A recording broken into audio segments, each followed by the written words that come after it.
Welcome to listening to stories on Kevin TV Audiobook channel. Shadow Slave. Chapter 1. Nightmare Begins. A frail-looking young man with pale skin and dark circles under his eyes was sitting on a rusty bench across from the police station. He was cradling a cup of coffee in his hands, not the cheap synthetic-type slum rats like him had access to, but the real deal. This cup of plant-based coffee, usually available only to higher-ranked citizens, had cost most of his savings. But on this particular day, Sonny decided to pamper himself. After all, his life was coming to an end. Enjoying the warmth of the luxurious drink, he raised the cup and savored the aroma. Then, tentatively, he took a small sip and immediately grimaced. Ah, so bitter. Giving the cup of coffee an intense look, Sonny sighed and forced himself to drink some more. Bitter or not, he was determined to get his money's worth, taste buds be damned. I should have bought a piece of real meat instead? Who knew actual coffee is so disgusting? Well, it's going to keep me awake at least. He stared into the distance, dozing off, and then slapped himself in the face to wake up. Tisk! What a rip-off! Shaking his head and cursing, Sonny finished the coffee and stood up. Rich people living in this part of the city were rushing past the small park on their way to work, staring at him with strange expressions. Looking haggard in his cheap clothes, and from the lack of sleep, unhealthily thin and pale. Sonny was indeed out of his place here also. Everyone seemed so tall. Watching them with a bit of envy, he tossed the cup into a garbage bin. I guess that's what 3 full meals a day would do to you. The cup missed the bin by a wide margin and fell on the ground. Sonny rolled his eyes in exasperation, walked over and picked it up before carefully putting it in the trash. Then, with a slight grin, he crossed the street and entered the police station. Inside, a tired-looking officer gave him a quick glance and frowned with obvious distaste. "Are you lost, boy?" Sonny looked around with curiosity, noting reinforced armor plates on the walls and poorly hidden turret nests in the ceiling. The officer, too, looked scruffy and mean. At least police stations remained the same wherever you go. "Hey, I'm talking to you." Sonny cleared his throat. No." Then he scratched the back of his head and added, "As demanded by the 3rd Special Directive, I am here to surrender myself as a carrier of the nightmare spell." The officer's expression instantly changed from irritated to wary. He looked the young man over once again, this time with piercing intensity. "Are you sure you were infected?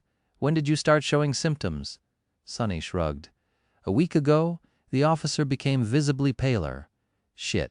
Then with a hurried motion he pressed a button on his terminal and bellowed, "Attention, Code Black in the lobby! I repeat, Code Black!" The nightmare spell first appeared in the world a few decades ago. Back then, the planet was just starting to recover from a series of devastating natural disasters and subsequent resource wars. At first, the emergence of a new disease that caused millions of people to complain about constant fatigue and sleepiness did not attract a lot of attention. But when they started to fall into an unnatural slumber, with no sign of waking up even days later, governments finally panicked. Of course, by then, it was already too late, not that an early response could have made any difference. When the infected started dying in their sleep, their dead bodies turning into monsters, no one was ready. Nightmare creatures quickly overwhelmed national militaries, plunging the world into complete chaos. No one knew what the spell was, what powers it possessed, and how to fight it. In the end, it was the awakened, those who survived the first trials of the spell and came back alive, who put a stop to its rampage. Armed with miraculous abilities earned in their nightmares, they restored peace and created a semblance of a new order. Of course, it was only the first of the catastrophes brought upon by the spell. But as far as Sonny was concerned, none of it had anything to do with him, not until a few days ago, that is, when he first started having trouble with staying awake. For an average person, being chosen by the spell was as much of a risk as an opportunity. Kids learned survival skills and fighting techniques in school on the off chance of being infected. Well-to-do families hired private tutors to train their children in all sorts of martial arts. Those from the awakened clans even had access to powerful legacies, wielding inherited memories and echoes in their first visit to the dream realm. The richer your family was, the better your chances of surviving and becoming an awakened were. But for Sonny, who had no family to speak of, and spent most of his time scrounging for food instead of going to school, being chosen by the spell presented no opportunity at all. To him, it was basically a death sentence. A few minutes later, Sonny was yawning while several policemen were busy putting him in restraints. Soon he was fastened into a bulky chair that looked like a weird mix between a hospital bed and a torture device. The room they were in was situated in the basement of the police station, with thick armored walls and a formidable-looking vault door. Other officers were standing near the walls, with automatic rifles in their hands and grim expressions on their faces. Sonny did not particularly care about them. The only thing he could think about was how much he wanted to sleep. Finally, the vault door opened, and a gray-haired policeman walked in. He had a seasoned face and stern eyes, looking like someone who had seen a lot of terrible things in his life. After checking the restraints, the policeman glanced quickly on his wristwatch and then turned to Sonny. "What's your name, kid?" Sonny blinked a few times, trying to concentrate, then shifted uncomfortably. "Sunless?" The old policeman raised an eyebrow. "Sunless? That's a strange name." Sonny tried to shrug but found himself unable to move. "What's so strange about it?" "At least I have a name. Back in the outskirts, not everyone even gets one." After another yawn, he added, "It's because I was born during a solar eclipse. My mom had a poetic soul, you see. That's why he got this weird-ass name, and his little sister was called Rain back when she still lived with them, at least. Whether it was the result of poetic imagination or simple laziness, he did not know." The old policeman grunted. "Do you want me to contact your family?" Sonny simply shook his head. "There's no one. Don't bother." For a second, there was a dark look on the policeman's face. Then his expression turned serious. "All right, Sunless, how long can you stay awake?" Not long," the policeman sighed. "Then we don't have time for the full procedure. Try to resist for as long as you can, and listen to me very carefully, okay?" Not waiting for a response, he added, "How much do you know about the nightmare spell?" Sonny gave him a questioning look. "As much as anyone, I guess. Who doesn't know about the spell?" "Not the fancy stuff you see in dramas and hear in the propaganda broadcasts. I mean, how much do you really know?" That was a hard question to answer. "Don't I just go into the dream realm, kill a few monsters to complete the first nightmare, receive magic powers, and become an awakened?" The old policeman shook his head. "Listen carefully. Once you fall asleep, you will be transported inside your first nightmare. Nightmares are trials created by the spell. Once inside, you will meet monsters, sure, but you will also meet people. Remember, they are not real. They're just illusions conjured up to test you. How do you know?" The policeman just stared at him. "I mean, no one understands what the spell is and how it works, right? So how do you know that they're not real? You might have to kill them, kid. So do yourself a favor and just think about them as illusions." "Oh." The old policeman waited for a second, then nodded and continued. "A lot of things about the first nightmare depend on luck. Generally, it shouldn't be overwhelmingly hard. The situation you're in, the tools you have at your disposal, and the creatures you have to defeat should be within the range of your abilities, at least. After all, the spell sets up trials, not executions. You're a bit disadvantaged due to, well, your circumstances, but kids from the outskirts are tough. Don't give up on yourself just yet." Sonny was getting more and more sleepy. It was becoming hard to follow the conversation. "About those magic powers you mentioned, you will indeed receive them if you survive until the end of the nightmare. What those powers will be exactly depends on your natural affinity as well what you do during the trial. But some of it will be at your disposal right from the start." The voice of the old policeman sounded more and more distant. Sonny's eyelids were so heavy that he was struggling to keep his eyes open. "Remember, the first thing you must do once inside the nightmare is to check your attributes and your aspect. If you get a combat-oriented aspect, something like a swordsman or an archer, things will be easier. If it is reinforced by a physical attribute, then that's even better. Combat aspects are the most common, so the probability of receiving one is high." The armored room was growing dimmer. "If you're unlucky and your aspect has nothing to do with combat, don't despair. Sorcery and utility aspects are useful in their own ways, you'll just have to be smart about it. There are really no useless aspects. Well, almost. So just do anything in your power to survive. If you survive, you will be halfway to becoming an awakened. But if you die, you'll open a gate for a nightmare creature to appear in the real world, which means that my colleagues and I will have to deal with it. So please don't die, Sunless." Already half asleep, Sunny felt a bit touched by the policeman's words. Or at least, try to not die right away. The nearest awakened won't be able to get here for a few hours, so we would really appreciate it if you don't make us fight that thing ourselves. What? With that last thought, Sunny finally slipped into a deep slumber. Everything became black. And then, in the darkness, a faintly familiar voice rang.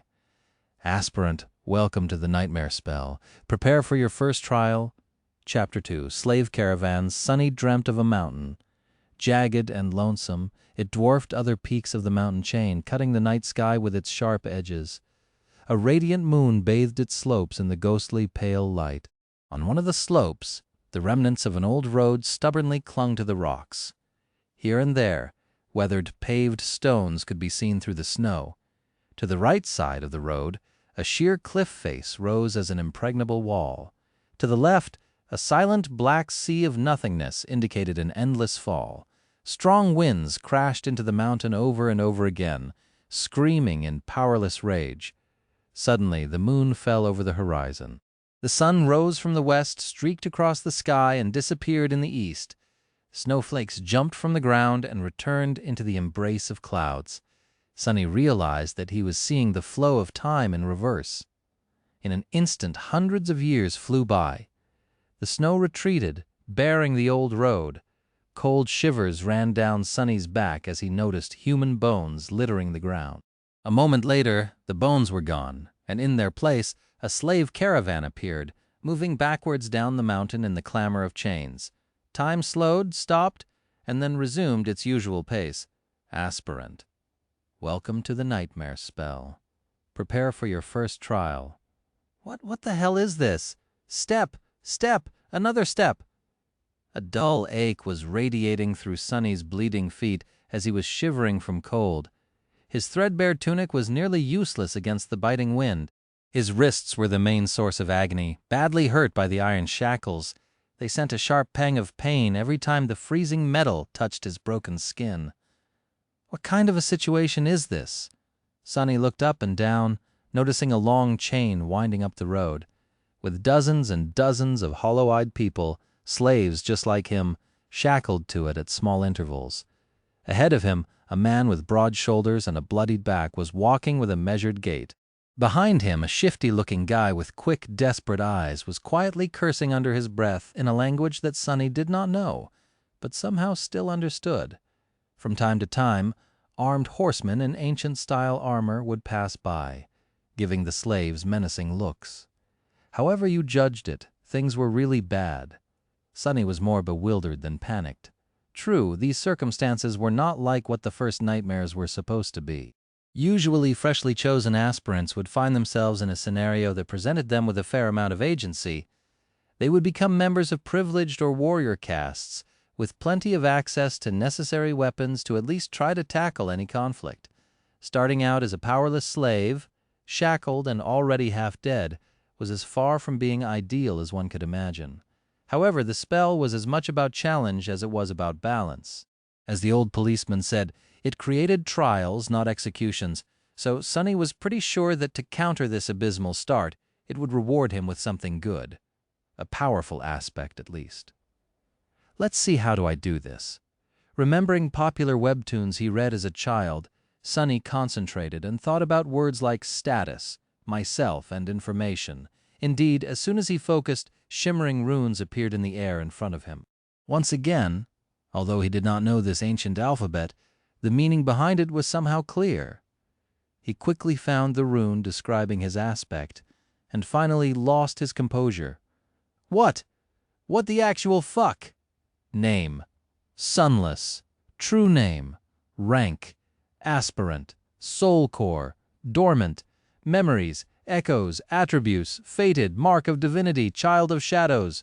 Aspect. Temple slave. Aspect description. Slave is a useless wretch with no skills or abilities worth a mention. A temple slave is just the same. except much rarer. Speechless, Sunny stared at the runes, trying to convince himself that he was maybe just seeing things. Surely he couldn't be that unlucky, right? No useless aspects, my ass.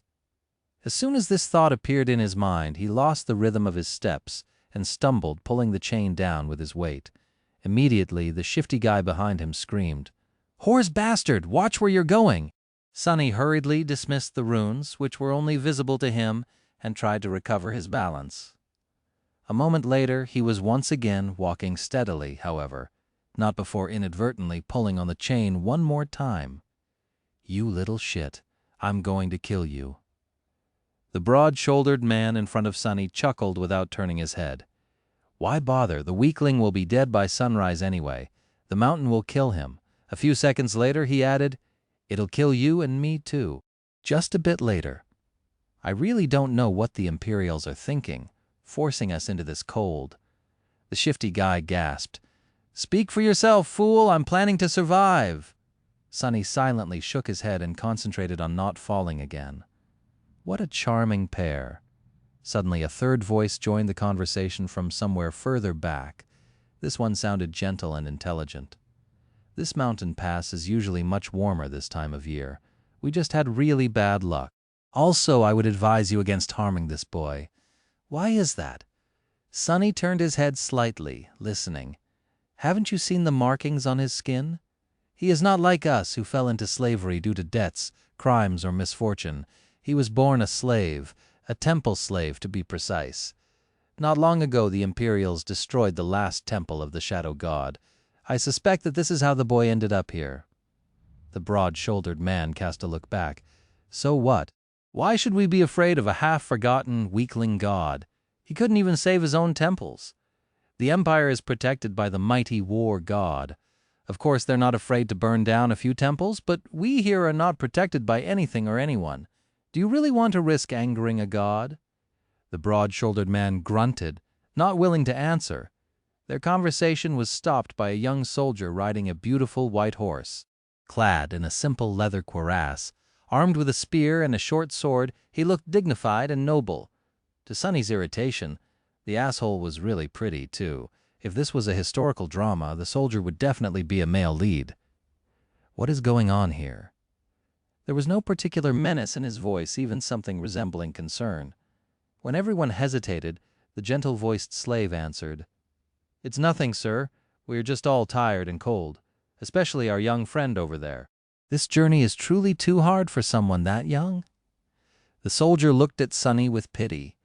"What are you looking at? You're not much older than me," Sunny thought. Of course, he didn't say anything out loud. The soldier sighed and took a flask from his belt before extending it to Sunny. "Bear with it a little more, child. We will stop for the night soon. For now, here, drink some water. Child?" Due to his thin body and small stature, both caused by malnourishment, Sunny was often mistaken for someone younger. Usually he didn't hesitate to use it to his advantage, but now for some reason being called a child really irked him. Still, he was really thirsty. He was just about to take the flask when a whip cracked in the air, and suddenly Sunny was in a world of pain. He stumbled, once again pulling on the chain and causing the shifty slave behind him to curse. Another soldier, this one older and angrier, stopped his horse a few steps back. The whip that sliced the back of Sunny's tunic open and drew blood belonged to him. Without even glancing at the slaves, the older soldier pierced his younger colleague with a disdainful glare. "What do you think you're doing?" The young soldier's face darkened. "I was just giving this boy some water. He'll receive water with the rest of them once we camp. But shut your mouth. These slaves are not your friends, understood? They're not even people. Treat them like people and they'll begin imagining things." The young soldier looked at Sunny, then lowered his head and put the flask back on his belt. "Don't let me catch you making friends with slaves again, newbie, or next time it will be your back tasting my whip."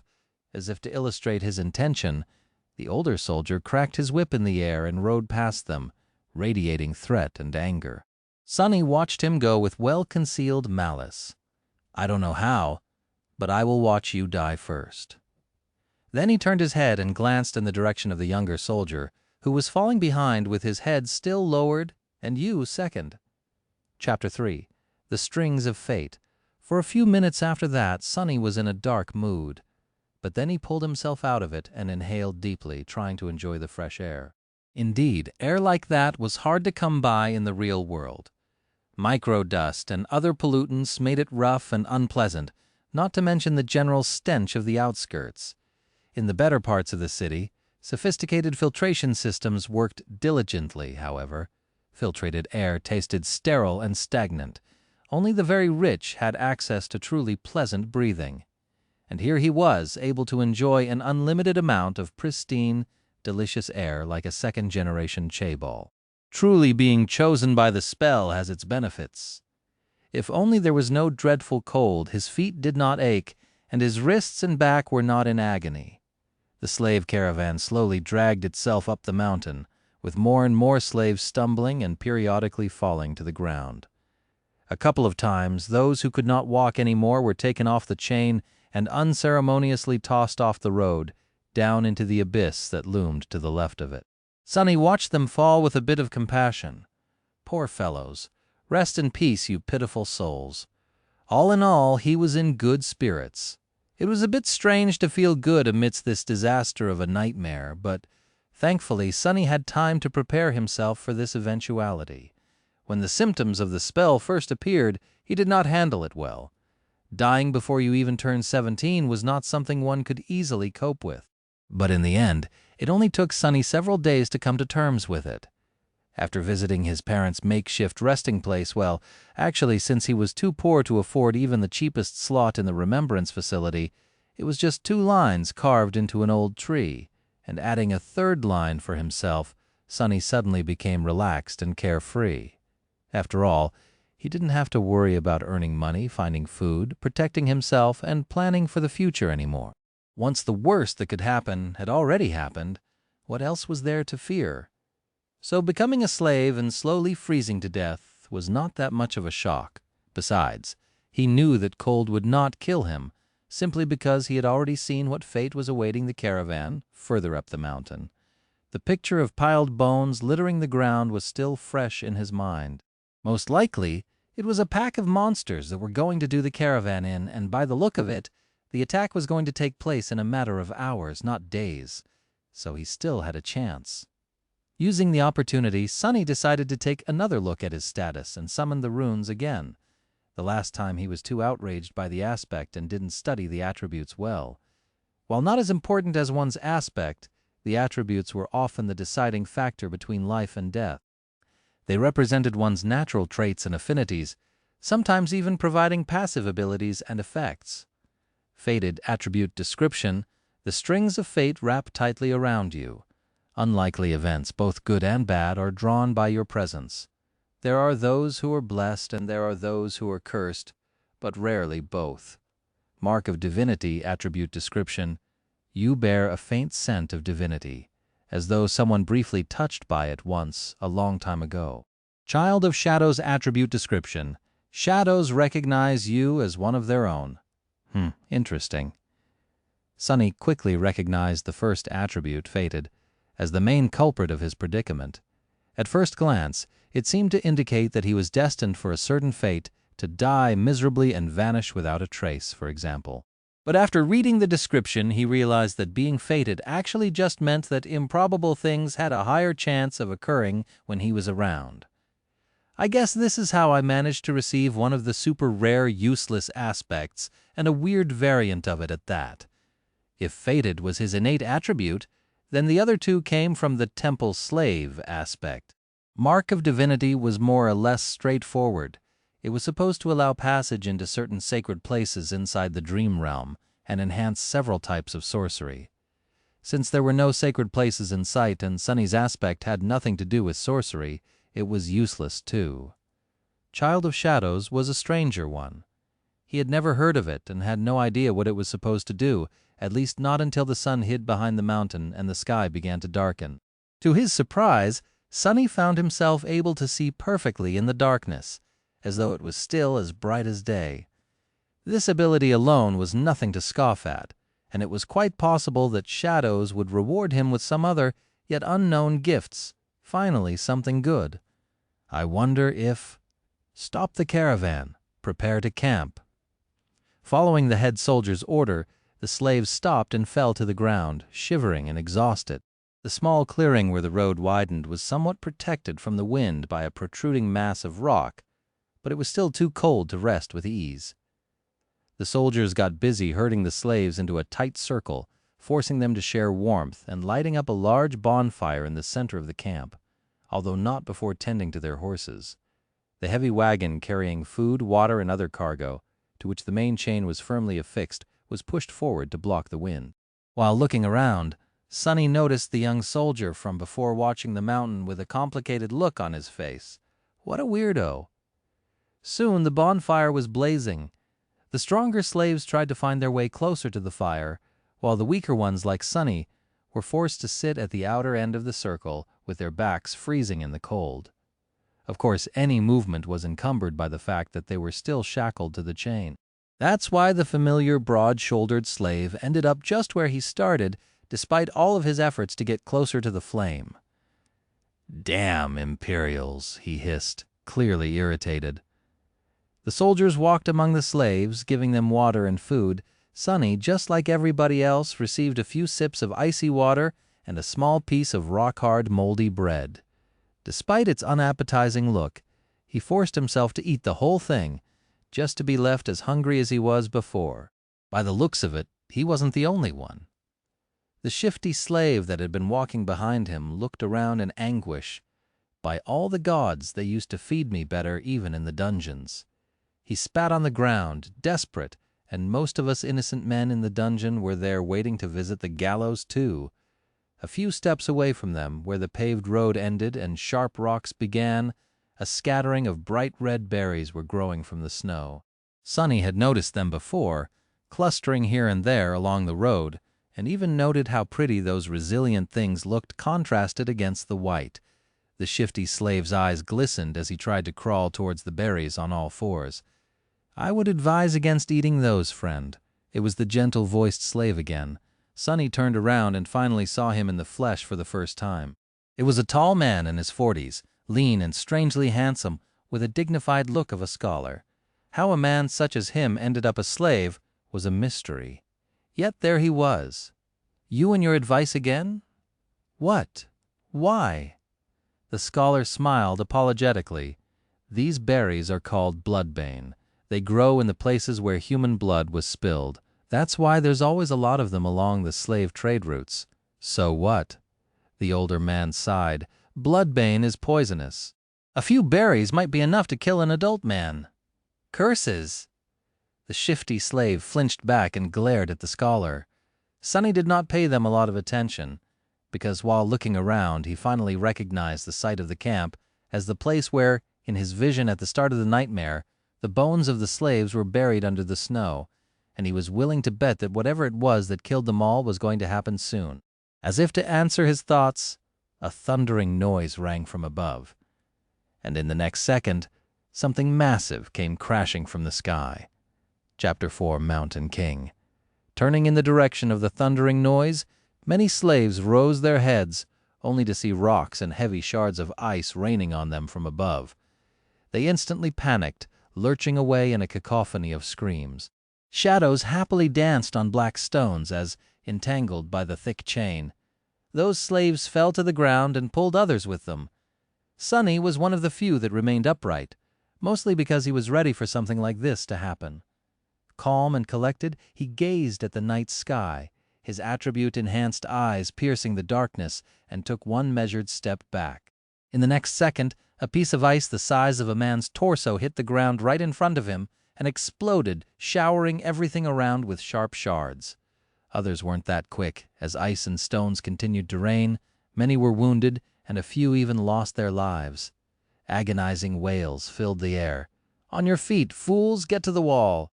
The veteran soldier, the one who had whipped Sonny a few hours before, was shouting angrily, trying to get the slaves to move towards the relative safety of the mountain slope. However, before anyone could heed his command, something massive came crashing down, sending a tremor through the stones beneath their feet. It fell right between the caravan and the mountain wall, plunging everything into silence for a few seconds. At first, It looked like a lump of dirty snow, roughly round in shape and as tall as a mounted horseman. However, once the creature unfurled its long limbs and rose, it towered over the stone platform like a nightmarish omen of death. That thing must be at least 4 meters tall, Sonny thought, a bit stunned. The creature had 2 stumpy legs, an emaciated, hunched torso, and disproportionately long, multi-jointed hands. 2 of them, each ending with a set of horrifying bone claws, and another 2, these ones shorter, ending with almost human-like fingers. The thing that at first glance looked like dirty snow turned out to be its fur, yellowish-gray and ragged, thick enough to stop arrows and swords on its head. 5 milky, white eyes regarded the slaves with insect-like indifference. Beneath them, a terrible maw crowding with razor-sharp teeth was half open, as though in anticipation. Viscous drool was running down the creature's chin and dripping into the snow. What unnerved Sonny the most, though, were the strange shapes endlessly moving, worm-like, under the creature's skin. He could see them clearly because, unfortunately, he was one of those unlucky souls closest to the monstrosity, getting a nauseating first-row view. Well, that is just too much, he thought, stupefied. As soon as Sonny finished that thought, all hell broke loose. The creature moved, slashing its claws in his general direction. But Sonny was one step ahead. Without wasting a single moment, he jumped sideways as far as the chain allowed, conveniently placing the broad-shouldered slave between himself and the monster. His quick reaction saved his life as those sharp claws, each as long as a sword, sliced through the broad-shouldered man a fraction of a second later and sent streams of blood flying through the air. Drenched in the hot liquid, Sonny hit the ground, and his fellow slave, now simply a corpse, fell on him from above. "Damn, why are you so heavy?" Temporarily blinded, Sonny heard a chilling howl and felt an enormous shadow passing over him. Immediately after, a deafening chorus of screams filled the night. Not paying it any attention, he tried to roll the corpse to the side, but was stopped by a forceful lurch of the chain that twisted his wrists and filled his mind with white-hot pain. Disoriented, he felt himself being dragged a few steps, but then the chain suddenly slackened, and he was able to control his hands again. See? Things could have been worse? Putting his palms against the dead man's chest, he pushed with all the strength he had. The heavy corpse stubbornly resisted all his attempts, but then finally fell sideways, setting Sonny free. However, he didn't get to celebrate this newly found freedom as his blood suddenly turned to ice, because at that moment, with his palms still pressed against the broad-shouldered slave's bleeding body, he clearly felt something wriggling under the dead man's skin. "You just had to think about how things could get worse, right, you idiot?" he thought, and then flinched back.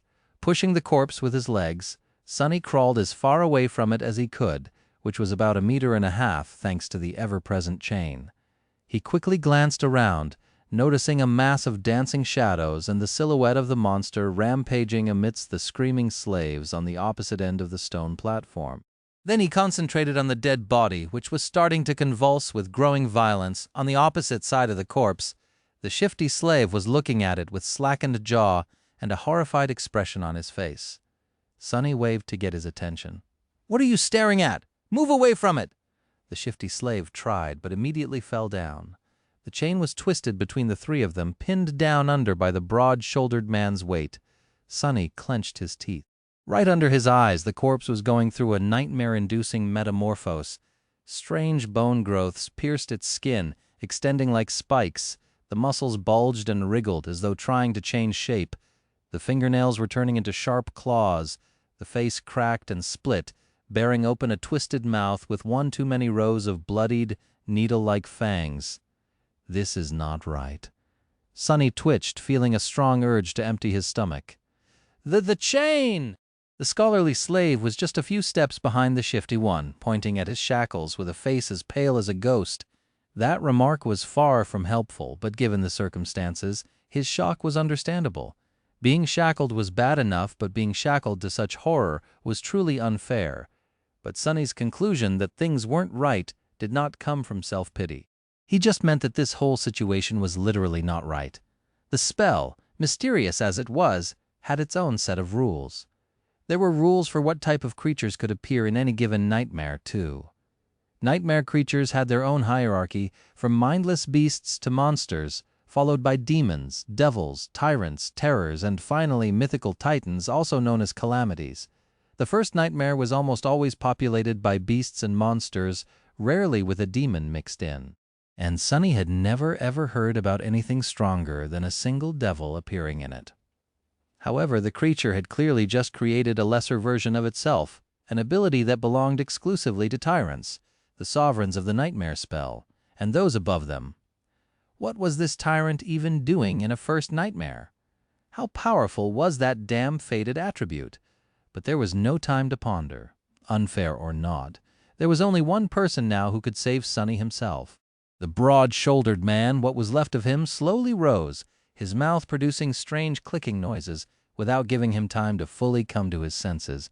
Sunny cursed and jumped forward, grabbing onto the length of the slackened chain. One arm of the monster, now fully equipped with 5 jagged claws, shot forward to meet him, but Sunny sidestepped it with one calculated movement.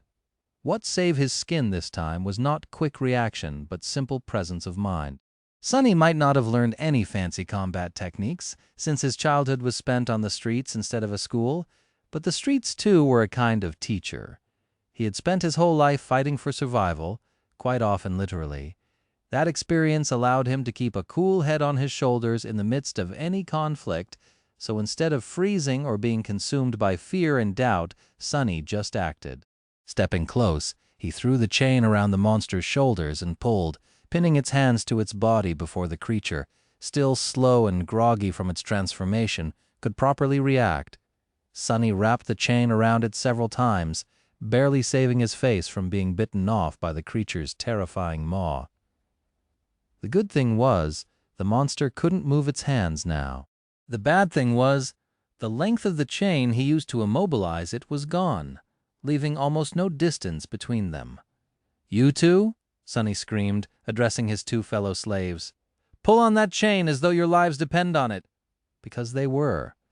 The shifty slave and the scholar gaped at him, and then, understanding what he was thinking, started to move. Grabbing the chain from the opposite directions, they pulled as hard as they could, tightening its grip on the monster and not letting it shake loose. Great, Sunny thought. The monster bulged its muscles, trying to break free. The chain creaked, caught on the bone spikes as though slowly breaking apart. Not so great. Without wasting any more time, he threw his hands in the air and caught the creature's neck with the short, thinner chain connecting his shackles together. Then he circled the monster with a quick step and pulled, ending up back to back with it, as far away from its maw as he could. Sunny knew that he wasn't strong enough to strangle a man with his bare hands, let alone a weird, terrifying mutant like the one trying to eat him. But now, using his own back as a lever and the weight of his whole body to pull the shackles down, he at least stood a chance. He pulled down with all his might, feeling the monster's body pressing against him, bone spikes brushing against his skin. The monster continued to struggle, clicking loudly and trying to break the chain tying him down apart. Now it was just a question of what would break first, the chain or the monster itself. Die, you bastard! Sweat and blood were rolling down Sunny's face as he was pulling and pulling and pulling down with as much force as he could muster. Every second felt like an eternity. His strength and stamina, what little he had to begin with, were quickly running out. His wounded back, wrists, and muscles pierced by the bone spikes were in agony. And then finally, Sunny felt the monster's body go limp. A moment later, a faintly familiar voice rang in the air. It was the most beautiful sound he had ever heard. You have slain a dormant beast, Mountain King's larva. Chapter 5. Broken Chains. You have slain a dormant beast, Mountain King's larva. Sunny fell to his knees breathless. His whole body felt as though it just went through a meat grinder. Even large amounts of adrenaline could not wash away all the pain and exhaustion, and yet he was exhilarated.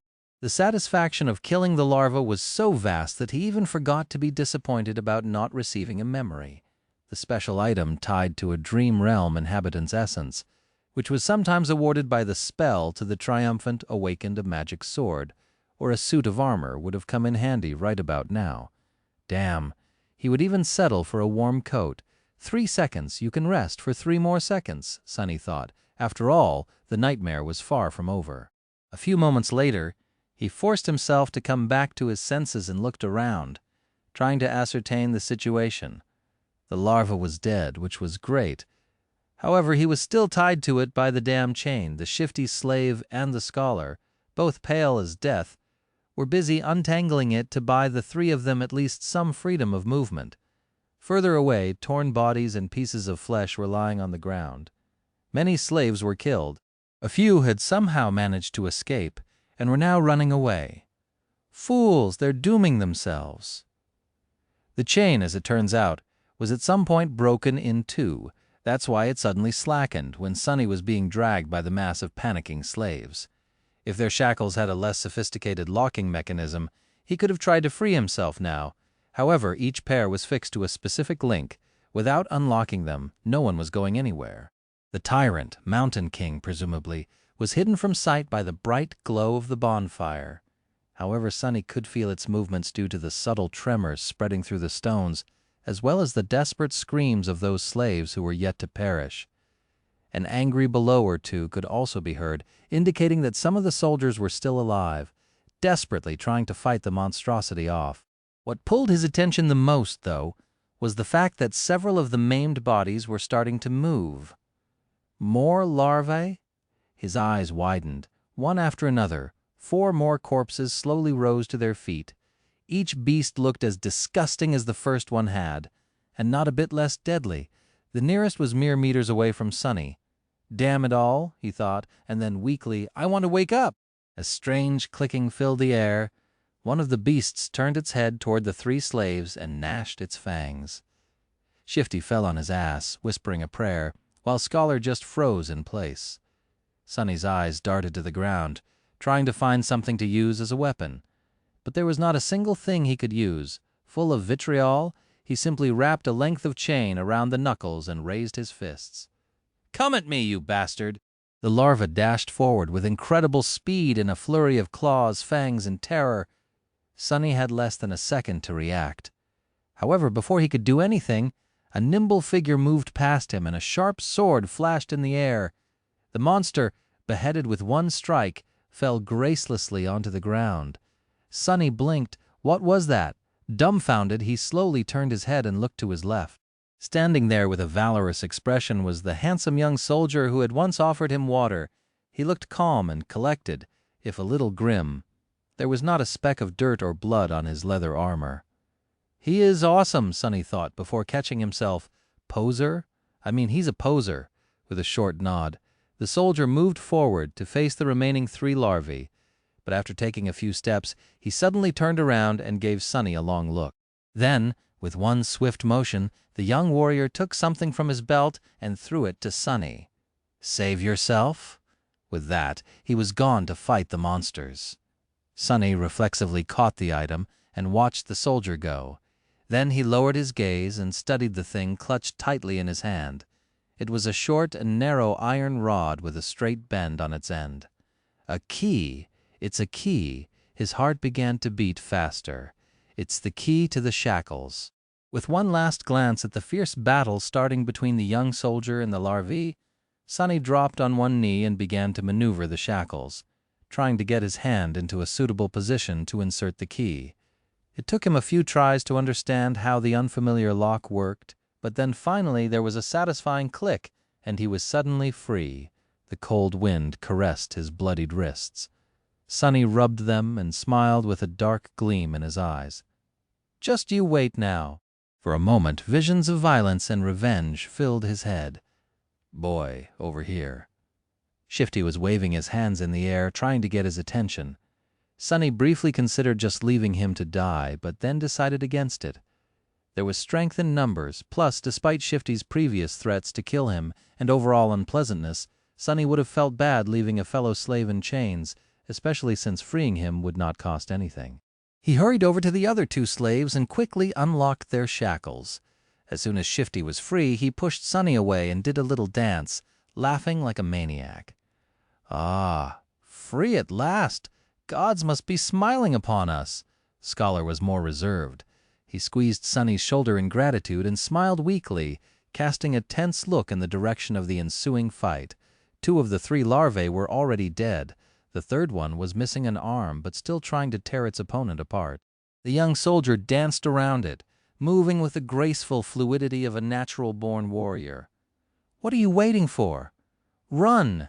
Shifty made a move to run away, but was stopped by Scholar. "My friend, I would. If you say advise again, I swear to gods I will bash your head open." The two slaves looked at each other with open animosity. A moment later, Scholar lowered his eyes and sighed. "If we run away now, we will surely die. Why?" The older slave simply pointed at the tall bonfire. "Because without that fire, we will freeze to death before the night is over. Until the sun rises, running away is suicide." Sonny did not say anything, knowing that Scholar was right. Actually, he realized it right after strangling the larva. No matter how terrible Mountain King was, the bonfire was still their only lifeline in this frozen hell. It was just as what the broad-shouldered slave, may he rest in peace, had said. There was no need for anyone to kill them, because the mountain itself would do it if given a chance. So what? I prefer freezing to death than being eaten by that monster anyway. Not to mention, turning into one of those things. Shifty was pretending to be brave, but there was no conviction in his voice. He glanced at the darkness surrounding the stone platform and shivered before taking a small step back. At this point, the third larva was long dead, and the young soldier was nowhere to be seen. He had probably gone to join the fight at the other side of the bonfire, leaving the three slaves alone at the mountainside part of the stone platform. Scholar cleared his throat.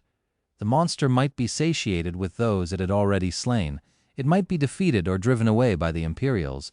In any case, if we stay here, we have a chance to survive, however small.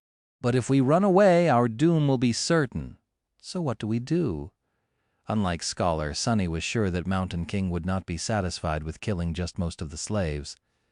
Neither did he believe that a bunch of mortals would really be able to defeat it. Even if they were not normal people, but awakened, a fight with a tyrant was not something one could easily survive, let alone win. But if he wanted to live, he had to get rid of that thing somehow. "Let's go take a look." Shifty looked at him as though seeing a lunatic. "Are you insane? You want to get closer to that beast?" Sonny stared at him blankly, then shrugged and headed in the direction of the rampaging monster. Chapter 6, Confronting the Tyrant.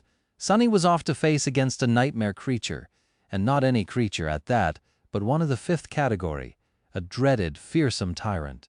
The odds of survival were so low that anyone would have laughed in his face if he were to ever suggest attempting to fight it. If they weren't an awakened 2 or 3 ranks above the creature, of course, which Sonny certainly wasn't, and yet he had to deal with this Mountain King somehow to avoid an even more miserable death. The ridiculous degree to which the odds were stacked against him from the very beginning of this delayed execution had gotten old a long time ago, so he didn't have any more energy to think about it. What was there to fear, after all? He was already as good as dead. It's not like he could get any deader, so why worry? On the other side of the bonfire, things were turning from bad to worse.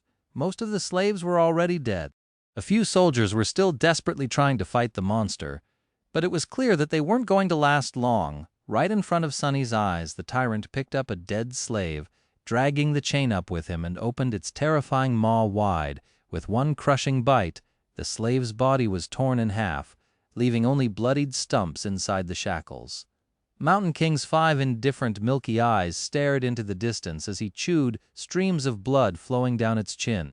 Seeing that the creature's upper arms were busy, one of the soldiers screamed and lunged forward. Brandishing his long spear, without turning its head, the tyrant extended one of its shorter lower arms, caught the soldier's head in an iron grip, and squeezed, crushing the poor man's skull like a soap bubble. A moment later, the headless body was tossed over the cliff and disappeared into the abyss below. Shifty doubled over, puking his guts out. Then he shakily rose to his feet and glared at Sonny. "Well, we've taken a look, now what?" Sonny did not answer, pensively observing the tyrant with his head slightly tilted to one side. Shifty stared at him some more, then turned to Scholar. "I'm telling you, old man, the boy is sick in the head. How the hell can he be so calm?" "Shh! Lower your voice. Fool!" Blood drained from Shifty's face as he slapped himself, covering his mouth with both hands. Then he cast a fearful look in the direction of the tyrant. Luckily, the abomination was too busy feasting on the slaves. lucky ones who were already dead, and unlucky ones who were still alive to pay them any attention. Shifty slowly exhaled. Sonny was preoccupied with thinking, measuring his chances of survival. How do I get rid of that thing? He didn't have any special powers, nor did he have an army ready to bury the tyrant under a mountain of bodies. He didn't even have a weapon to at least scratch the damn bastard. Sonny moved his gaze and looked past the creature into the endless darkness of the moonless sky. As he was watching the night, a bright flash streaked in the air and collided with one of the tyrant's arms, bursting into a rain of sparks. The young soldier, Sonny's heroic liberator, had just tossed a burning piece of wood at the monster and was now defiantly raising his sword. Face me, devil! A distraction. Just what I needed. Because there was no way for Sonny to kill the Mountain King with his own 2 hands, he had decided to enlist some help. A human wouldn't be up to the task, so instead he was planning to use a force of nature. Since I can't do the bastard in myself, let's make gravity do it for me. He was in the middle of thinking over the details of the plan when the young hero's foolish bravado presented an opportunity. Now everything depended on how long the pompous idiot would manage to stay alive. "Come with me," Sonny said as he started running toward the far end of the stone platform where the heavy wagon was perched dangerously close to the edge of the cliff. Shifty and Scholar shared a dubious look, but then followed, perhaps confusing his calmness with confidence, or maybe divine inspiration. After all, it was a widely known fact that crazy people were often favored by the gods. Behind them, Hero nimbly ducked under the tyrant's claws, slashing it with the sword. The sharp edge slid ineffectively across the dirty fur, not leaving even a scratch on the creature's flesh. In the next second, the tyrant moved with frightening speed, throwing all 4 of his hands in the direction of its new, irritating foe. But Sonny had no way of knowing. He was running with all his speed, getting closer and closer to the wagon. Once there, he hurriedly looked around, checking if there were any larvae close by, and moved to its rear wheels. The wagon was left at the upper end of the stone platform, where it narrowed and turned back into the road. It was turned sideways to block the wind, with its front facing the mountain wall and its back facing the cliff. There were 2 large wooden wedges placed under the rear wheels to prevent the wagon from rolling backward. Sonny turned to his companions and pointed at the wedges. "When I tell you, remove both of them. Then push. Understand?" "What? Why?" Shifty stared at him with a dumbfounded expression on his face. Scholar just looked at the wedges and then at the tyrant.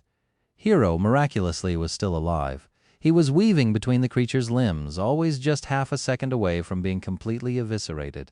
From time to time, his sword flashed in the air, but to no avail. Mountain King's fur was too thick, and his skin too tough to be harmed by mundane weapons.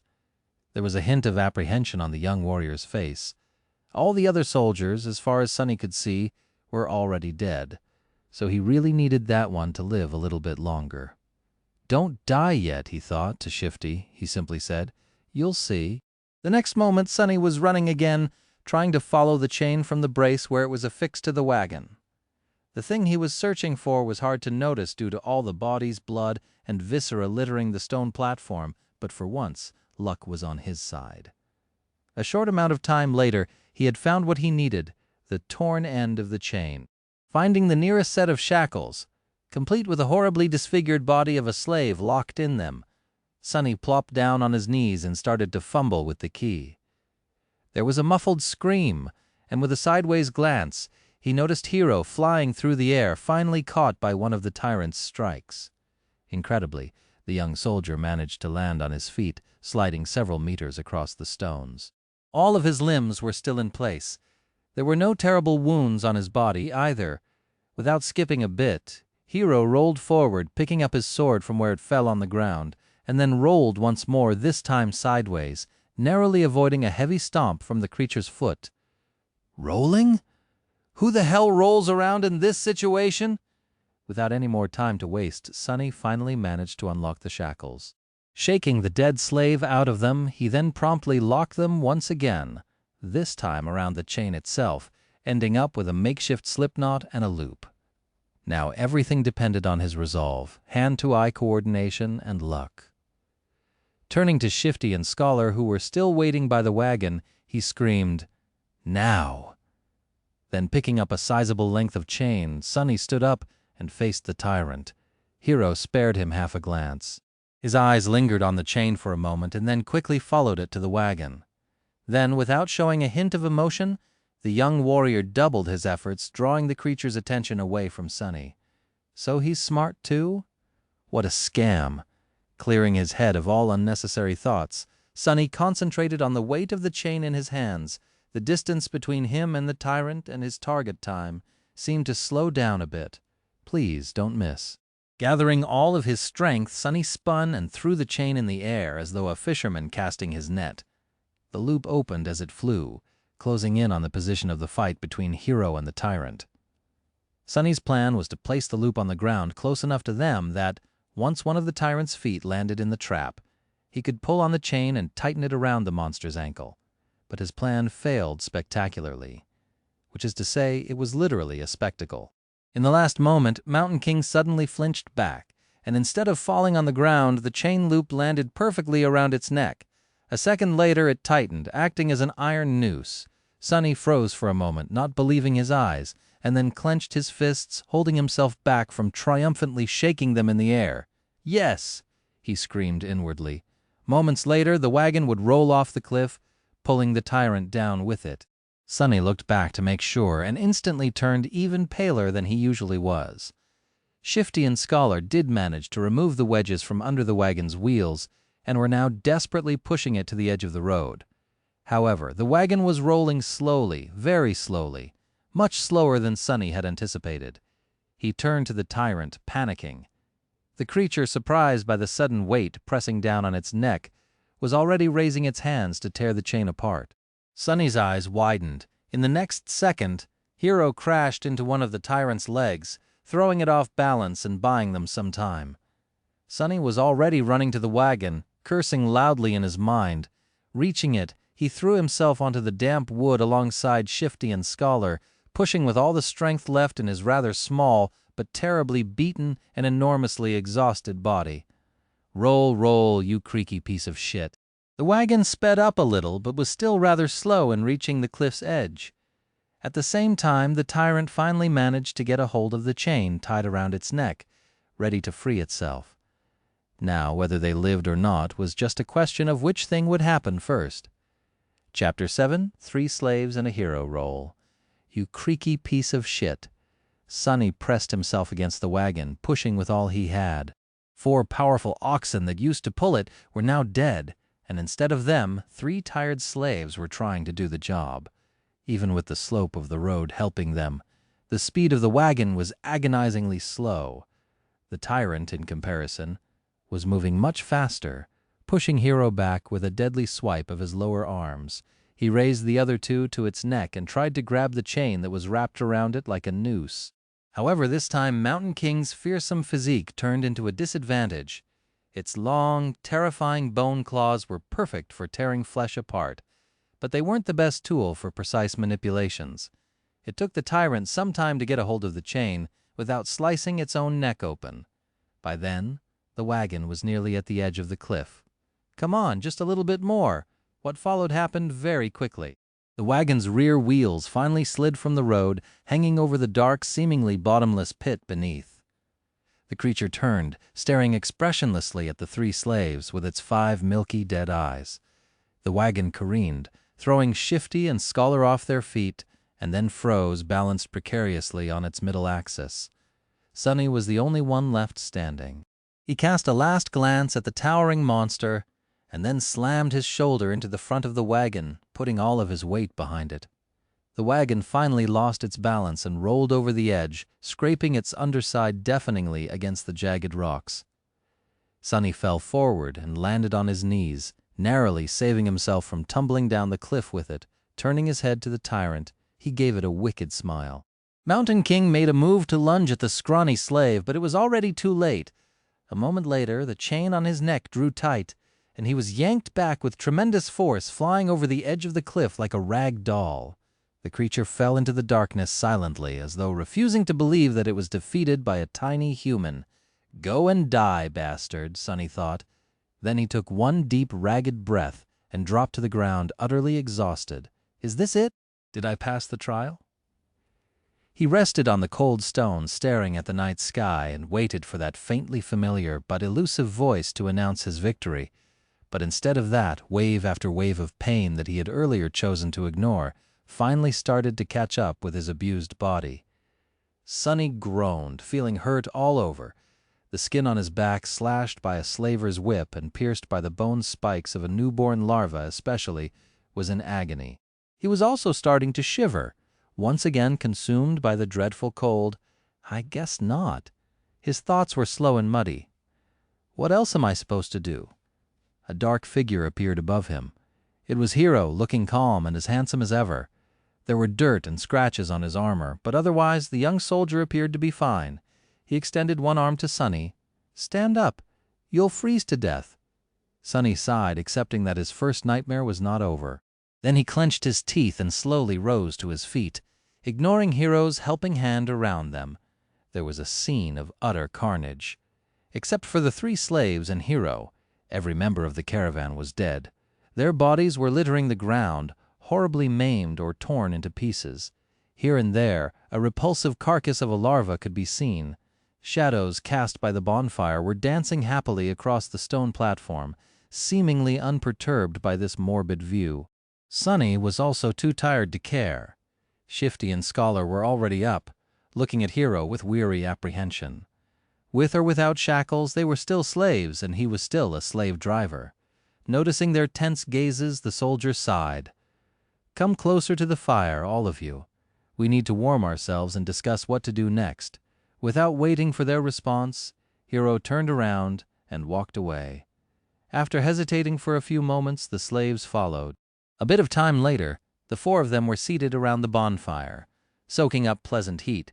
Shifty and Scholar were close to each other, maintaining a safe distance from Hiro. Sonny sat apart from everyone, not because he had a specific reason to distrust one more than the others, but simply because he didn't like people in general. Growing up, Sonny was always a misfit. It's not that he had never tried to become close with someone, it's just that he seemed to lack the ability. Like there was an invisible wall between him and other people. If he had to put it in words, Sonny would say that he was born without a small but important gear in his brain that everyone else seemed to possess.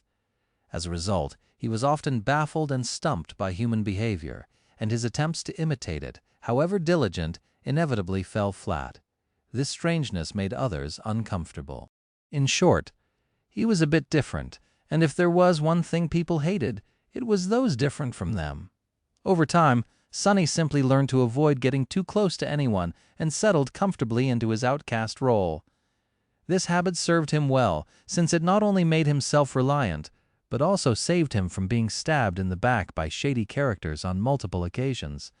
That's why he was not thrilled to share the rest of this nightmare with 3 strangers. Instead of trying to start a conversation, Sonny sat quietly by himself, lost in thoughts. After a few minutes, Hiro's voice finally broke the silence. "Once the sun rises, we will gather whatever food and water we can find and go back down the mountain." Shifty gave him a defiant look. "Why should we go back? To be put in chains again?" The young soldier sighed. "We can go our separate ways once we leave the mountains, but until then I'm still responsible for your lives. We can't continue up the road since the way over the mountain pass is long and arduous. Without the supplies that were stored on the wagon, your chances of making it are not high. That's why going back is our best hope." Scholar opened his mouth, planning to say something, but then thought better of it and remained silent. Shifty cursed, seemingly convinced by Hiro's rational words. "We can't go down." All 3 of them turned to Sonny, surprised to hear his voice. Shifty barked a laugh and glanced at the soldier. "Don't listen to him. Your lordship. This boy is, touched by the gods. He's crazy, is what I'm trying to say." Hiro frowned, looking at the slaves. "The 2 of you are only alive thanks to this child's bravery. Aren't you ashamed to badmouth him so?" Shifty shrugged, showing that he wasn't ashamed at all. The young soldier shook his head. I, for one, would like to hear his reasoning. "Tell me, why can't we go down?" Sonny shifted, uncomfortable in the center of everyone's attention. "Because the monster isn't dead." Chapter 8. Nothing at all. Because the monster isn't dead. These ominous words hung in the silence. 3 pairs of eyes widened, staring right at Sunny. Why do you say that? After thinking about it, Sunny came to the conclusion that the tyrant was, indeed, still alive. His reasoning was pretty straightforward. He did not hear the spell congratulating him on slaying the creature after it fell off the cliff, which meant that it was not slain. But he couldn't explain that to his companions. He pointed up. The monster jumped from an incredible height to land on this platform. Yet it wasn't harmed at all. Why would it be killed by falling off the platform? Neither Hero nor the slaves could find a flaw in his argument. Sunny continued, which means that it's still alive, somewhere down the mountain. So by going back, we will be delivering ourselves into its maw.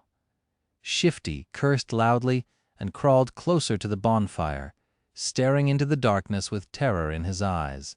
Scholar rubbed his temples, mumbling, "Of course. Why didn't I realize myself? Hero was the most stoic of the 3. After thinking it over, he nodded. Then we go up and over the mountain pass. But that's not all. He glanced in the direction where the tyrant had fallen. If the monster is still alive, there is a high possibility that it will return here and then pursue us. Which means that time is of the essence. We will need to move as soon as the sun rises." He gestured to the torn bodies littering the platform. "We can't allow ourselves to rest the whole night anymore. We need to gather supplies now. If there was a chance, I would have liked to give these people at least a humble burial after gathering all that we can from then. But alas, fate has decided otherwise." Hero rose to his feet and brandished a sharp knife. Shifty tensed up and watched the blade carefully, but then relaxed, seeing that the young soldier showed no sign of aggression. Food, water, warm clothes, firewood. That is what we need to find. Let us split up and accomplish one task each. Then he pointed at himself with the tip of the knife. "I will carve the oxen carcasses to get us some meat." Scholar looked around the stone platform, most of it drowning in deep shadows, and grimaced. "I'll look for firewood." Shifty also glanced left and right with a strange gleam in his eyes. "Then I'll go find us something warm to wear." Sunny was the last one left. Hero gave him a long look. "Most of our water was stored on the wagon, but each of my fallen brothers was carrying a flagon. Gather as many as you can find." Some time later, far enough from the bonfire to be hidden in the shadows, Sunny was looking for dead soldiers with 6 flagons already weighing him down. Shivering in the cold, he finally stumbled on the last broken body clad in leather armor. The old veteran, the one who had whipped him for trying to accept Hero's flask, was badly injured and dying, but miraculously still clinging to life. Horrible wounds were covering his chest and stomach, and he was clearly in a lot of pain. His time was running out. Sunny knelt beside the dying soldier and looked him over, searching for the man's flagon.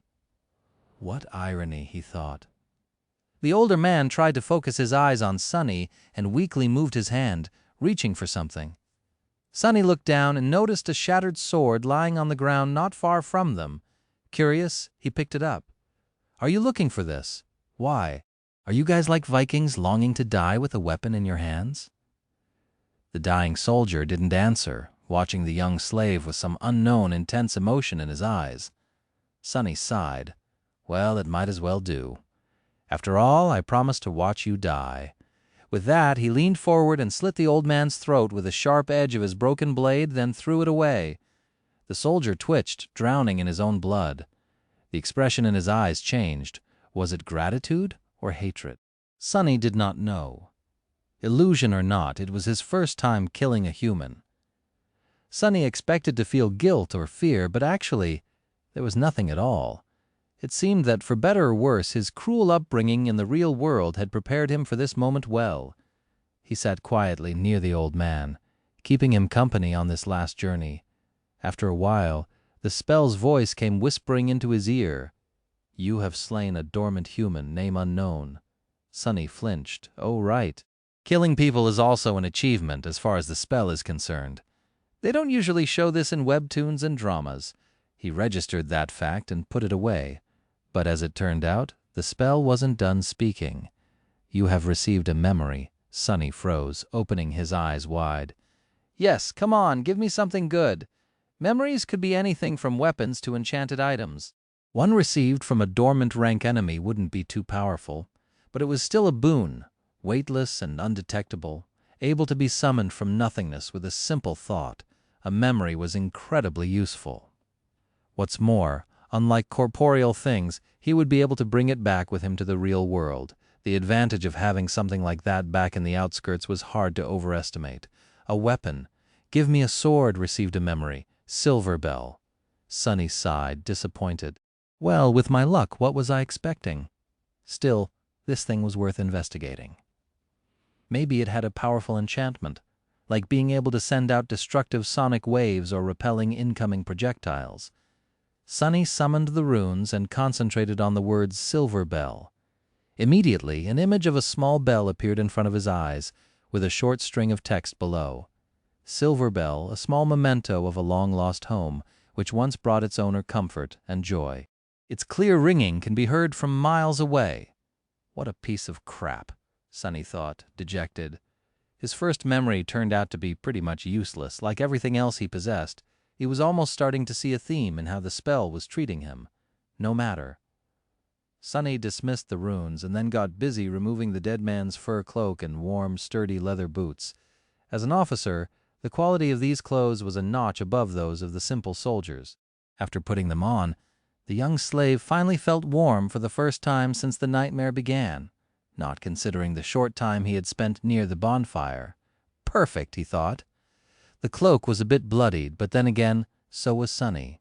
He looked around, easily piercing the veil of darkness with his tenebrose eyes.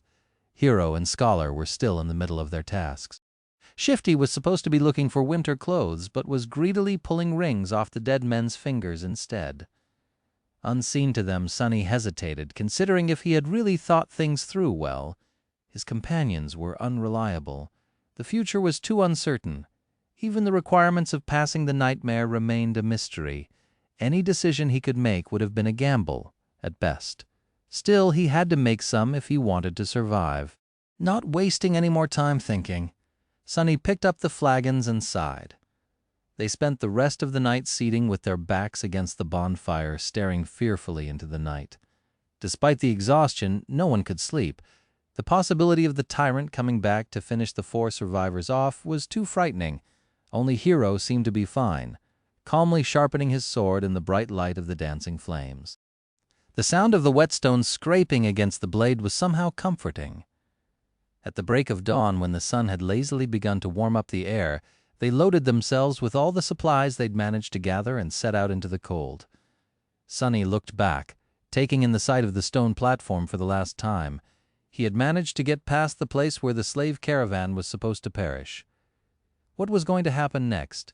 No one could tell. Chapter 9. Wishful Thinking. There was a problem. They were planning to follow the road up to the mountain pass and then over it, getting as far away from the scene of the massacre as they could before the night came. However, the road was no more.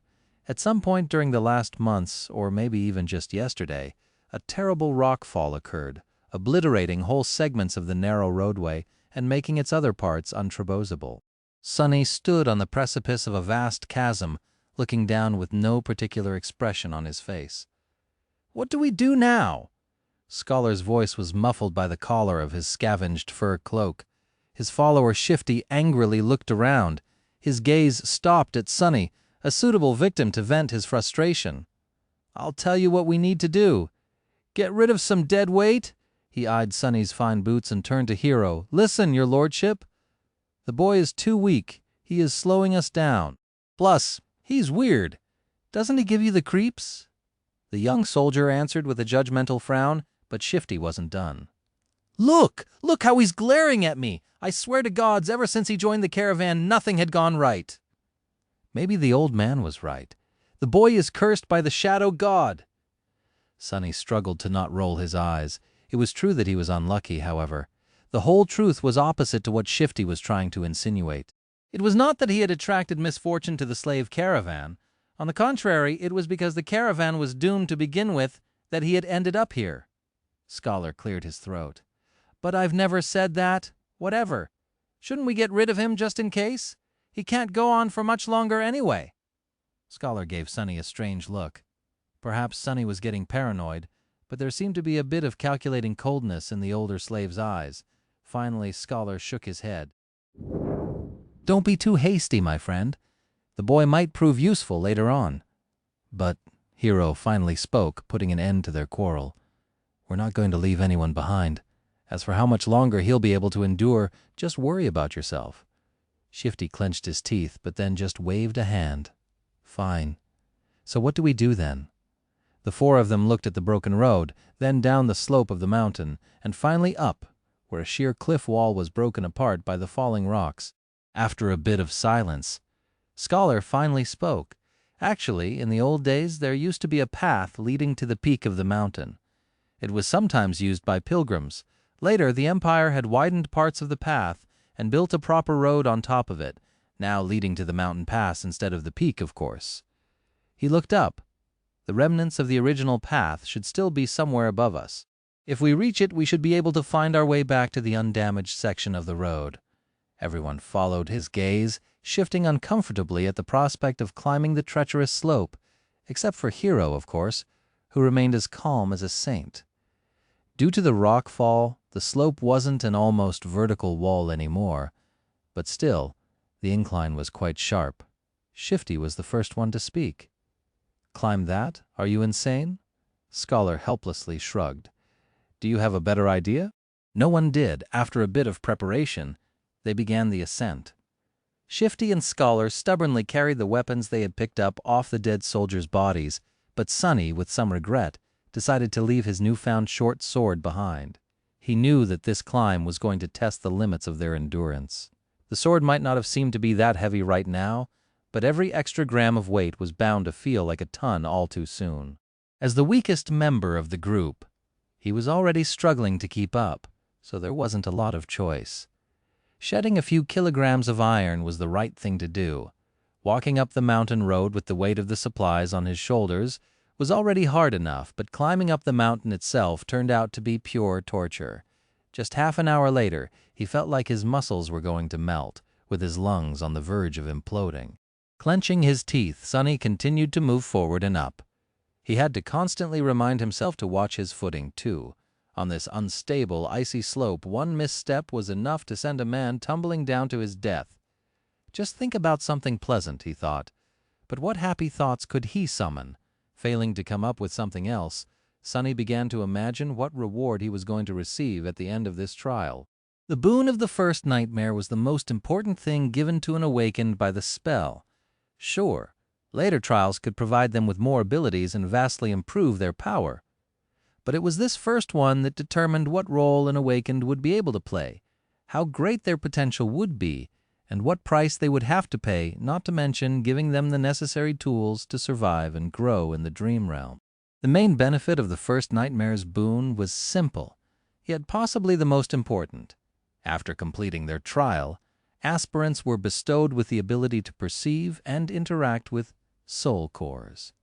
Soul cores were the basis of one's rank and power. The stronger your core was, the greater your might would grow. The same went for nightmare creatures, with a deadly caveat that, unlike humans, they could possess multiple cores. A lowly beast had just one. But a tyrant like Mountain King had 5. Coincidentally, the only way to improve your soul core was to consume soul shards scavenged from the corpses of other dream realm inhabitants.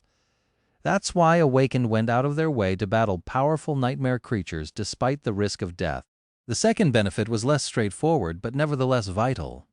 After completing the first nightmare, aspirants were elevated to the rank of dreamers, colloquially known as sleepers, and gained access to the dream realm itself. They would enter it on the first winter solstice after passing the trial and remain there until an exit was found, thus becoming fully awakened. That time between finishing the first nightmare and entering the dream realm was very important, as it was the last chance to train and prepare yourself a person would receive. In Sunny's case, that time was only about a month, which was as bad as it gets. And then there was the final benefit, unique to every aspirant passing the trial. The first aspect ability. This was the magic power that elevated Awakened above mundane humans. Aspect abilities were diverse, unique, and powerful. Some could be categorized into types like combat, sorcery, and utility, but some were simply beyond imagination. Armed with the power of their abilities, Awakened had been able to save the world from the flood of nightmare creatures. However, that power came with a catch. With their first ability, every Awakened also received a flaw, sometimes called the counter. These flaws were as diverse as abilities, ranging from comparatively harmless to crippling, or in some cases even fatal. I wonder what type of ability a temple slave would get, Sunny thought, not too optimistic about his prospects. The choice of flaws, on the other hand, seems to be almost limitless. Let's hope my aspect will evolve at the end of this fiasco. Or, even better, change completely. If the aspirant performed especially well, there was a chance of his given aspect going through an early evolution. Aspects, just like soul cores, had ranks based on potential power and rarity. The lowest rank was called Dormant, followed by Awakened, Ascended, Transcendent, Supreme, Sacred, and Divine, although no one has ever seen the last one. With the amount of crap it had put me through, the spell, if it has any conscience, has to give me at least an Awakened aspect, right? Or maybe even an Ascended one. Finally, there was a tiny possibility of receiving a true name, something like an honorary title bestowed by the spell to its favorite Awakened. The name itself had no benefit, but every famous Awakened seemed to have one. It was considered to be the highest mark of excellence.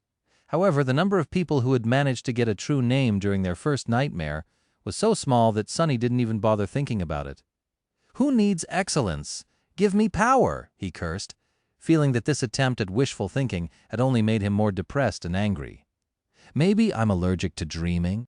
An allergy like that would be truly ironic, considering that he was destined to spend half of his remaining life in the dream realm, if he even survives long enough to get there, that is. However, Sunny's mental escapade was not completely useless.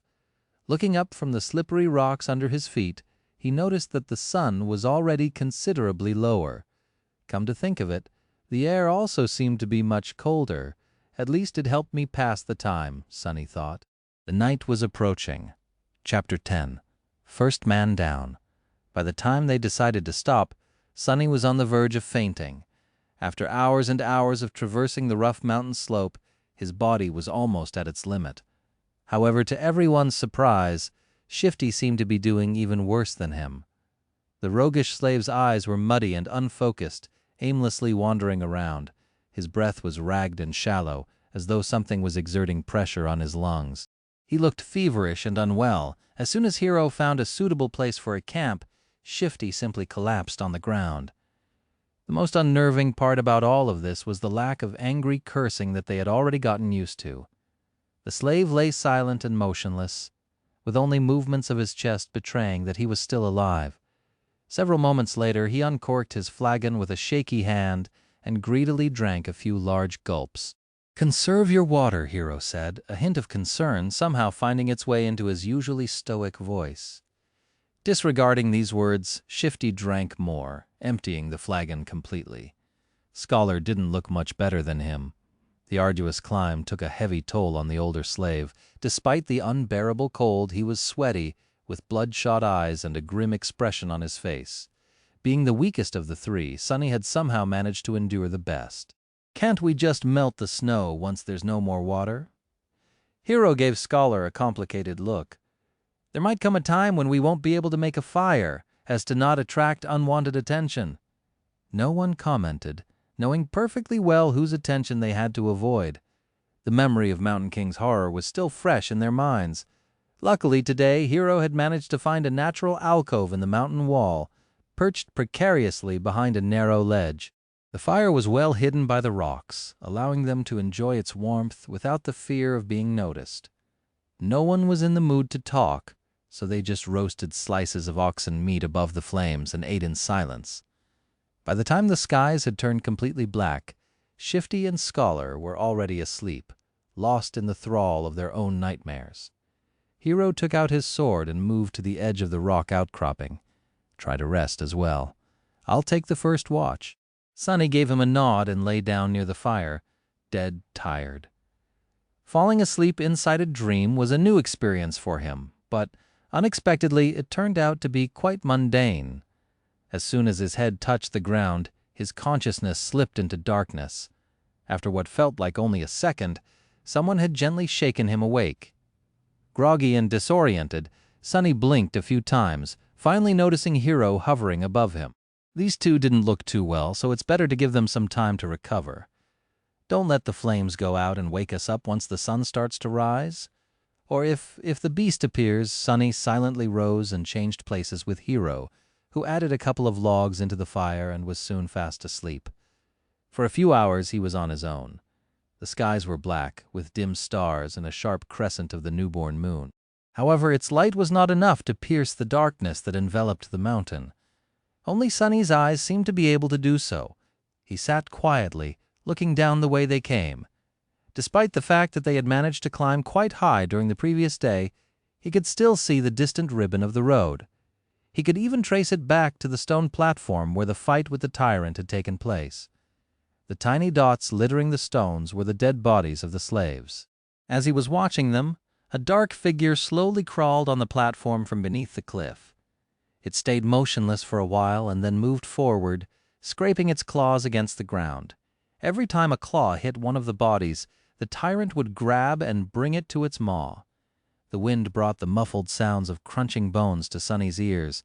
He flinched, accidentally pushing a small rock off the ledge. It fell, hit the slope, and then rolled down, causing a few more to follow. The noise of these falling rocks sounded like thunder in the silent night. Far below, the tyrant suddenly turned its head, looking directly at Sunny. Sunny froze, petrified. He was scared to make even the tiniest sound. For a while he even forgot to breathe. The tyrant was staring directly at him, not doing anything. A few torturous seconds passed, each feeling like an eternity. Then the tyrant calmly turned away and continued to devour dead slaves as though he had not seen Sunny at all. "It's blind!" Sunny suddenly understood.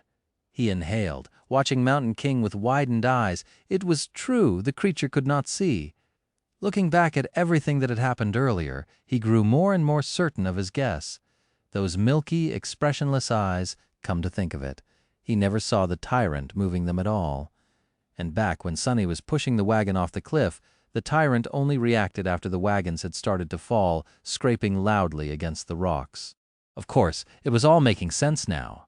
At the break of dawn, Sunny had woken the others up. Hiro had hoped that a full night's rest would do Shifty and Scholar some good, but his hopes were crushed. Somehow, the two slaves looked even worse than before. It was as though yesterday's climb had overstrained Scholar too much. However, Shifty's condition could not be explained by simple overexertion. He was deadly pale and shaky, with half-conscious eyes and a lost look on his face. "What's wrong with him?" Scholar, who himself was not doing very well, helplessly shook his head. "It might be the mountain sickness. It affects different people differently." His voice sounded raspy and weak.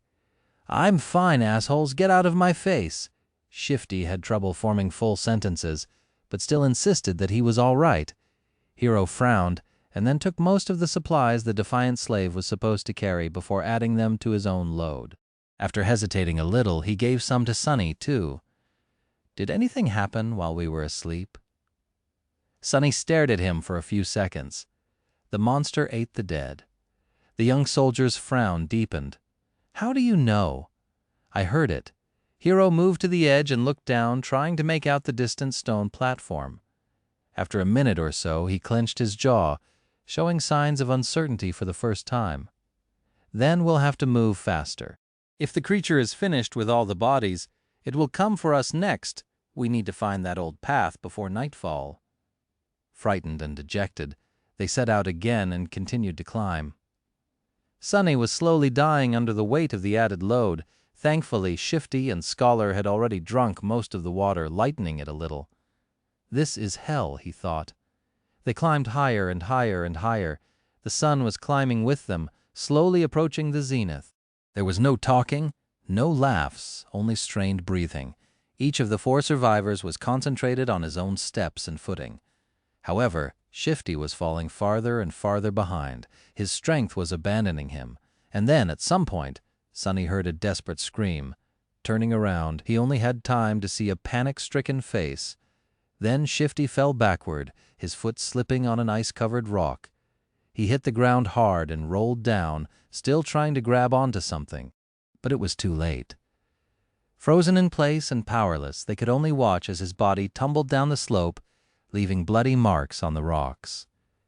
With each second, Shifty looked less like a man and more like a rag doll. A handful of moments later, he finally came to a halt, hitting the top of a large protruding stone in a pile of broken flesh. Shifty was dead. Chapter 11, Crossroads.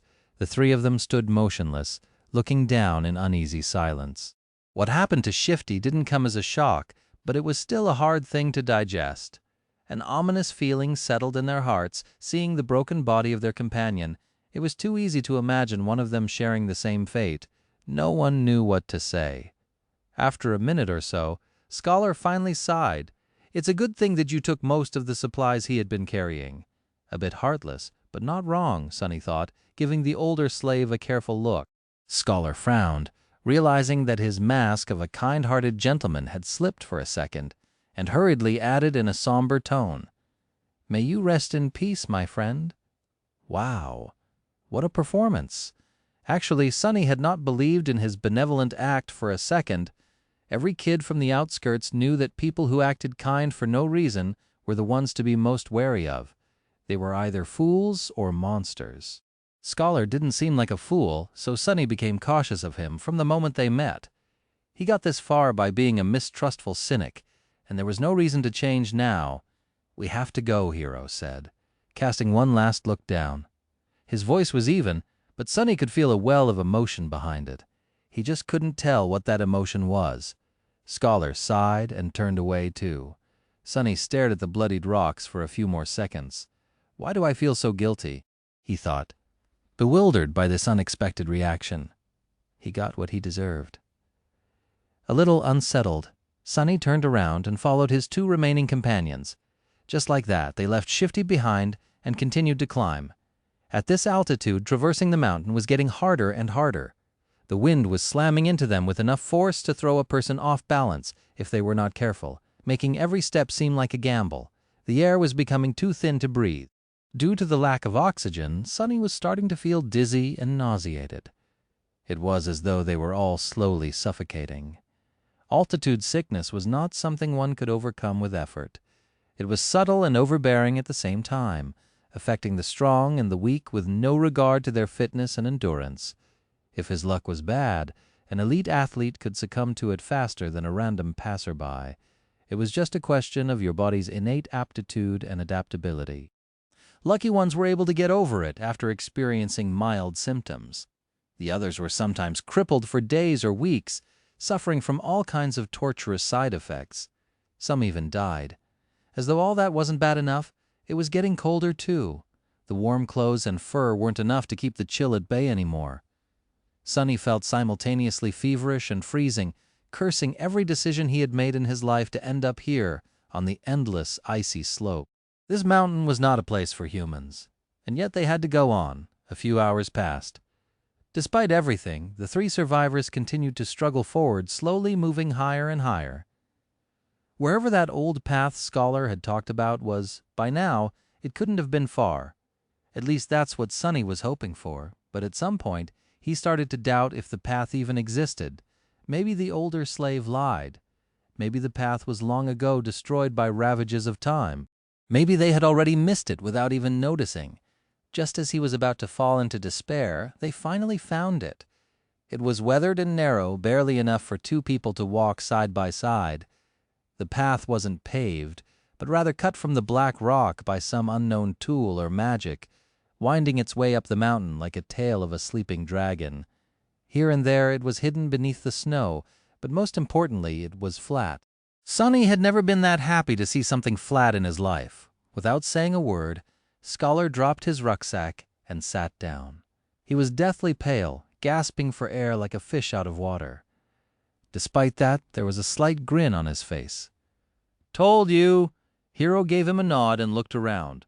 A few seconds later, he turned back to the triumphant slave. "Stand up! It's not time to rest yet." Scholar blinked a few times, then glanced at him with pleading eyes. Just give me a few minutes," the young soldier was going to retort, but Sunny suddenly put a hand on his shoulder. Hiro turned to face him. "What is it? It's gone." "What is gone?" Sunny gestured down, back the way they came. Shifty's body. "It's gone." Hiro stared at him for a few moments, clearly failing to understand what Sunny was trying to say. "Oh, right. They don't know that Shifty's name is Shifty, ahem, awkward." He wanted to explain, but both Scholar and Hiro seemed to have grasped his meaning. Simultaneously, they moved to the edge of the stone path and looked down, trying to spot the place where Shifty had met his end. Indeed, the splattering of blood could still be seen on the jagged rocks, but the corpse itself was nowhere to be found. Scholar flinched back and crawled as far away from the edge as he could. The young soldier also backed away, instinctively grabbing the handle of his sword. The three of them exchanged tense looks, clearly understanding the implication of Shifty's disappearance. "It's the monster," Scholar said, even paler than before. "It's following us." Hiro gritted his teeth. "You're right. And if it is that close, we will inevitably be forced to fight it soon." The idea of fighting the tyrant was as frightening as it was preposterous. He might as well have said that they will all be dead soon. The truth of it was painfully clear to both Sunny and Scholar. But the older slave surprisingly did not look panicked. Instead, he lowered his gaze and quietly said, "Not necessarily." Hiro and Sunny turned to him. "All ears." The young soldier raised an eyebrow. "Explain? Here it comes," Scholar sighed. "The beast had traced us this far in just a day.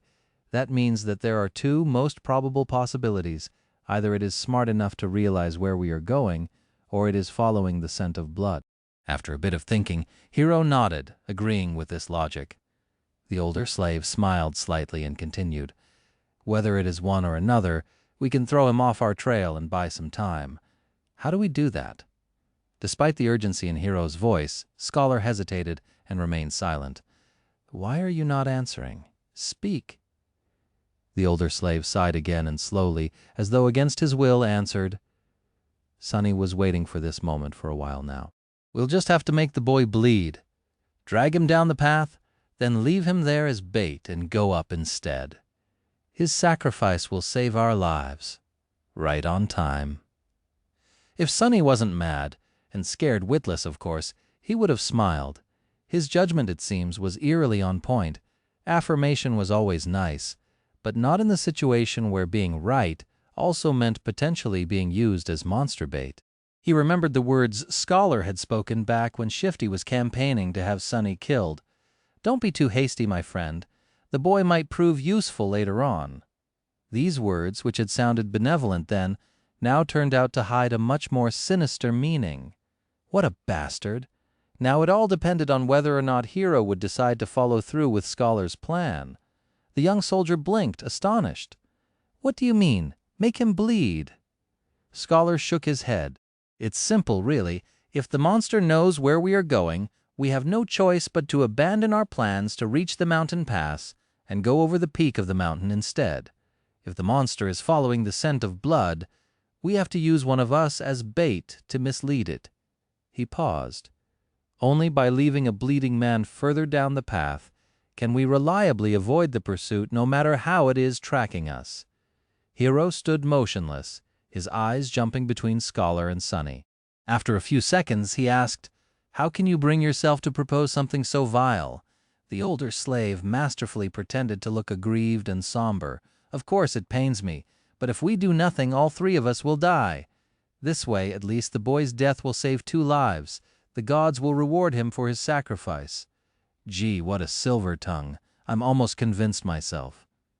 The young soldier opened his mouth, then closed it again, hesitating. Sunny was silently watching the other 2 survivors, measuring his chances of coming on top in a fight. Scholar was already halfway to being a corpse, so overpowering him would not be a problem. Hiro presented an obstacle. Chapter 12. The Smell of Blood. Right now, that obstacle was looking down, avoiding Sunny's gaze. His hand was resting on the sword handle. As always, the young slave had no idea about what was going on inside Hiro's perfectly shaped head. The uncertainty was making him nervous. Finally, after some time had passed, the soldier spoke. "I have only one question." Both Sunny and Scholar stared at him while holding their breaths. Yes? You said that one of us must be sacrificed to save the other two? Why him? From what I see, you are far closer to the grave? A great question. I was just about to ask it myself. Sonny turned to the older slave, trying very hard to suppress a mocking grin. But to his dismay, Scholar had an answer ready.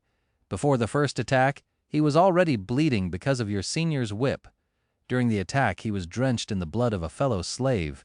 His cloak, too, was soaked in it when the previous owner died. The boy already reeks of blood. Keeping him alive will put us in danger. That's why he is the best choice. The grin died before reaching Sonny's face. Curse you and your big brain. Scholar's reasoning was appallingly solid. Hero listened, his expression growing darker with each word. Finally, he looked at Sonny, a dangerous light shining in his eyes. That is true. Sonny felt his mouth getting dry. Cold sweat was running down his spine. He tensed, ready to act, but at that moment Hero smiled. Your logic is almost unassailable, he said, unsheathing the sword. However, you failed to account for one thing. Scholar raised an eyebrow, trying to hide his own nervousness. What might that be? The young soldier turned to face him, the smile disappearing from his face. Now, he was radiating thick, practically palpable killing intent. It's that I know who you are, Your Grace. I also know what you've done and how you ended up a salve. Just one of the revolting crimes you have committed would be enough to make me want to kill you. So if there is someone among us who deserves to be sacrificed, it's you. Scholar's eyes widened.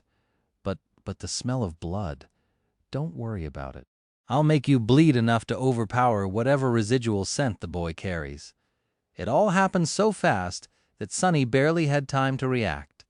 Hero lunged forward with a speed that seemed almost inhuman. A moment later, Scholar was shrieking on the ground, his leg broken with one strike from the flat side of the young soldier's sword, not giving him an opportunity to recover. Hero stomped on his other leg, and a sickening sound of shattering bones could be clearly heard.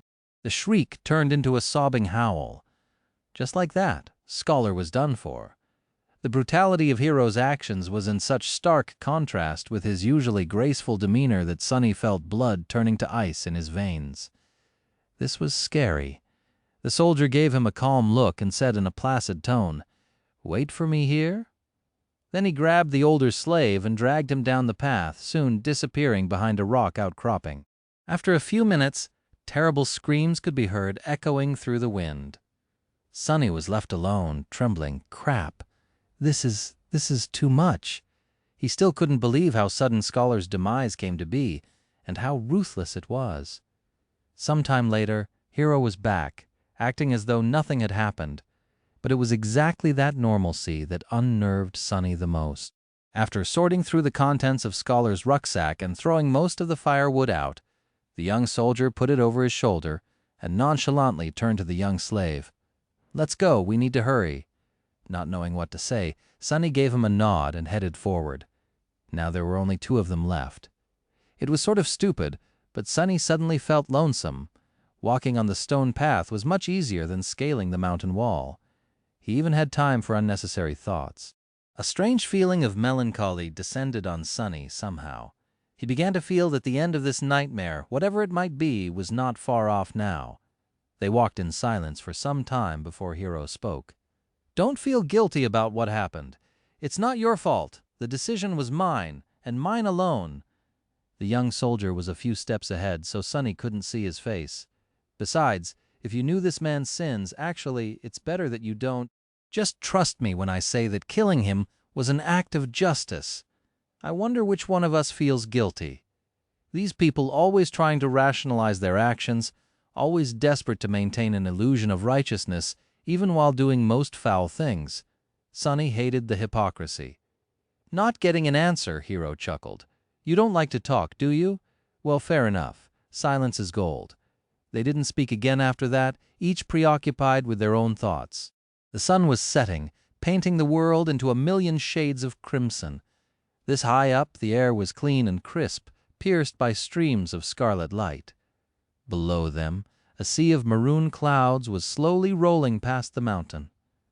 The stars and the moon had begun to reveal themselves in the vermilion sky. It was quite beautiful. However, Sunny could only think about how cold it was going to be once the sun fully disappears. Before that happened, Hiro had found them a shelter. Not far from the path, hidden behind some tall rocks, was a narrow crevice that extended into the slope of the mountain. Happy to be safe from the piercing wind, they explored the crevice and ended up in a small, well-concealed cave. Sunny made a move to unbundle some firewood, but Hiro stopped him with a shake of his head. "Today we will camp without making a fire. The beast is too close." Camping without the warm flames to keep them company was not going to be pleasant, but at least they weren't going to freeze to death inside the cave. In any case, the alternative was too frightening. Sunny sat down, putting his back against the cave's wall. Hiro settled opposite of him, looking downcast and thoughtful. He was obviously in a strange mood. If nothing else, it was apparent from the fact that today, for the first time, the young soldier had failed to care for his sword after making camp. Soon the sun was gone and their small cave became completely dark. Sunny, of course, could still see perfectly well. Hiro, on the other hand, was now completely blind. In the darkness, his handsome face looked noble and, for some reason, sorrowful. Sunny studied it, not willing to fall asleep. After a while, Hiro suddenly spoke in a quiet voice. "You know, it's strange. Usually I can feel someone's presence even in absolute darkness, but with you there's nothing. It's like you're just one of the shadows." With only silence to answer him, he smiled. "Are you asleep?" The question echoed in the darkness. Sunny, who had never spoken with Hiro unless there was an urgent need to, and even then only using a few words at best, felt like there was a strange intimacy between them now. That's why he decided to talk. Maybe the darkness gave him courage. Besides, there was an occasion. "Why? Are you waiting for me to fall asleep before you kill me? Or will you do it in the morning?" Chapter 13. Moment of Truth. The smile froze on Hiro's face. He lowered his head as though in shame. After a minute or so passed, shrouded in heavy silence, he finally answered, "Yes. I thought that if I do it when you sleep, you won't have to suffer." Unseen to him, a bitter grin appeared on Sunny's face. A long sigh escaped from the young soldier's lips. He rested his back against the cave's wall, still not looking up. "I don't expect you to forgive me. This sin, too, will be mine to bear, but please, if you can find it in your heart to understand, if things were different, I would have gladly faced that monster to let you escape. But my life does not belong to me alone. There is an unencompassable duty I am sworn to fulfill. Until it's done, I cannot allow myself to die." Sunny laughed. "You people, look at you, planning to kill me and still insisting on having a good excuse. How very convenient. I really hate hypocrites like you the most. Why don't you be honest for once? Don't give me that crap. Just say it. I'm going to kill you because it's easy. I'm going to kill you because I want to survive." Hiro closed his eyes, his face full of sadness. "I'm sorry, I knew you wouldn't be able to understand." "What's there to understand?" Sunny leaned forward, anger coursing through his veins. "Tell me, why do I have to die?" The young soldier finally looked up.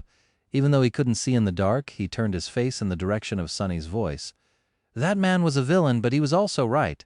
The scent of blood is too heavy on you. It will attract the beast. You can just let me go, you know? We'll part ways after that. Whether or not the monster finds me won't be your problem." Hiro shook his head. "Dying in that creature's maw is too cruel a fate. It's better if I do it myself. You are my responsibility after all." "How noble of you." Sunny leaned back, dejected. After a short while, he quietly said, "You know, when I just came here, I was ready to die after all. In this whole world, 2 worlds actually, there's not a single soul who cares whether I live or die when I'm gone. No one will be sad. No one will even remember that I existed." There was a forlorn look on his face. A moment later, however, it was gone, replaced by mirth. "But then I changed my mind. Somewhere along the way, I decided to survive. I must survive, no matter what." Hiro gave him a thoughtful look. "To live a life worth remembering?" Sunny grinned. A dark gleam appeared in his eyes. "No, to spite you all." The young soldier was silent for a few moments, then nodded, accepting this answer. He rose to his feet. "Don't worry, I'll make it quick." "Aren't you overly confident?" What makes you think you'll be able to kill me?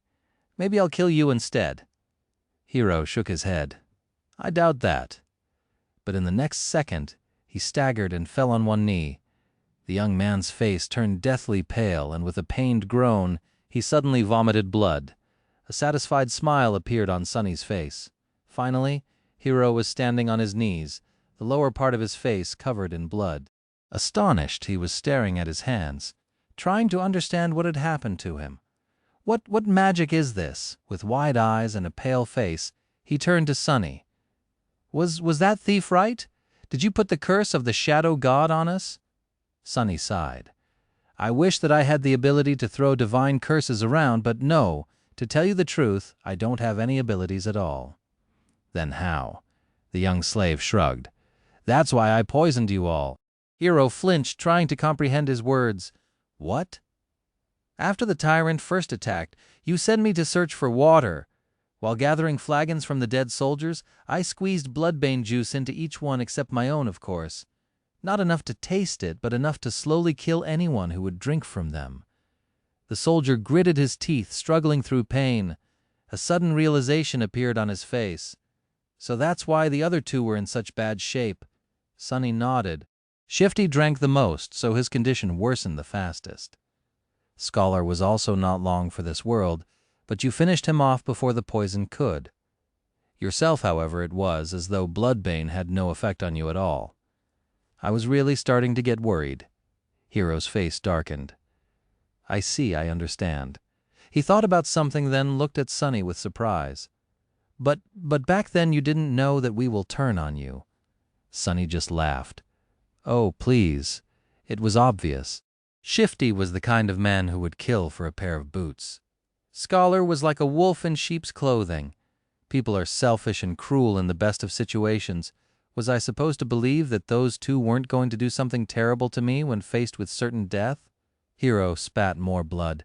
"Then what about me? You?" A disdainful expression appeared on Sunny's face. "You were the worst of them. Why?" Sunny looked at him and leaned forward.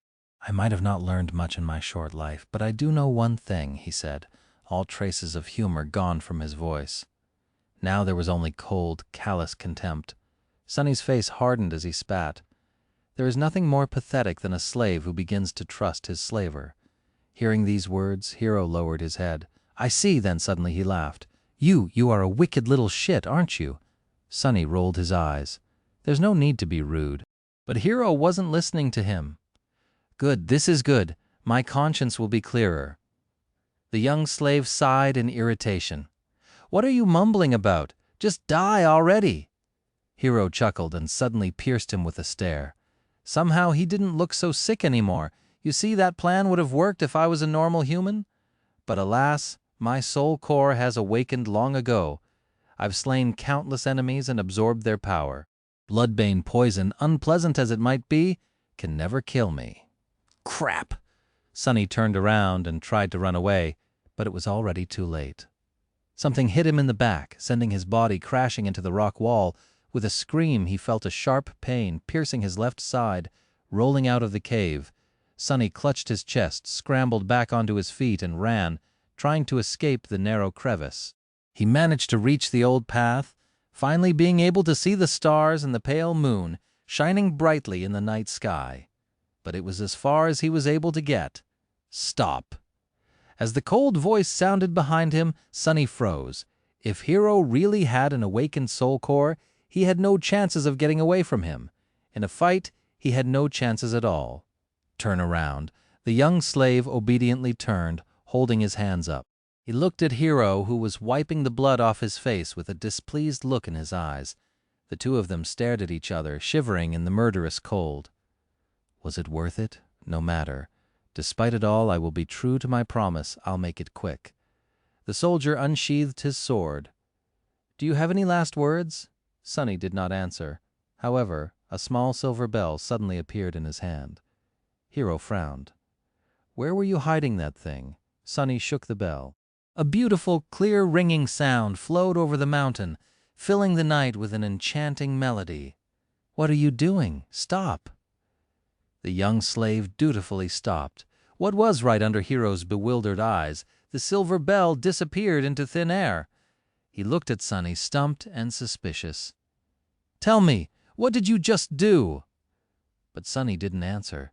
In fact, he hadn't said a single word ever since escaping the cave. Right now, he wasn't even breathing. Hiro, on the other hand, continued to speak. "Tell me right now, or you will regret it," he scowled. "Why are you not saying anything?" The shivering boy just stared at him, completely silent. No, he was staring into the darkness behind him. Hiro's eyes widened. What? Chapter 14, Child of Shadows. Sunny had no choice but to resort to one last desperate gamble. He had no chance against the enemy in a direct confrontation, at least not without an advantage. Bloodbane poison was supposed to be his hidden card, but turned out to be nearly useless. Being able to see in the dark did not help that much too. Somehow Hiro was able to perceive their surroundings even without any light. Whether he was using his sense of hearing or some magical ability, Sunny did not know. Not that it mattered now that they had left the cave and were standing under the moonlit sky. Now he had only one advantage left. The fact that he knew that the tyrant was blind and Hiro did not. Acting on that knowledge, however, was easier said than done.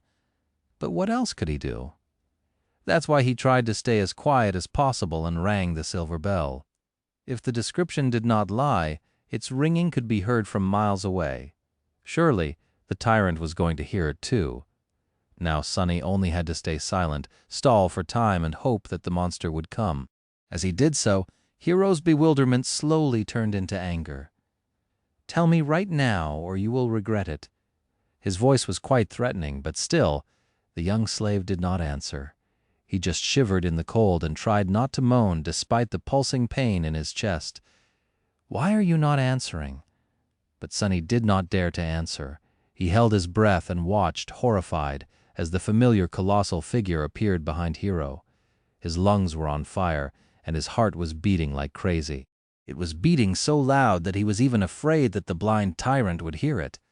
But of course, it couldn't be louder than Hiro's voice, who was still talking, turning himself into the only source of noise on this mountain.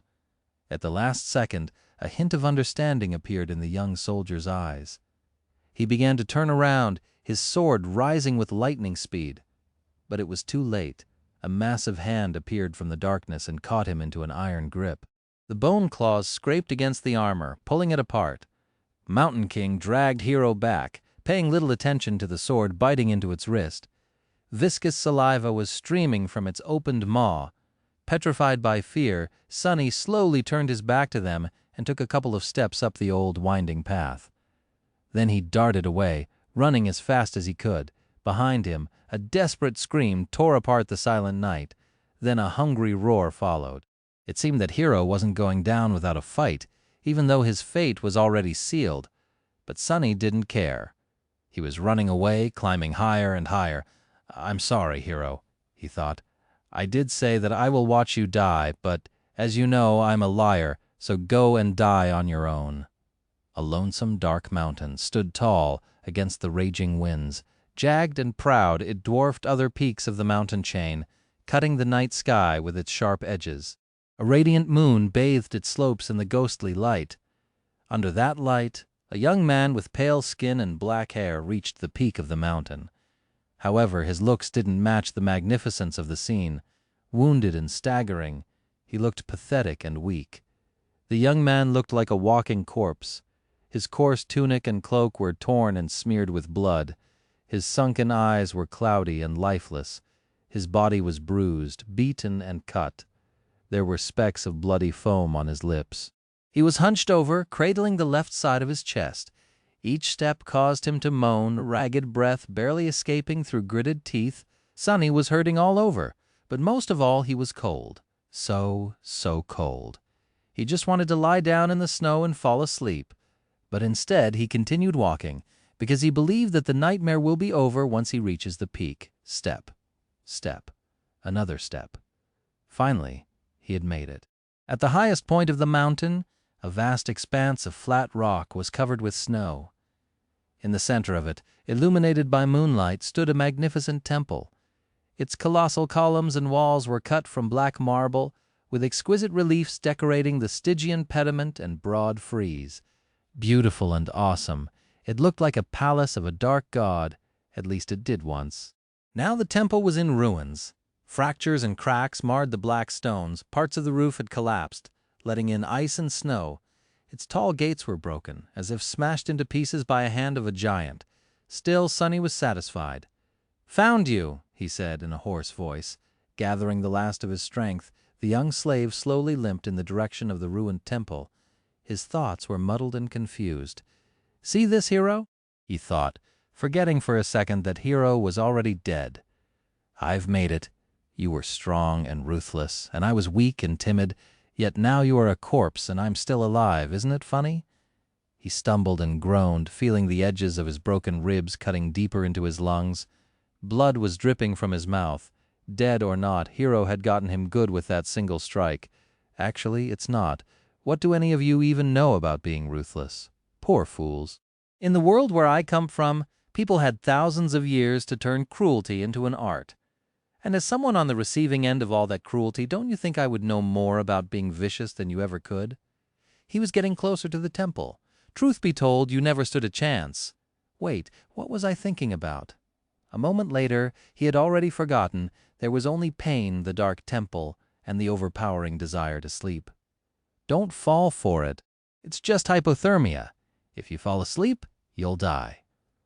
Finally, Sonny reached the steps of the Black Temple. He started to climb them, not noticing thousands of bones that were scattered around.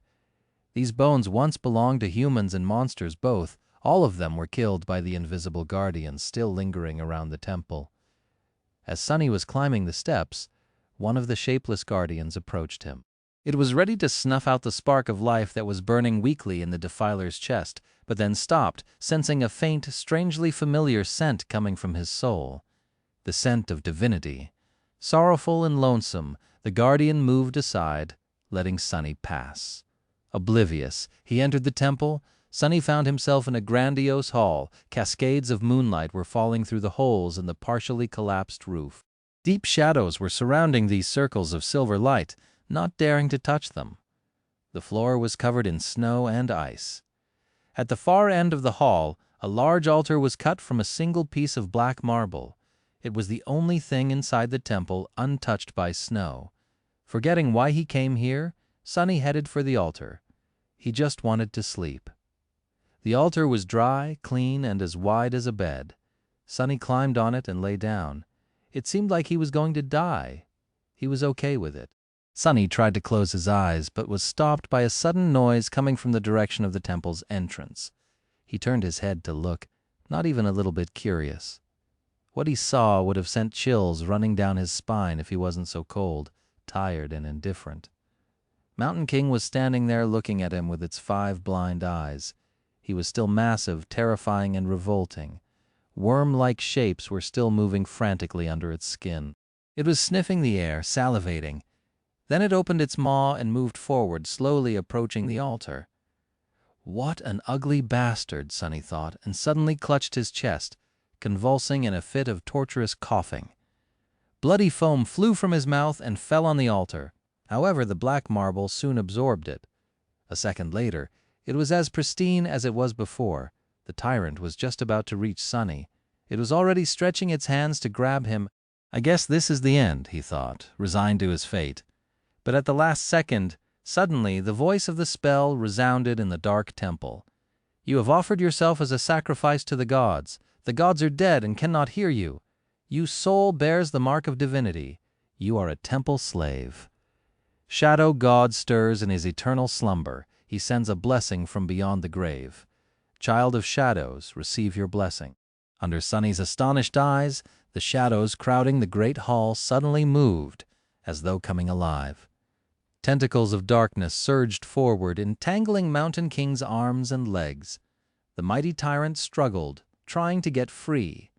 But how could it resist the power of a god? The shadows dragged Mountain King back, pulling in different directions. The tyrant opened its maw, and a furious howl escaped it. The next second, its body ruptured, torn apart into pieces. Blood, viscera, and severed limbs fell on the floor in a crimson torrent. Just like that, the horrible creature was dead. Sonny blinked, Once again he was alone in the ruined temple. The great hall was dark and silent, and then the spell whispered, "You have slain an awakened tyrant, Mountain King. Wake up, Sunless, your nightmare is over. Prepare for appraisal." Chapter 15, Shadow Slave. Prepare for appraisal. Sunny found himself in a space between dream and reality. It was an endless black void, illuminated by a myriad of stars.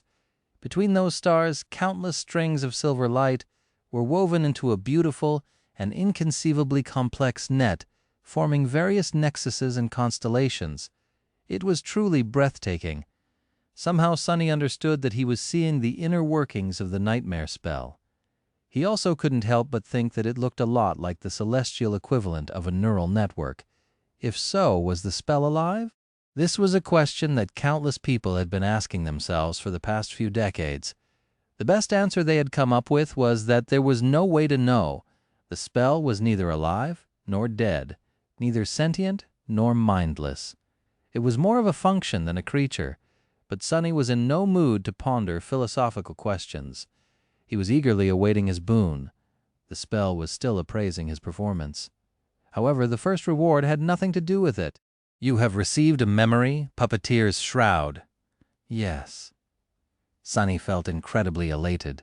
He was almost ready to do a happy dance. That memory belonged to Mountain King, who was an awakened tyrant, which meant that the memory itself was of the awakened rank. Getting it was a stroke of incredible luck. There were 7 ranks to everything in the spell. These ranks were, in order of growing power, dormant, awakened, ascended, transcendent, supreme, sacred, and divine, with the exclusion of nightmare creatures who were ranked as dormant, awakened, fallen, corrupted, great, cursed, and unholy. From the spell's point of view, Sunny was a dormant human. Having a memory of a higher rank than his own soul core would be of great help once he enters the dream realm. The power gap between different ranks simply could not be overestimated. He wanted to take a look at the Puppeteer's Shroud, but there was no more time. The spell was done with its appraisal. Here in the void, its voice didn't sound subtle and familiar anymore. Rather, it seemed like the universe itself was speaking. Sunny held his breath, listening, aspirant. "Your trial is over." A nameless slave ascended the Black Mountain. Both heroes and monsters fell by his hand. Unbroken, he entered the ruined temple of a long-forgotten god and spilled his blood on the sacred altar.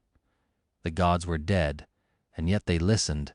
"You have defeated a dormant beast, Mountain King's larva. You have defeated 3 dormant humans, names unknown. You have defeated an awakened human, Oro of the 9. You have defeated an awakened tyrant, Mountain King. You have received the Shadow God's blessing. You have achieved the impossible. Final appraisal. Glorious. Your treachery truly knows no bounds." That final part was not really necessary, as far as Sunny was concerned, but he was still pretty satisfied with the praise from the spell. He felt like his chances of evolving his aspect to an awakened, or even ascended one, were pretty high. His overall power was still dependent on the rank of his soul core, which would remain dormant until much later, but the rank of the aspect itself would do wonders for his overall potential. "Dreamer Sunless, receive your boon." He was an aspirant no more. Sunny grinned. "You have been bestowed a true name lost from light." His jaw dropped. A true name. He had received a true name. Never in his wildest dreams did Sunny dream of becoming one of the chosen few to accomplish such feat, and in his very first nightmare to boot. Not even all of the saints could boast of having one. He was an elite now, a bona fide cream of the crop. He was going to be rich, but the rewards kept coming. "Your aspect is ready to evolve." "Evolve aspect? What kind of a question is that?" Sunny crossed his fingers and said, "Yes. Dormant aspect temple slave is evolving new aspect acquired." Aspect rank. Divine Sunny fell over. Aspect name? Shadow Slave. "Divine, it's divine!" Sunny was standing on his knees, stupefied. The shock was so great that for a second there, he lost all control over his limbs and fell. It said divine, right? He raised a trembling hand and rubbed his eyes, making sure that he was awake, or rather conscious, since Technically, he was still sleeping in the underground vault of the police station. Confused by all this terminology, Sunny silently summoned the runes and found the lines describing his aspect. Aspect, shadow slave. Aspect rank, divine aspect description. You are a miraculous shadow left behind by a dead god. As a divine shadow, you possess plenty of strange and wondrous powers. However, your existence is empty and lonesome. You mourn the passing of your former master and long to find a new one. Innate ability, shadow bond ability. Description. Find a worthy master and let them know your true name. Once they recite it out loud, you will be bound to their will, unable to disobey any command. It is improper for a shadow, let alone a divine one, to walk around without a master. That was a lot to digest. First of all, Sunny felt his heart beating faster. He heard it right! All the suffering and horror he had experienced in the first nightmare paid off in the end. A divine aspect. He had received a divine aspect. Anything above awakened was rare and immensely valuable. People with ascended aspects were rare enough to be fought over by various factions. The factions themselves were built around singular powerhouses with transcendent or supreme aspects, and he had never ever heard of anyone acquiring a divine one. Never. Anything with the divine prefix was so hard to find that it mostly lived in the realm of myths and legends. After all, the human race had not reached that high yet. It was only slightly more than a decade since humans managed to finally conquer the third nightmare and receive the ability to evolve their cores to transcendent rank. As transcendents, or saints as they were called in the real world, powerful awakened ruled over the dream realm, but even they did not dare to face nightmare creatures of higher ranks. Subsequently, there were not a lot of memories and echoes of supreme rank around, let alone sacred or divine. The same went for aspects. And yet Sunny just got one. He grinned, driven half mad by joy and arrogance. However, his jubilation was a little muddied. After all, there was that weird innate ability. Of course, he had no intention of becoming someone's magical slave, with no free will of his own. To hell with that. But it wasn't that bad. All he had to do to avoid that fate was to conceal his true name. No one except for him could see his status. That meant that Sunny just had to keep his mouth shut, and no one will know that he even had one. It meant giving up on all the benefits that someone who was bestowed a true name after the first nightmare was entitled to, but it all paled in comparison with a divine aspect. Not a problem, Sunny thought, with a smirk. If the spell had the ability to laugh, it would surely do so after hearing his thoughts. However, it didn't. Instead, it began to speak again. The first seal is broken, awakening dormant powers. Chapter 16, Rebirth. Sunny felt something waking up inside of him. With a startled cry, he clutched his chest and stared into the darkness, trying to understand what was happening. The feeling was not painful or unpleasant, yet it was like nothing he had ever experienced. It was as though his soul was being shaken awake, infused with strange new energy. However, that energy did not come from some outside source. Rather, it was coming from within, as though it had always been there, sleeping. The energy filled every fiber of his being. Sunny felt his emotions becoming clearer and sharper. Then his body began to change, too. He felt as though a miniature star was burning in the center of his chest. Waves of heat were radiating from it, slowly reaching his stomach and shoulders, then his arms and legs, then his hands and feet. Under that heat, his bones, muscles, organs, and blood vessels were being rebuilt and revitalized. Sunny felt like he was being reborn. He was becoming stronger, faster, healthier. It was euphoric. With each second, his transformation was becoming more profound. New confidence settled in Sunny's heart. He was not a weak, frail street kid anymore. He was not as vulnerable against anyone who would wish to bully him as he was in the past. With his powers awakened and his will tempered by the horrors of the first nightmare, he was now someone you would not want to cross.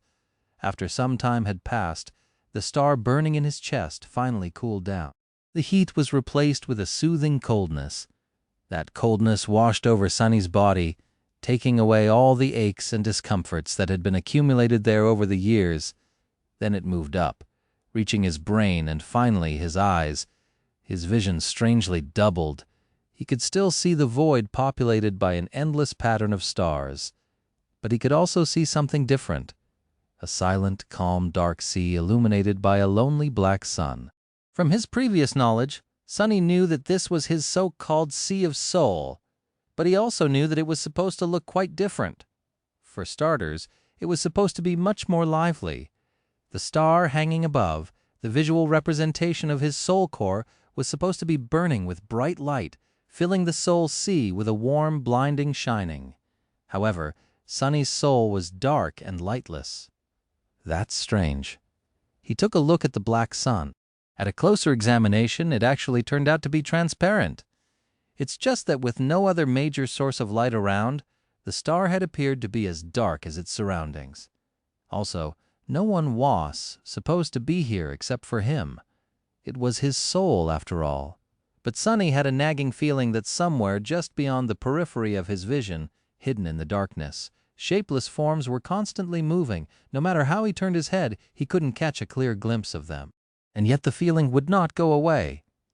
Not wishing to waste any more time on this right now, Sunny turned back to the black sun and finally spotted two spheres of light orbiting around it, as though caught in the soul core's gravity well.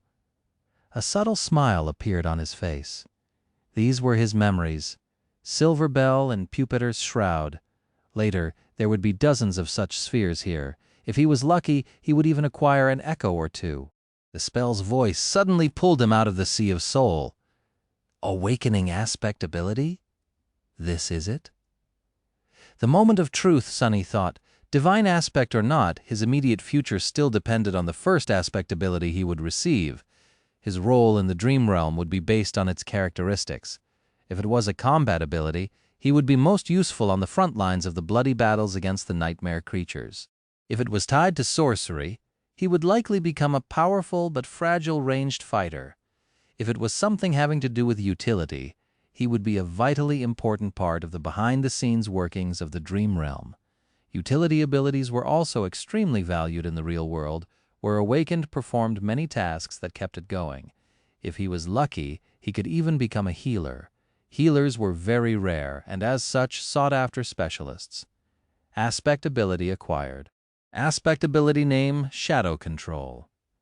Sunny hurriedly summoned the runes. He wanted to go to the description of his new ability right away, but then decided to give his overall information a look first. Name, Sunless. True name, Lost from Light. Rank, Dreamer. Shadow Core, Dormant Shadow Fragments, 12-1000. What is that? Where the rank of his soul core was supposed to be written, a mysterious shadow core appeared instead. Sunny looked at it, blinking. He had never heard of anyone having a different kind of core before. Was he that unique? This enigmatic shadow core would certainly explain why his Sea of Soul looked so strange. And also, he moved his eyes down, noticing the shadow fragments counter. Usually, there was supposed to be an indicator of the number of soul shards consumed. However, it was nowhere to be seen. I actually have a completely different progression path than all Awakened. The idea was as exciting as it was frightening. Not having to fight for resources with anybody else was an incredible advantage. Most of the human society in the dream realm was built around the acquisition of soul shards.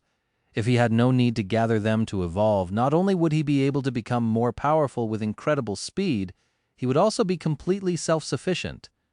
On the other hand, he had no idea how to acquire these shadow fragments. However, he had gotten 12 of them somehow already, so whatever it was that he had to do, he had already done it in the first nightmare. I'll have to explore this carefully. Satisfied with this decision, Sunny continued to study the runes, memories, Silver Bell, Puppeteer's Shroud, Echoes, Attributes, Fated, Mark of Divinity, Child of Shadows, Aspect, Shadow Slave, Aspect Rank, Divine, Aspect Abilities, Shadow Control, Aspect Ability Description. Your shadow is more independent than most. It is an invaluable helper. What is that supposed to mean? Sunny held his breath and began to read the description again, but at that moment, a new set of runes appeared just below it. Simultaneously, the spell's voice resounded in the black void. All power has a price. You have received a flaw. Your flaw is, Sunny read the runes, and his eyes widened in horror. Oh, no, no, no, no. Chapter 17, 3 Simple Words. He closed his eyes, then opened them again, hoping that the runes would disappear. Please, be gone, please. But the runes were still there, shining slightly as though mocking him. Flaw. Clear conscience. Flaw description, you cannot lie. Sunny stared at these 3 simple words, feeling like there was a bottomless abyss opening right beneath his feet. The spell, which was usually frivolous with its descriptions, decided to be straight and on point this time. There were only 3 words. They left him no room to maneuver. Can't lie. I can't lie. Me? How am I supposed to live if I can't lie?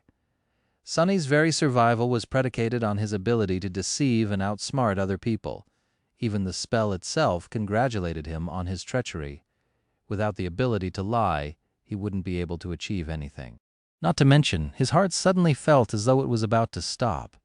If he could only tell the truth, how was he supposed to hide his true name? Wouldn't anyone be able to turn him into an obedient slave by simply asking a couple of innocent questions?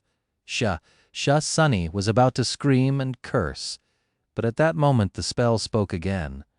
Wake up lost from light. The black void spun and disappeared. Sunny opened his eyes. The armored ceiling of the police station's vault hung above him. No one would call its aesthetics beautiful, but to him it was the most majestic sight. Only now did he realize how much he had missed the real world. It was safe and familiar.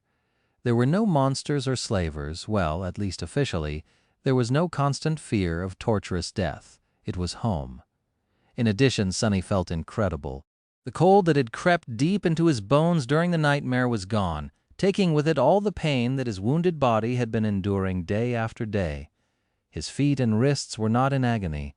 His back had forgotten the bite of the whip, and he could even breathe without feeling the sharp edges of his broken ribs cutting deeper and deeper into his lungs. What a blessing! The sudden disappearance of pain, coupled with the new vitality that permeated his body, almost made Sunny cry. I really survived! He slowly looked down and then froze, breathless. On a cheap plastic chair placed beside his reinforced medical bed sat the most beautiful woman he had ever seen. She had short, raven-black hair and icy blue eyes. Her flawless skin was smooth, supple, and as white as snow. Actually, this was Sunny's first time meeting someone as pale as he himself was. However, while Sunny's pallor looked strange and unhealthy, the beautiful stranger was nothing short of striking. The woman seemed to be in her late 20s. She was wearing a dark blue uniform with silver epaulettes and black leather boots. The jacket of her uniform was casually unbuttoned, revealing a black tank top beneath. Currently, she was stretching her arms above her head, clearly bored and sleepy. The gesture forced the thin fabric to tighten, provocatively accentuating her full breasts.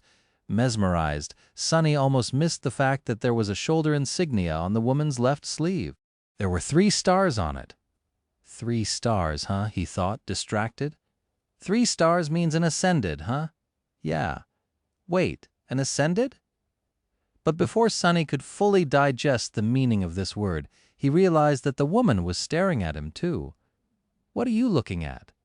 She said, not a gram of humor in her voice. Sunny blinked a couple of times, embarrassed, and quickly came up with an excuse. Then he opened his mouth and answered, Your breasts? A second later, his eye widened in absolute horror, because he wasn't planning to say those words at all. His mouth moved on its own. A wave of terror suddenly drowned his mind. The woman slowly smiled with a dangerous gleam in her eyes. Then, without any warning, she moved her hand and slapped Sunny across the face. Sunny's whole body was turned around. If it wasn't for the restraints holding him in place, he would have probably flown off the bed. For a moment he even saw stars, but it could still be considered getting off lightly. An ascended, the woman was an ascended. She could have torn his head clean off with a flick of a finger. Why did he have to offend someone so powerful of all people? Meanwhile, the woman cleared her throat and crossed her arms. Are you awake now?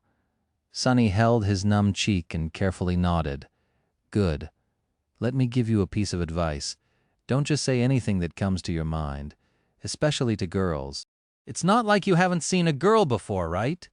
Say thank you, I definitely will not, Sunny thought. But instead his mouth moved on its own, and he said, I've seen plenty, but no one as beautiful as you. Then he flinched back, his face as red as a lobster. The woman stared at him for a few seconds and then burst into laughter. I see you haven't met a lot of awakened, then. By awakened standards, I'm below average. Sunny glanced at her with doubt. The woman shook her head. As your soul core develops, the body gets rid of all its imperfections, so it's hard to find an unattractive awakened, especially among the stronger ones. Live long enough and you might just become a flower boy yourself. Then she gave him a thorough look and added, well, maybe in any case, since you're awake, welcome back to the land of the living. Congratulations on surviving your first nightmare, Sleeper Sunless. Sleeper Sunless. That was how people would address him now, at least in the short span of days until the winter solstice. After that, he would either return from the dream realm as an awakened or not return at all. It felt strange to have a title put before his name. In the past, Sunny was rarely even addressed by name. People mostly called him things like boy, punk, brat, or hey you, but now he even had a title, Sleeper Sunless. Actually, the correct term was dreamer. But humans had their own set of words for those infected by the nightmare spell. Carriers who had just finished their first nightmare were called sleepers because of how they interacted with the spell. Basically, once his spirit enters the spell, his body was going to fall into slumber. That slumber would continue for days, weeks, or even months, however long it takes him to escape the dream realm, hence the term sleeper. Once he escapes and becomes an awakened, he would live his life normally during the day and return to the dream realm every time he falls asleep. The awakened were called the same by the spell and the humans. That word was also sometimes used as a general term for all carriers. Then, if he were to decide to enter a second nightmare and manage to survive, he would become an ascended people, called them masters. Masters could enter and exit the dream realm as they wished. Some even chose to never come back there at all. More than that, they traveled between the worlds physically, not just in spirit. And then above the masters, there were saints, those who had conquered the third nightmare and earned the right to call themselves transcendent. They were as powerful as demigods and even more rare. Not only could they travel between the real world and the dream realm, but they could also take others with them. But coming back to masters, the beautiful woman stood up and approached the reinforced medical bed. With practiced moves, she began to undo the restraint holding Sunny in place. I am Ascended Jet. You can call me Master Jet. These past 3 days I was on watch duty due to your nightmare. Right before I fell asleep, the policeman told me that an awakened would arrive in a few hours to monitor my condition, to kill the nightmare creature if I die and let it through. Sunny was unwilling to open his mouth, terrified that all sorts of truths would come spilling out. But there were things he simply had to know. Master Jet, I have a question. Go on. Why would a master be put on watch duty? Isn't it below your pay grade? Jet gave him a dark look. You're smarter than you seem. Recently, there was a lot of gates opening in this sector.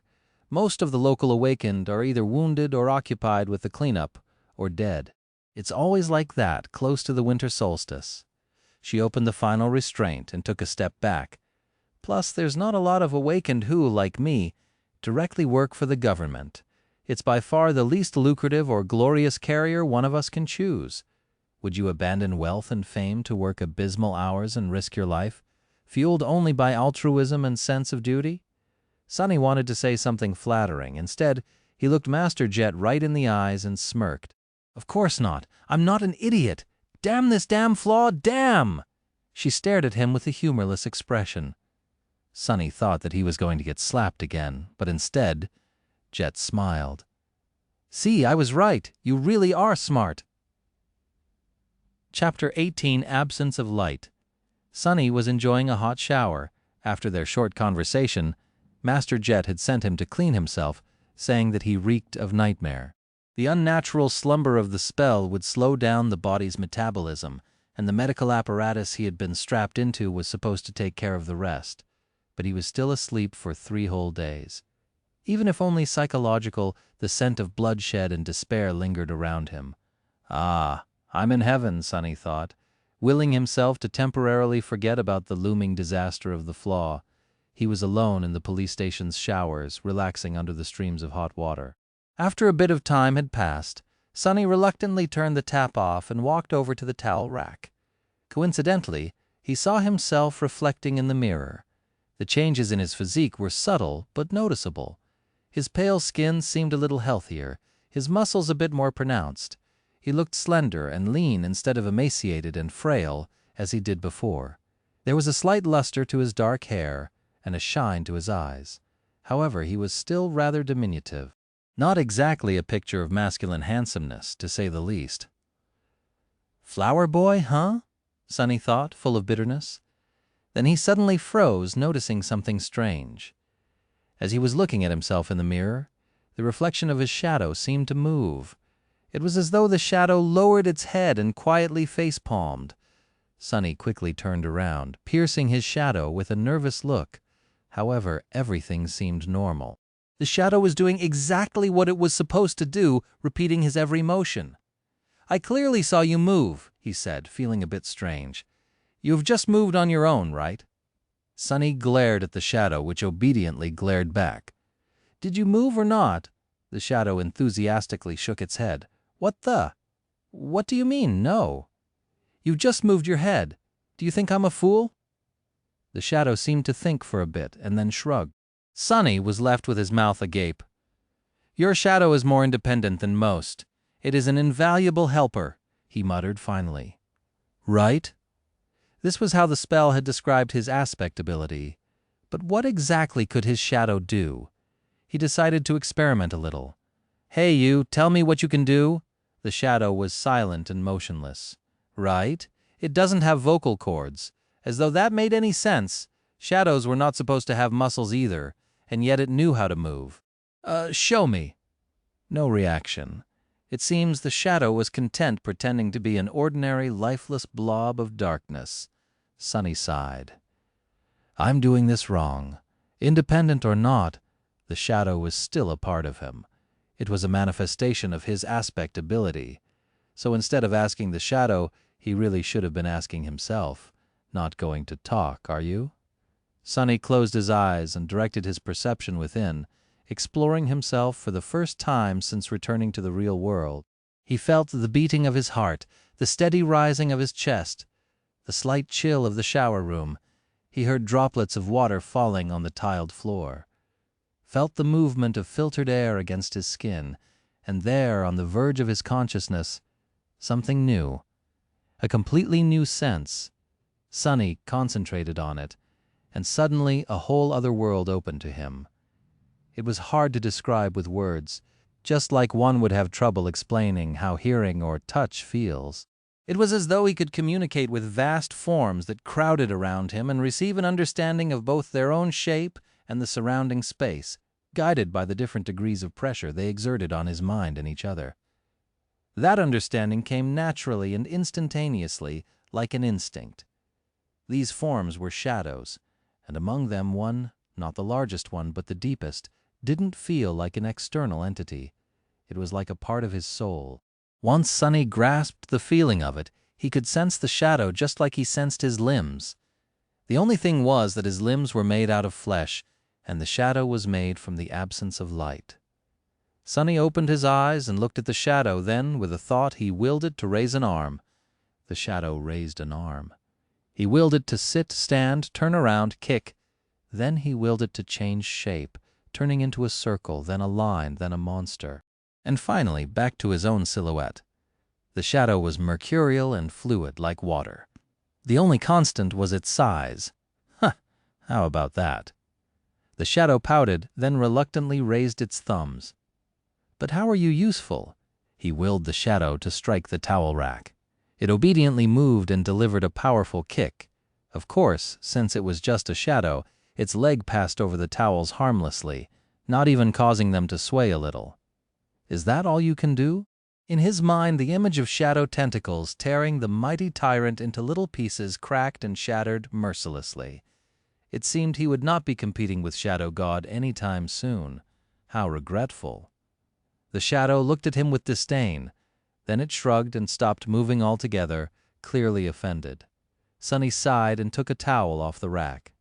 "All right, I will explore it later." A few minutes after that, he was wearing a clean police-issued tracksuit and heading for the cafeteria. Master Jet was waiting for him at one of the tables, with 2 trays full of steaming synthetic food in front of her. "Help yourself." Sunny glanced at the cheap gruel, which was not so different from the stuff he used to consume in the outskirts, and sighed.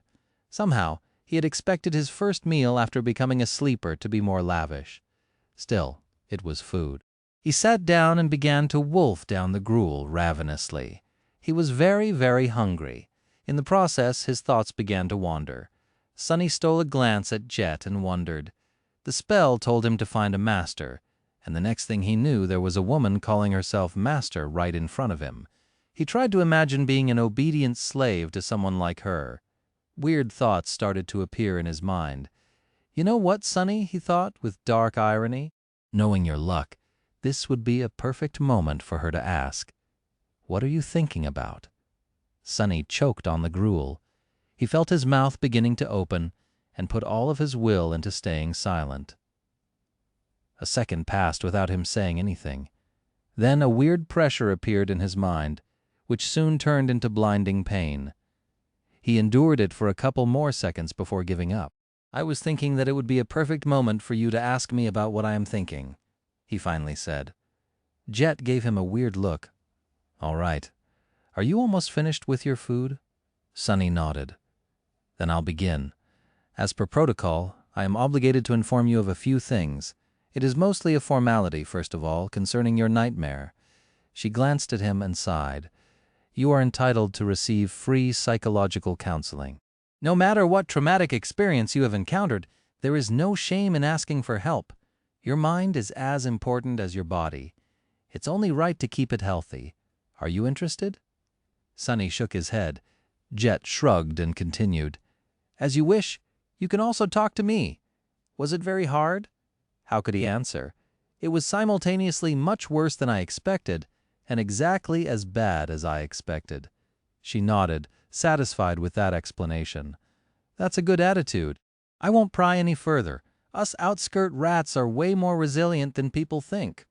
Sunny looked at her in surprise. "Master Jet, you grew up in the outskirts." She grinned. "What, you can't tell because of my exquisite manners and polished exterior?" He blinked a couple of times, surprised. "I couldn't tell at all." After thinking for a while, he added, "Are there a lot of people like us among the awakened?" Jet's smile disappeared. "No, there's not. In fact, they can be counted on one hand, as expected. Odds were really stacked against people like them. That made the 3 stars on Jet's insignia even more exceptional. One day I'll be a master too. If she can do it, why can't I?" "So what happens now? What else are you obligated to tell me?" Sunny had no idea what he was supposed to do after leaving the police station.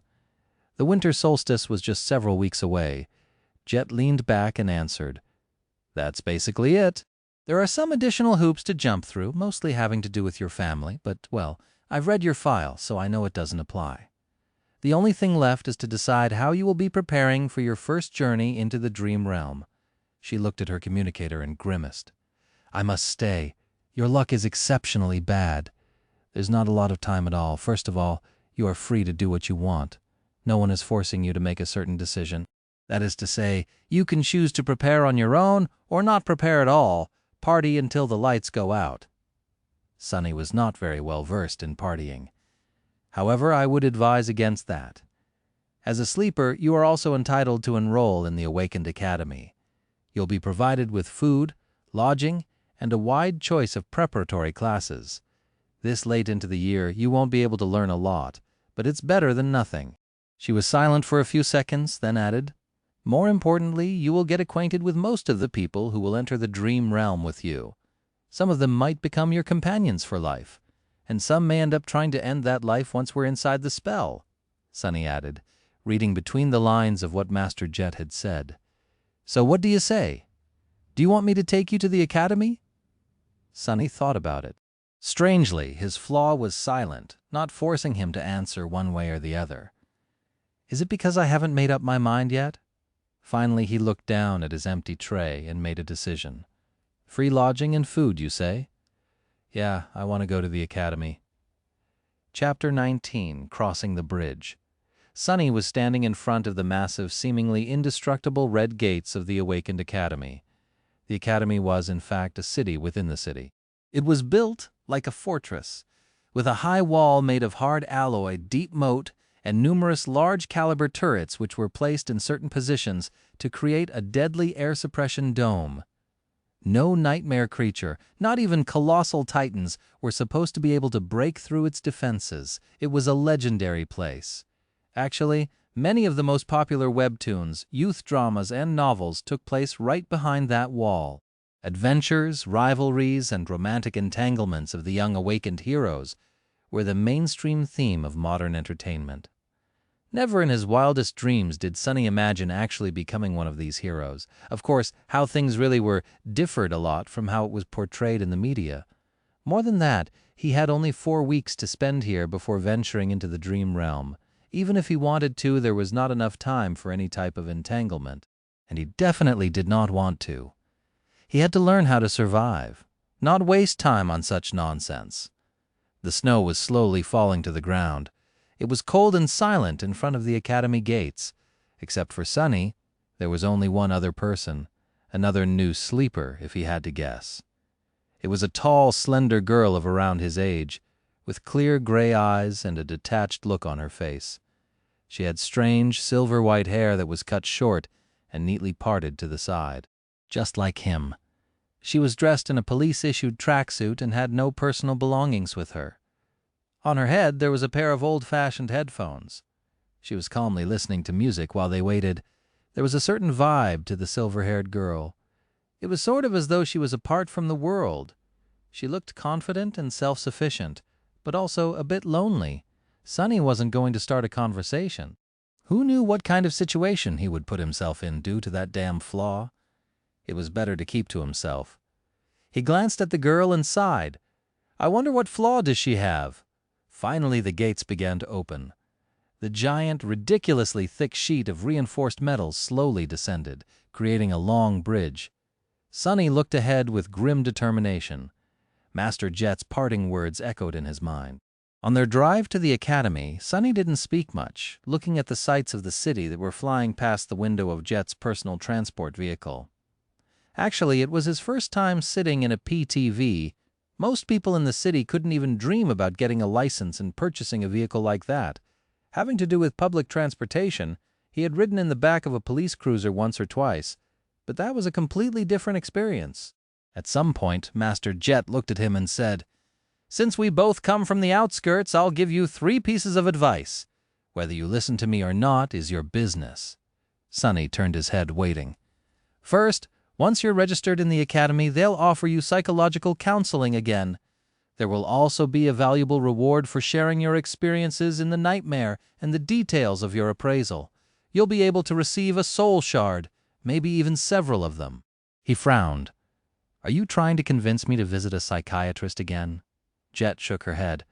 No, I'm telling you to refuse, surprised. Sunny raised his eyebrows. Why? There was a pause before she answered. You're too green to understand, but out there in the dream realm, nightmare creatures are not the only danger. Once you grow powerful enough, humans will become an equal threat. The less they know about your aspect, the better. So that's how it is. The easiest way to defeat a powerful awakened is to use their flaw. That's why young fools in the academy are encouraged in various ways to share the details of their aspects. I'm not saying that the government will leak your information, but once 2 people know a secret, it's no longer a secret, and there's a lot of people working for the government. That made a lot of sense. Thank you, Master Jet. She gave him a nod. Second, there will be a lot of courses to choose from. All types of combat training, deep dives into nightmare creature categories and vulnerabilities, basics of various types of sorcery, artifact study, and so on. Sunny gulped. Actually, he was already agonizing about what weapon to train with. 4 weeks was not enough to master a weapon, but at least he would have a basic understanding of it. Disregard all of that. The only course you have time to attend is wilderness survival. He blinked. What? Jet glanced at him. It's different for city kids who learn all sorts of useful things in school and from their tutors.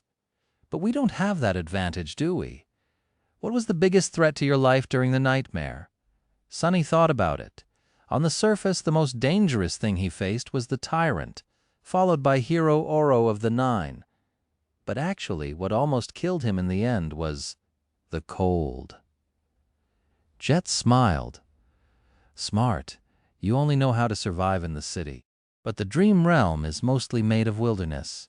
Do you know how to make a fire? How to procure food? How to find safe shelter? No. Fighting monsters is important, but it'll be useless if you die of hunger or exposure to the elements. Trust me, I've learned it the hard way. Sunny nodded, angry at himself. It was so obvious, yet he never even thought about these seemingly simple things. He was blinded by his past habits and experience. Human brains were like that. Once accustomed to a certain way of living, it was hard to see past the already familiar routines. It was lazy thinking at its worst. At that point, Master Jet had stopped the car and opened the door, getting out. Sunny followed her and was momentarily stunned, staring at the colossal metal gates in front of them. This was the famous Awakened Academy. After a few seconds, he shook off his amazement and turned to his senior. "This is as far as I go," she said, looking cheerlessly at the walls of the academy. "I've already notified them someone will come fetch you in a while." There was something dark in the depths of her icy blue eyes. Sunny suddenly felt a cold feeling spreading through his body. "What's the third advice?" Master Jet glanced at him, then sighed. "Remember, no one can survive in the dream realm alone. That's not an opinion, that's a fact. Try to get along with your peers, even if they don't treat you well. It might save your life." Then she suddenly smiled and patted him on the shoulder. "You've done well to survive until now. Make sure to keep yourself alive in the future, too." Then she got back into her PTV and drove off. Just like that, she was gone. The end of the metal bridge hit the special grooves in the ground and stopped moving after a set of loud clicks. Sunny looked ahead, wondering what kind of life he was going to be living in the next 4 weeks. Keep your flaw and aspect secret. Learn to survive in the wilderness. Be nice to other sleepers. It didn't sound too hard, but for some reason he was sure that these weeks were going to be as challenging as his first nightmare, or maybe even worse. Seemingly free of such concerns, the silver-haired girl walked forward and stepped on the bridge. Sunny sighed and reluctantly followed. Chapter 20, Outcast. Once again, the sleeper part of the compound was relatively small and situated in the southern part of the academy, surrounded on all sides by training fields and parks. It was a low, modern building constructed with reinforced materials. Like the majority of buildings in the academy, most of it was hidden below the ground, leaving only a couple of floors above it. With its white, pristine alloy walls and wide windows, it must have looked beautiful in the summer, contrasted against all the greenery around. Inside, the building was spacious and well-lit. Sunny and the silver-haired girl were taken to a large hall where 100 or so of young men and women, sleepers of the same unfortunate timing as the two of them, were already waiting for the beginning of the induction ceremony. Most of them were nervous, tense, and excited. Logistics of the academy were a constant headache for the administrators, since the rate at which the spell infected people was always chaotic. There was no way to orderly structure for batches of sleepers to undergo any type of standardized education on a shared schedule. Some of them had a full year to prepare for the dream realm, some only months, some even mere days. That's why these induction ceremonies were held each month at the beginning of the year, and then every week once the winter solstice began to loom near. Some of the sleepers in the hall had to wait days to be inducted, while Sunny had lucked out and was delivered to the academy just hours before the scheduled event. Once inside the hall, he understood 2 things. Firstly, everyone was well-dressed and in possession of a suitcase, a duffel bag, or at least a backpack carrying their personal belongings. They were obviously coming prepared, most likely from home, sent off by their families. So Sunny and the silver-haired girl, who came empty-handed and wearing simple police-issued clothes, were not a norm like he had assumed, but actually an eye-catching anomaly. Right, that makes sense. Secondly, Master Jet was not being overly humble when she called herself below average by awakened standards. Even though these young people were just starting their paths as awakened, their looks were dazzling. Everyone was handsome, beautiful, and radiated health. He swallowed. Still, I feel like none of them compare. She might not be as perfectly shaped, but I don't know, she has a presence. It's like shadows become deeper and the temperature drops by a couple of degrees when she's in a room. Was this the difference between a sleeper and a master? But all of these thoughts were just him trying to postpone the inevitable. Sonny already knew that he was in for a wild ride because he could not lie, and all of these excited youths, regardless of their clothes, gender, and looks, wanted to do one thing: talk. Every one of them wanted to talk with fellow sleepers. They wanted to discuss their nightmares, their future journey into the dream realm, and everything in between. They wanted to ask questions. They wanted to be asked questions. They wanted to discuss something important or just chit-chat about stupid things. Everyone wanted to share. "It's a nightmare," Sonny moaned, disturbed and fearful.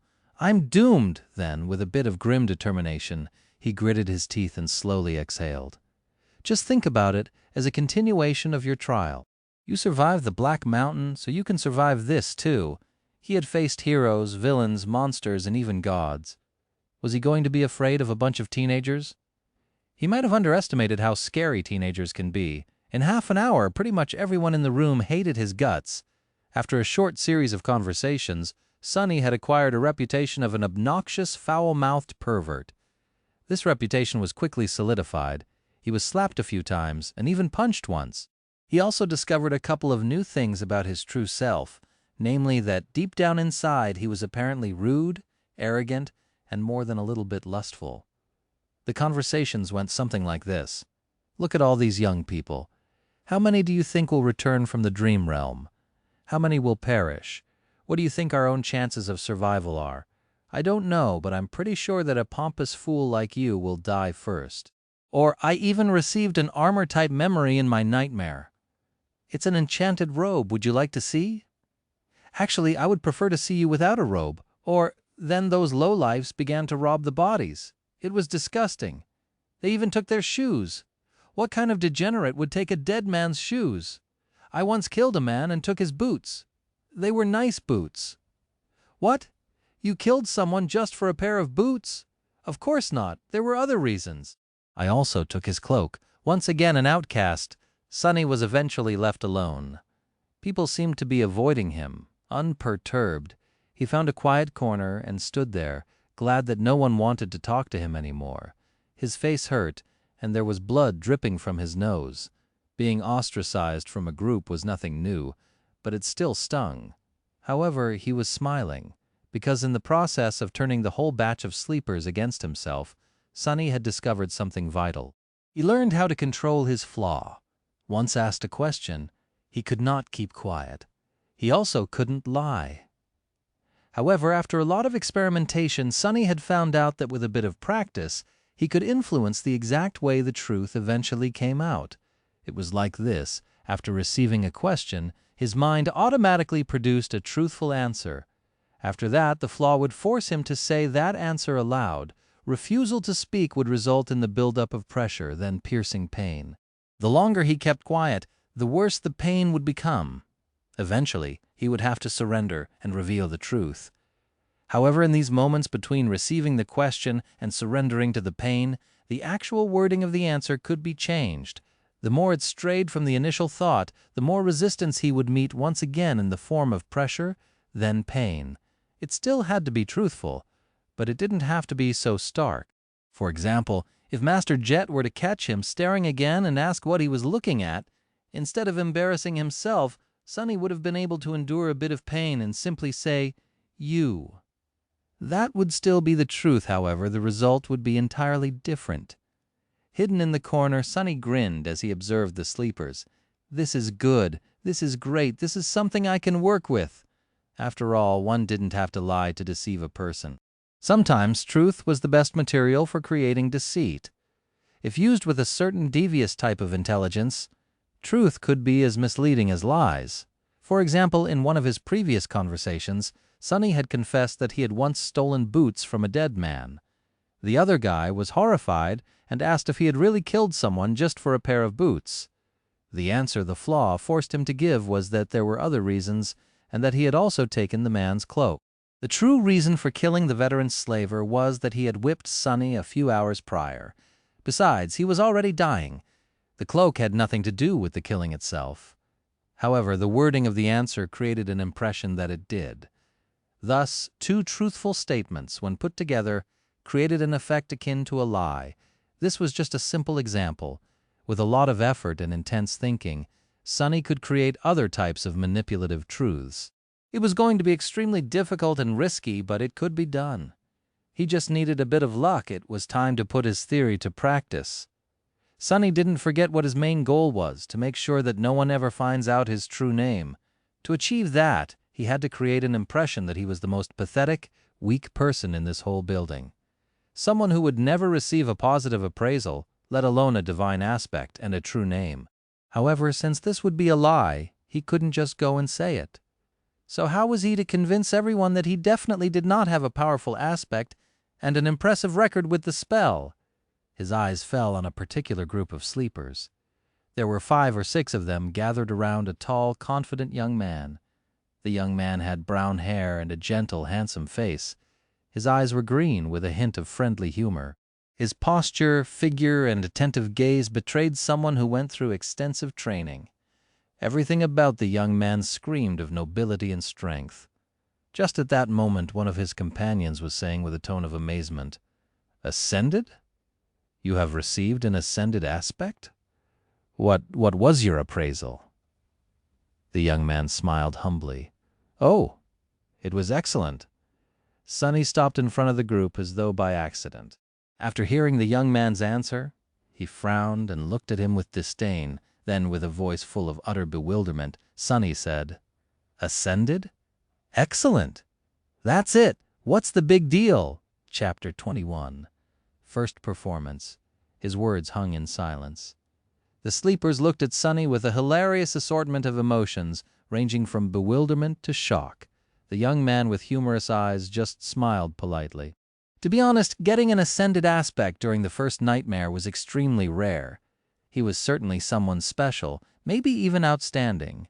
Actually, despite their apparent differences, the young man somehow reminded Sonny of Hero, Oro of the Nine. There was a special type of calculating coldness hidden deep inside their eyes. He had encountered such people before, mostly among the veterans of various street gangs in the outskirts. They simply called this type of coldness murder math. Basically, it was a habit experienced fighters developed no matter where they were and what mood they were in. There was always a sober part of their minds constantly calculating the most efficient way of killing the person in front of them, just in case such need arises. Ugh. Why do I have to antagonize someone like that, of all people? But Sonny really had no grounds to complain. After all, he brought this on himself.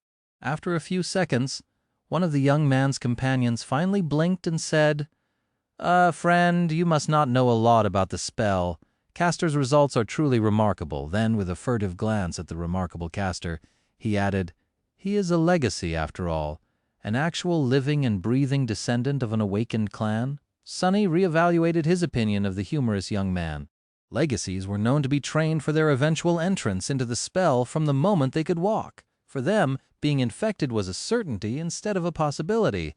They were extremely formidable people. "Just great," he thought bitterly and made his frown deepen. "Are you trying to pull a prank on me? You call this remarkable?" The bewilderment in the eyes of these sleepers was slowly being replaced by hostility. "Listen, friend. If you don't think that an ascended aspect is remarkable, then please share with us your own amazing results. What, pray tell, was your appraisal?" Castor himself was still keeping quiet and smiling. However, his defenders were growing restless. This was exactly what Sonny wanted to happen. He smiled with utter contempt. "I would let you know my appraisal was, it was glorious. Yes, glorious. And the aspect I acquired was of the divine rank." After that, he received a number of strange looks. No one had ever received a divine aspect before, so, of course, they were starting to think that he was a lunatic. But there was still a sliver of doubt. Maybe that strange guy was a descendant of a powerful clan? A peerless prodigy? Maybe his appraisal was indeed glorious. Sonny had to dispel that tiny bit of doubt. Mind you, I'm not some lofty legacy. Pfft, I'm from the outskirts. I've never even received combat training. All that training, and he only got an excellent? What did he do during the nightmare? Pick his nose the whole time.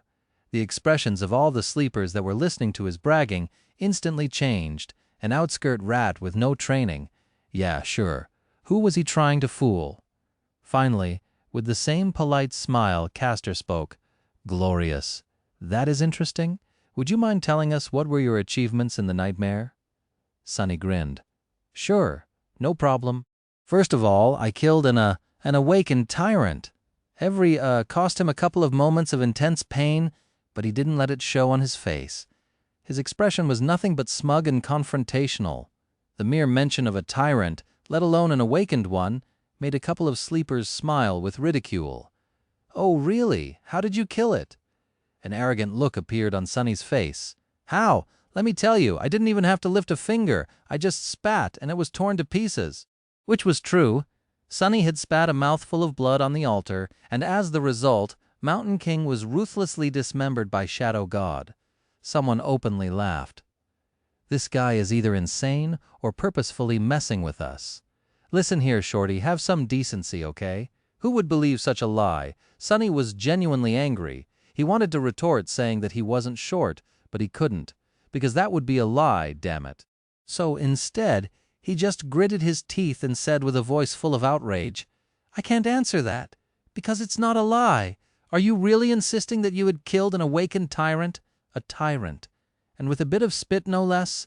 Sonny knitted his brows. That's the truth. More laughter followed.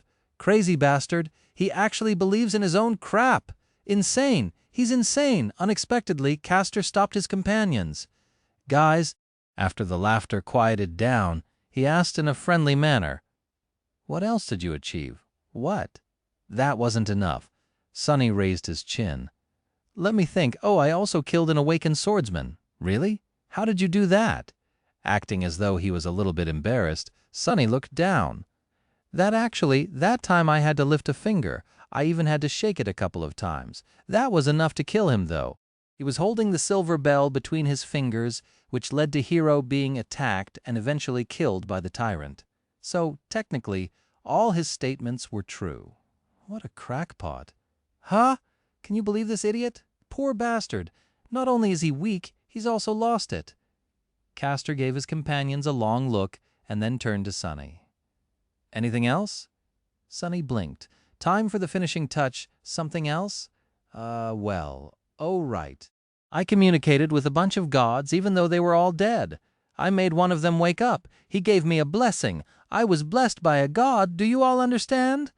The sleepers were silently shaking their heads or looking at him with pity. Castor sighed. I see. Well, in comparison to your achievements, mine do look rather average. Thank you for sharing with us. I hope you'll be as successful once we enter the dream realm. Sonny smiled with a look of smug superiority on his face. You better believe it. With that, he turned around and walked away. Ah, that's a job well done. He was pretty sure that after this performance, no one would ever believe that he actually had some kind of a powerful aspect or did anything worthy of notice during the nightmare. He only told them the truth and yet managed to make everyone believe in the opposite of the truth. Such an incredible feeling.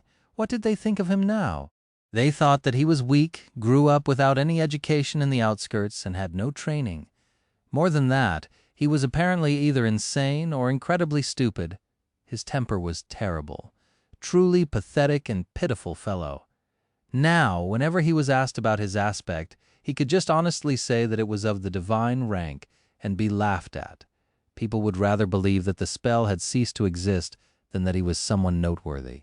He could even scream about his accomplishments from the roof, and no one would believe him. Subsequently, no one would ever suspect that he had a true name. Just you wait, fools! One day I'll be the one laughing. As Sonny was walking away, he heard one of the sleepers talking to Castor. Why didn't you put that lunatic in his place? He has belittled you. After a short pause, Castor answered. His voice sounded low and mellow. Poor kid must have lost his mind in the nightmare. It often happens. He'll most likely die soon, so being kind is the least I can do." The corner of Sonny's mouth twitched. What a nice guy. He knew that Castor's words were based on a false assumption, but for some reason still felt a cold chill running up his spine. Chapter 22, Corpse Corner. Satisfied with his performance, Sonny walked back to the deserted corner of the hall. He felt people looking at him with mockery, contempt, and pity. No one seemed to be willing to stay close to him. It was just as well. He didn't want to be bothered anyway. Still, weren't their reactions a bit exaggerated? It's not like he was carrying an infectious disease, well, except for the spell. But it wasn't really a disease which everyone here should have known already. Finally, he extricated himself from the crowd and reached the corner. For some reason, sleepers were unwilling to approach it. Currently, there was only one girl sitting quietly on the bench. Sonny gave her a look. The quiet girl was delicate, demure, and very pretty. Her clothes were tidy and neat. They weren't very expensive, but still rather tasteful. With her pale blonde hair, big blue eyes, and exquisite face, she looked like a beautiful porcelain doll. She was subtly breathtaking. However, there was something wrong with her. Sonny frowned, trying to understand what exactly about the girl made him uncomfortable. After a while, he realized that her empty, expressionless stare was reminding him of Mountain King. Startled, Sonny understood that the girl was blind. It took him a couple of seconds to compose himself. What a shame. A bit disheartened, he carefully sat on the opposite end of the bench. The girl wouldn't have survived the first nightmare if she had been blind prior to entering the spell, which meant that she lost her sight as the result of the appraisal. It was her flaw. Suddenly, Sonny felt very apprehensive. A cold sensation spread through his chest. And I thought my flaw was bad. No matter what aspect ability the blind girl had received in exchange for her sight, it was effectively a death sentence.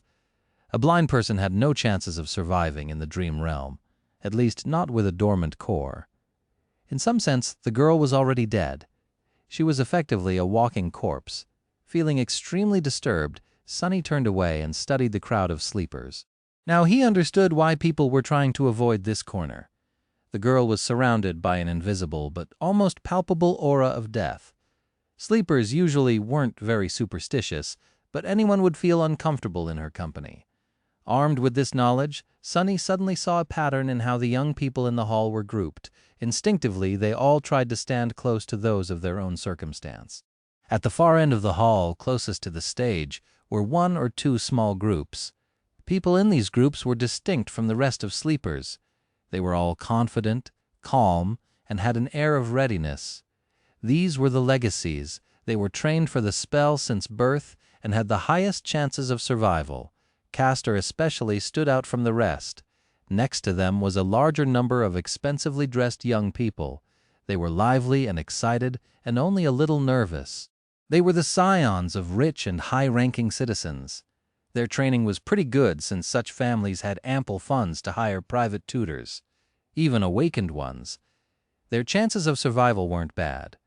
Then there was the largest part of the crowd, which consisted of kids from middle-class families. They might not have had the privilege of training under awakened tutors, but their education wasn't bad. The government spent a lot of effort to put all the necessary knowledge and skills into the school curriculum, preparing potential sleepers in advance. Some of them might have received additional training in private. To survive, these sleepers would need to put in a valiant effort and also have a bit of luck. But it wasn't improbable. Consequently, they were tense and nervous. And lastly, there was Sonny and the blind girl, the corpses. From the point of view of other sleepers in the hall, their chances of survival were close to 0. How charming. This was how the young sleepers had subconsciously divided themselves. The only exception from this rule was the silver-haired girl, who stood alone and apart from everyone, seemingly indifferent to tension and nervousness that permeated the air. She was leaning against a wall with her eyes closed, still listening to music. But regardless of their group and level of training, everyone was already tired of waiting. When will the damn induction ceremony start? Sonny thought, irritated. As though answering his thoughts, a tall man in a dark blue uniform appeared on the stage. Not only was he tall, he was actually almost a giant. Sonny even wondered if the man's mother had sinned with a bear. Of course it was impossible. Bears had gone extinct long before the spell even appeared. But he once saw pictures in a book, and they looked sort of similar. A bear-like nightmare creature, then. The giant man had wide shoulders, an athletic build, and a gorgeous brown beard. His eyes were calm and serious. After reaching the center of the stage, he gave sleepers a long look. When his gaze reached the deserted corner, Sonny suddenly felt nervous. I sure hope he doesn't have a telepathic ability. Otherwise, he might separate me from a limb or two on behalf of his mother. The man didn't pay Sonny a lot of attention and returned his gaze to the front rows of the crowd. Finally, he said in a deep, reverberating voice, "I am Awakened Rock. Sleepers, welcome to the Academy." Everyone listened without making a sound. In less than a month you will be summoned to the Dream Realm. Some of you might think that you are well prepared. You're wrong. The spell is merciless and cunning. The moment awakened begin to think too much of themselves, they die. I've seen countless sleepers like you lose their lives. I've also seen experienced masters lose theirs. Even saints are not assured to survive. Thanks for the encouragement, Sonny thought sarcastically. In the following 4 weeks, we will do everything in our power to increase your chances of survival. You will receive training from the best instructors in the world. However, don't be misled by their fame. In the end, whether you return from the dream realm alive depends only on one person, you. The responsibility to survive is yours and yours alone. Except for the legacies, sleepers were looking at each other with growing fear in their eyes. Awakened Rock continued, "You are not children anymore. It's a shame because you ought to be, but the spell has decided otherwise. You have been to the first nightmare, so you already know what it's like. Your parents, your teachers, and your friends can't help you anymore. Haven't had any of those in a long time." While listening to Rock's speech, Sonny couldn't help but feel a little excluded. It was all old news to him. However, he understood the instructor's purpose. He had to make young sleepers afraid, because fear was the only thing that would keep them alive. Finally, the speech got to the important part. Awakened Rock paused, giving kids listening to him a few moments to digest his words. Then, with a short nod, he continued, "Now we will talk about the difference between nightmares and the dream realm." Chapter 23, Dreams and Nightmares. That was something Sonny was keenly interested in. Of course, he had a general knowledge of how things were set inside the spell, but the first nightmare had already shown him that reality was different from how it was portrayed in popular culture in a number of small but infinitely important ways. He needed to separate truth from the myths, and of course it was very advantageous to hear it from the mouth of someone who had actually been to the dream realm. So Sonny was all ears. Awakened Rock began to speak. "Most people are aware of what nightmares are, because they have an impact on the real world and their lives. All of you have been warned before entering the first nightmare that, should you perish there, a nightmare creature would be allowed to cross the threshold and enter reality. Yup, that was the reason why Master Jed had to wait patiently by his side, prepared to deal with the monster if it appears. First nightmares are unique because each of them is individual. That's why only a single creature can appear. However, starting from the second nightmare, things become much more dangerous. These nightmares are not tied to an infected person. Instead, they are born in the dream realm. While the seed of the nightmare is growing, any number of awakened can attempt to conquer it. Hunting down nightmares was the main responsibility of the awakened. Sonny knew that much. Should they all die or fail to find the seed before it matures, a gate will open in the real world, letting through countless monsters. You all know the consequences. Other awakened will be forced to withstand the onslaught on this side, but then there can be massive destruction or losses among the civilian population. Opening gates were something that every person on the planet feared. It was also the second disaster brought upon by the spell after the initial appearance of the nightmare creatures. The main difference was that in that initial wave there were only dormant beasts. However, gates had ranks of their own, and any type of creature could potentially step through. Not long before Sonny was born, a rank 5 gate opening left a whole continent uninhabitable. Luckily, high-rank gates were very rare. Awakened Rock's voice grew solemn. "So it is not wrong to say that the purpose of the awakened is to enter the dream realm. seek out maturing nightmares and close them before any harm could befall the real world. From this, you can see that the dream realm and the nightmares are connected, but are not one and the same. If nightmares are the destination, then the dream realm is the road, but it is also so much more very romantic. Does awakened rock have poetic inclinations? Simply put, the dream realm is a world. It is vast, mysterious, and mostly unexplored. It is also dead. There is no life out there except for the nightmare creatures, corrupted ecosystems, and now us. But it wasn't always dead. We can tell that once, a long time ago, the dream realm was home to several primitive civilizations. There are a lot of ruins buried in its soil. From what Sunny knew, those lost civilizations were not really primitive. It's just that their development was centered around soul cores and mysticism as opposed to technology, so basically miracles and magic. What were their names? How did they fall? No one knew. Maybe they were destroyed by the spell. We don't know if the dream realm exists inside the spell as one of its illusions, just on an unimaginably larger scale, or if it's real, with the spell only serving as a pathway between two realities. However, we do suspect that the illusions conjured up inside the nightmares are based on its history. They are replicas of past events, somehow reconstructed from the depths of time. So there might have been a real slave caravan on that Black Mountain once, a long time ago.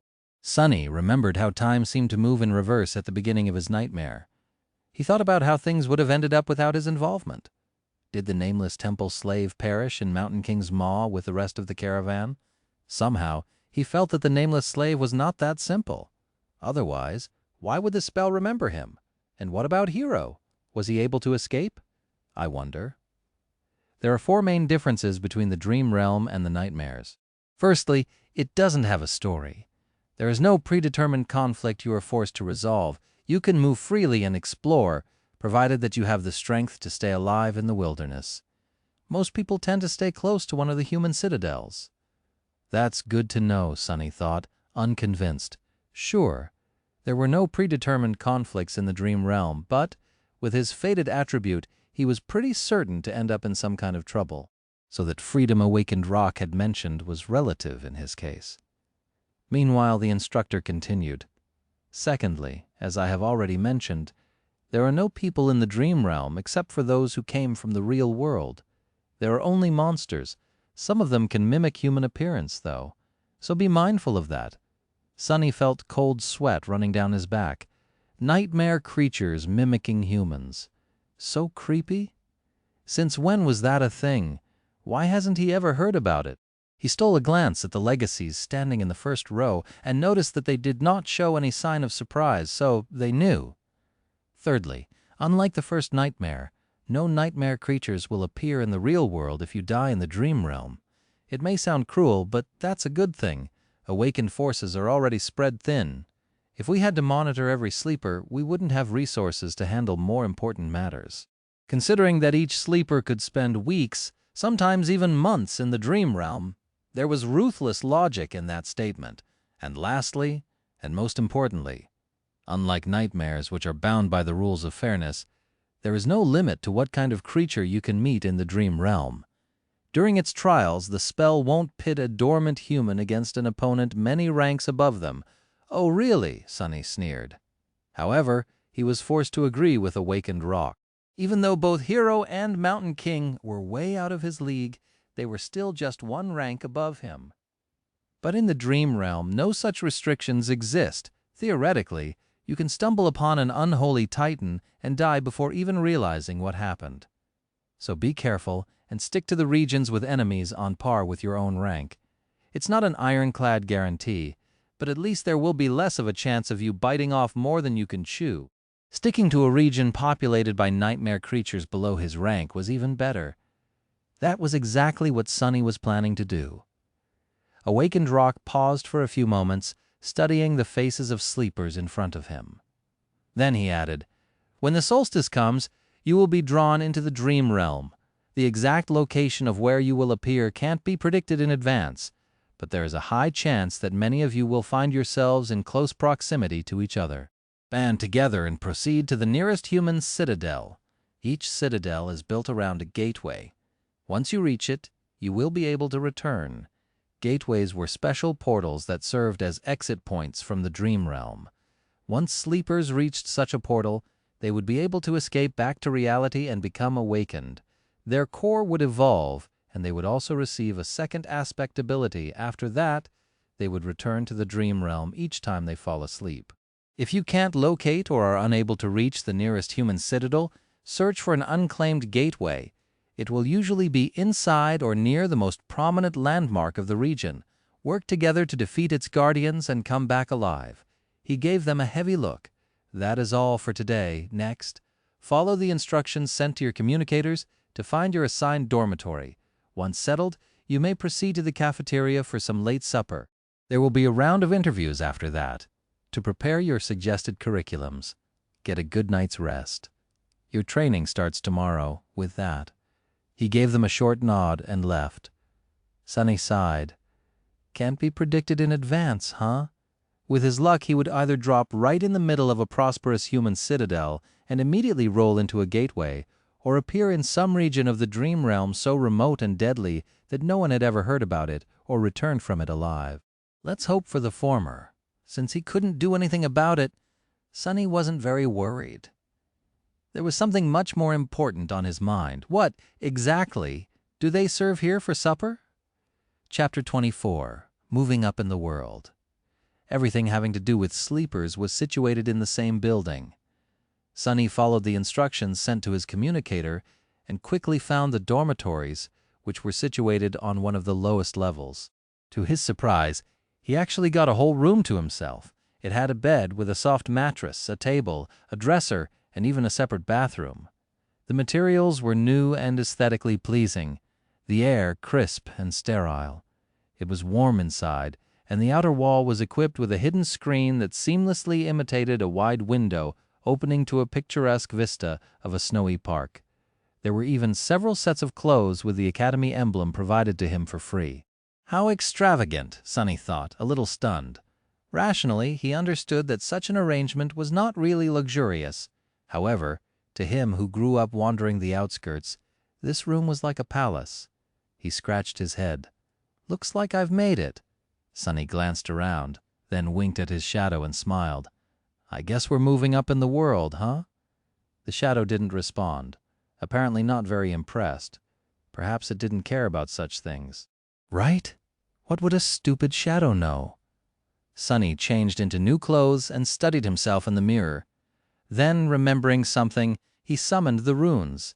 He finally had time to study the puppeteer's shroud. Memory puppeteer's shroud. Memory rank. Awakened memory type. Armor.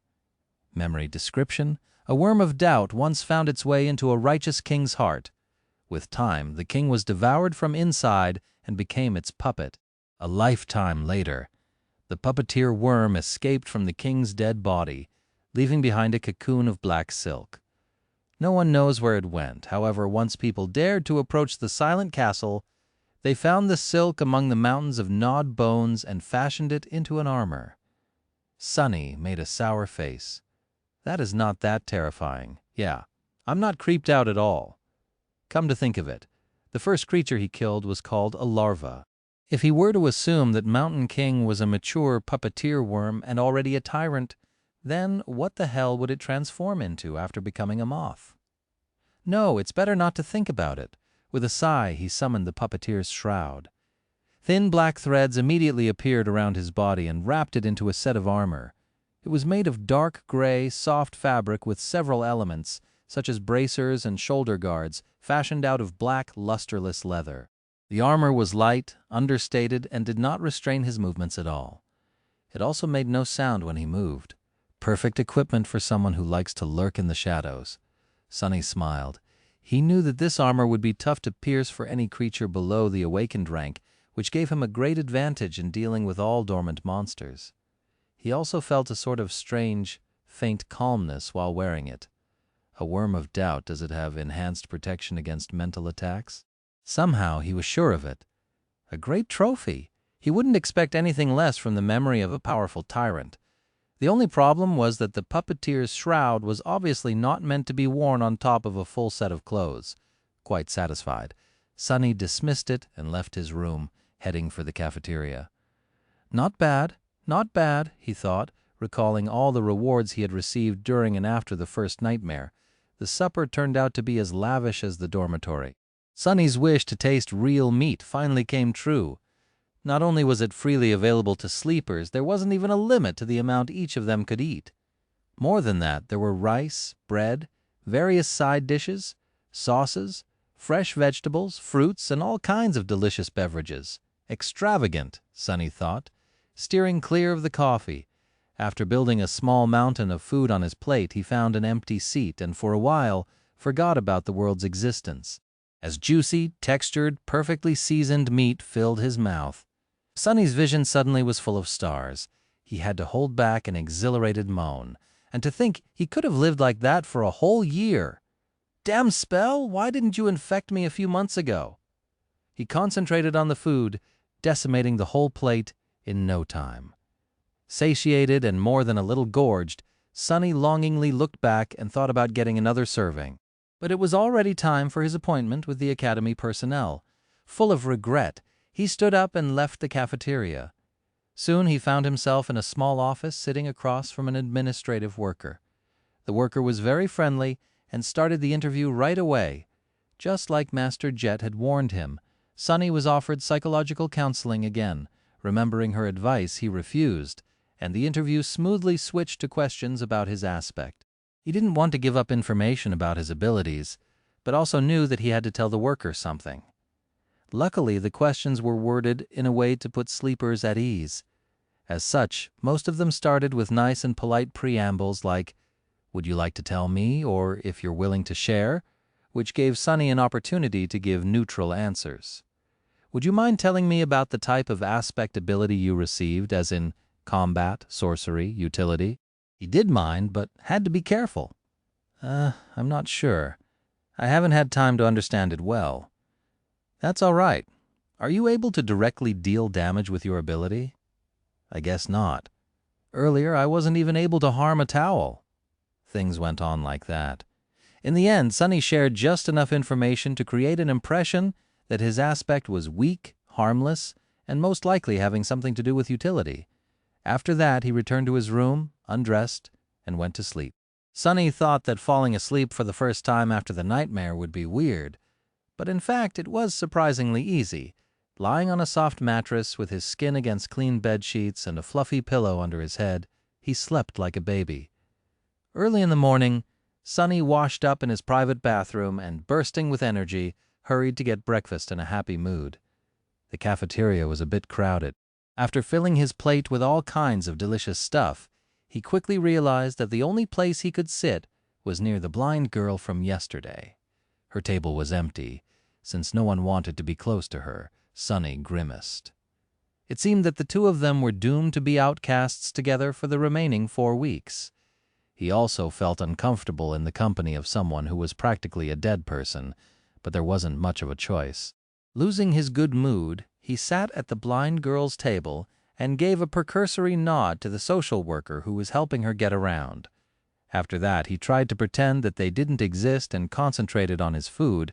However, before he could finish, a sudden commotion drew his attention. "What's going on?" He looked up and noticed that a lot of sleepers were gathered around the large screen hanging on the wall of the cafeteria, their faces filled with excitement and awe. On the screen, a list of names was displayed, ranking the new batch of sleepers from weakest to strongest, most likely deduced from the results of the interviews. Not particularly interested, he quickly found his own name near the bottom of the list. The only sleeper who the academy judged to be less likely to succeed than him was the blind girl. Turns out her name was Cassia, but the commotion was a bit too loud to be just the result of the ranking. Curious, he moved his gaze up. The sleepers were restless. How can this be? I'm not seeing things right. What kind of a monster is she? Castor was placed in second place, and right above him, the portrait of the silver-haired girl could be clearly seen. To the right of it, 2 simple lines of text were displayed. Name, Nephis. True name, Changing Star. Chapter 25, Wilderness Survival. So, the silver-haired girl Nephis also received a true name in her first nightmare. To get his own, Sunny had to deal with Hero and Mountain King, while possessing a completely useless aspect, an impossible feat that seemed to have pleased the spell very much. I wonder how she had gotten hers. Sleepers in the cafeteria were struck dumb by the revelation of this achievement. They were staring at the screen with astonishment, fear, and admiration. Listening to their excited whispers, Sunny felt a childish desire to scream, "Me too! I have one too!" But of course he kept quiet. Looking around, he noticed Castor's gaze fixed on the screen. There was a strange, somber expression on the humorous young man's face. But the weird thing about it was that, as far as Sunny could tell, Castor wasn't looking at the line of text containing the true name. Instead, he was staring at the line of text that read Nephis, as though the girl's actual name held more meaning to him than the one given by the spell. Interesting. Do they know each other? Why would a lofty legacy know someone who came to the academy in a police-issued tracksuit? And speaking of Nephis, where was she? Sunny glanced around the cafeteria and quickly noticed the silver-haired girl who was sitting quietly in a corner with a cup of coffee in her hands. She wasn't paying a lot of attention to the commotion, seemingly immersed in her thoughts. Her gray eyes were serious and distant. A sleeper with a true name? That's impossible. It's technically possible. Smile of Heaven received her true name in the first nightmare, I think. But yeah, I'm doubtful. Maybe she lied in the interview. Are you stupid? If it was that easy to deceive the administrators, the crazy pervert from yesterday would have been in the first place instead. Sunny's face twitched. Crazy pervert, huh? Well, why don't we just ask her? Suddenly, there was a deafening silence in the cafeteria. Following the suggestion, sleepers stopped talking and turned around, staring at Nephis. However, no one seemed to have the courage to approach her first. Finally, sensing something, she raised her eyes and looked at them with surprise. What? Even the blind girl, Cassia, turned in the direction of her voice. After a couple of moments, Castor suddenly walked over and made a small bow. Lady Nephis, I'm Castor from the Han Li clan. I see that your trial went well, lady. Why is he addressing her that way? And he had to introduce himself, so they don't know each other. Interesting. Nephis seemed to be a little bit perplexed by the question. After thinking for a while, she smiled brightly and shrugged. It is what it is. Castor awkwardly returned the smile. I see. I am very glad that you returned unharmed. Not that I doubted your abilities. Nephis nodded. Thank you. After that, she returned to her coffee, indicating that the conversation was over or simply oblivious to everyone's attention. Sunny sighed. How mysterious. There were a lot of thoughts on his mind. However, none of them could distract him from the most important thing, breakfast. A few seconds later, he had forgotten all about the awkward dynamic between Castor and Nephis and was happily shoveling down his food. The wilderness survival classroom was spacious, tastefully decorated, and completely empty. Sunny even thought that he was mistaken, but then spotted a gloomy instructor sitting behind a wide wooden desk. Noticing him, the instructor perked up. Come in, young man. He was a lively old man with messy gray hair, absent-minded eyes, and a pair of bushy eyebrows that seemed to jump around on their own. I'm Awakened Julius. You can call me Teacher Julius. Sit down, sit down. What's your name? Sunny obediently sat down. It's Sunless. Julius raised his eyebrows. Ah, what an ominous name. But that is good. Very good. After all, we have to deal with a lot of ominous things. Sunny carefully looked around. I'm sorry, teacher. Did I come too early? No, you're right on time. Are other students late?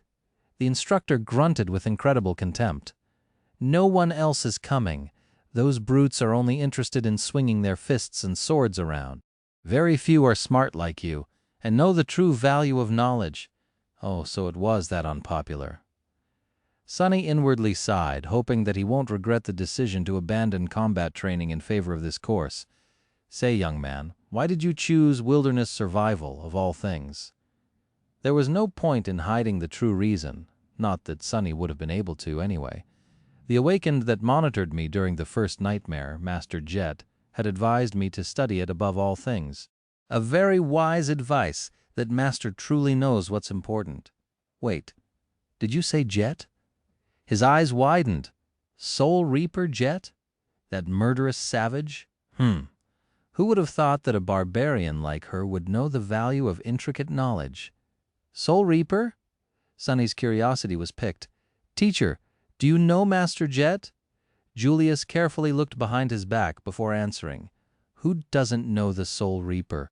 She might not be the most powerful awakened out there, but she is certainly one of the most feared. That's because her aspect abilities disregard flesh and target soul cores directly, which means that no amount of armor, damage resistance, and physical protection can stop them. He leaned forward. The only good thing is that she's young and not likely to become a saint anytime soon, or even ever. Yes, luckily, there's a very low probability that she'll ever advance. Sunny blinked. Why? Julius looked at him as though trying to comprehend how someone could be so ignorant. Because of her problematic personality, of course. Who would want to help a psychopathic killer become a saint? You need a team of outstanding companions and a lot of support to attempt conquering the third nightmare. Soul Reaper Jet isn't weight. Suddenly, Julius frowned and leaned back. Why am I gossiping with you? You're too young to know such things. More than that, it's not in my character to badmouth others behind their backs. I would beg to differ, Sunny thought sarcastically, but didn't say anything out loud. He already got a lot of juicy information out of Teacher Julius. Maybe choosing wilderness survival was the right choice after all. Let's get back to your curriculum. What other courses are you taking? Sunny sighed. None. For the next 4 weeks, I'll be fully concentrated on wilderness survival. Julius stared at him for a whole minute, an expression of utter astonishment written clearly on his face. Then, slowly, an excited gleam appeared in his eyes. Finally, he grinned. Wonderful. This is wonderful. You're such an astute young man. Don't you worry. In 4 whole weeks, I will make you immortal. Sunny's lessons with Teacher Julius started pleasantly and without much tension, but just an hour later, he felt like his head was ready to explode. There was so much new information, and all of it was so strange and counterintuitive for someone who had never left the walled-off, sheltered confines of the city. From time to time, Julius gaped at Sunny's lack of knowledge and relevant experience. However, he had a good attitude and an endless enthusiasm for teaching. Whenever Sunny stumbled, he would patiently slow down and allow his student to catch up. The curriculum that Julius planned out was practically insane. There was an endless amount of theoretical knowledge to learn, practical lessons both in virtual reality and the real world, numerous subjects and weird things to study. There were even several lessons dedicated exclusively to learning the basics of several dead languages of the dream realm. Why would I need to learn new languages? Sunny thought with self-pity. The spell automatically translates everything, but Julius was uncompromising. The spell is not a translator. Do you think it has the time to express the intricacies of human speech? Let's say you're seeking shelter in a ruin and find an inscription that reads, "Certain death ahead." There are 30 words for death in the rune language. Just by knowing the runes, you'll be able to deduce what kind of danger there is. On the first day, they studied until the sun was about to set. Only then did Julius decide to let Sunny go. Mentally exhausted and lamenting the fact that he had to miss lunch and dinner, Sunny decided to gently remind his teacher about the importance of food for maintaining high levels of concentration tomorrow. After returning to his room, he fell on a chair and stared blankly into the distance for a while. Then, as though remembering something, Sunny turned to his shadow. Right.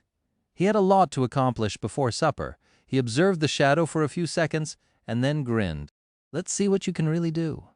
Chapter 26, Changing Star. Sunny was pretty sure that his shadow was capable of much more than just being a silent follower.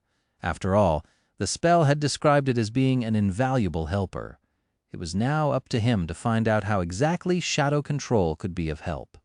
As in many other matters having to do with aspects, there was a certain level of instinctual understanding buried deep inside his subconscious. This understanding was either given to him by the spell or was something innate to every awakened. Sunny just had to sense the subconscious knowledge and learn how to put it into practice. Once again, he concentrated on sensing his body and spirit, then commanded the shadow to perform a series of simple motions. With each of them, he was growing more and more familiar with the feeling of controlling the shadow.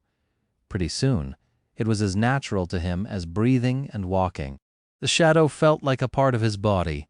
Satisfied with this initial result, Sunny carefully gave it a new command. Without pause, the shadow separated itself from the soles of his shoes, walked to the other end of the room, and turned around, staring at him in slightly mocking silence. Sunny was left without a shadow. This is not scientific at all, he thought with an amused smile. Science never really applied to anything having to do with the spell after all. As the shadow walked away, he felt a very weird split happening in his mind. It was like his perception had separated into two distinct sources. One was his body, the other his shadow. With a bit of trying, he managed to focus on the second source. Instantly, his vision blurred. "Whoa!" Sunny blurted, surprised. "Whoa!" the shadow heard from the other end of the room. Sunny blinked. In his mind there now existed two pictures. One was of his room's door with an indifferent shadow standing in front of it. The other was of a pale young man sitting on a chair, wide-eyed and bewildered. "That's me." He raised an arm and waved it in the air. Simultaneously, the pale young man raised and waved his. "I can perceive the world through my shadow." He sat for a while thinking. An ability like that opened up a lot of possibilities. With his Child of Shadows, a tribute allowing him to see and move stealthily in the darkness, and shadow control, allowing him to send out a sneaky shadow as a scout, he was pretty much a perfect spy. A spy was someone who gathered information without exposing themselves to a lot of risk. A role like that suited Sunny's taste very much. Of course, spies were also able to strike from the shadows with deadly precision. Armed with information, they were masterful ambushers.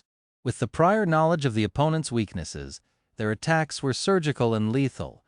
But any direct confrontation would mean putting himself in danger, so Sunny wasn't very keen on becoming an assassin. After all, his aspect still lacked the means of directly enhancing his combat performance. "Shall we test it?" He looked at the shadow and gave it a command. With an exaggerated sigh, the shadow bent down and nimbly slid under the door. Instantly, he could see both the room and the hallway outside. Sunny closed his eyes to focus on the picture projected from the shadow. Moving stealthily from one shadow to another, it glided down the hallway. With a bit of timing and consideration, his scout was practically invisible. Sunny passed by a couple of sleepers and listened in on their conversation. Not finding it very interesting, he continued forward. Finally, the shadow stopped at a corner. To its left were the elevators, to its right, the way to the girls' dormitory. All sorts of provocative images immediately entered Sunny's head. "Oh my," he thought, blushing. Yes, with this ability, it was also very easy to fall into utter depravity. But no, he couldn't do it. Not because of some high moral principles. It's just that, with his reputation of a pervert, the chances of being asked if he had done something unbecoming were pretty high. So he needed the ability to honestly answer no. "So, I probably shouldn't, right?" "Right. Of course you're right.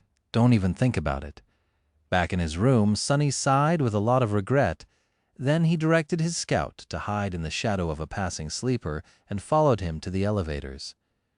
Sometime later, Sunny's shadow was hiding in a corner of a large dojo. He was observing his fellow sleepers who, under the guidance of Instructor Rock, were going through the motions of the introductory combat class. Today was mainly dedicated to testing their general competency and abilities. After that, the sleepers were going to be separated into groups based on their level, such as novice, advanced, or expert, as well as their weapon of choice. Some would be assigned a personal tutor or paired together. Currently, sleepers were taking turns delivering their strongest punches to a wide plate attached to a special measuring machine. After each strike, the machine would display a number corresponding to the sleeper's physical strength. In theory, a machine like that was not hard to build. However, considering that many of sleepers had combat-oriented aspects that enhanced their might in a variety of ways, it was actually a marvel of engineering and durability.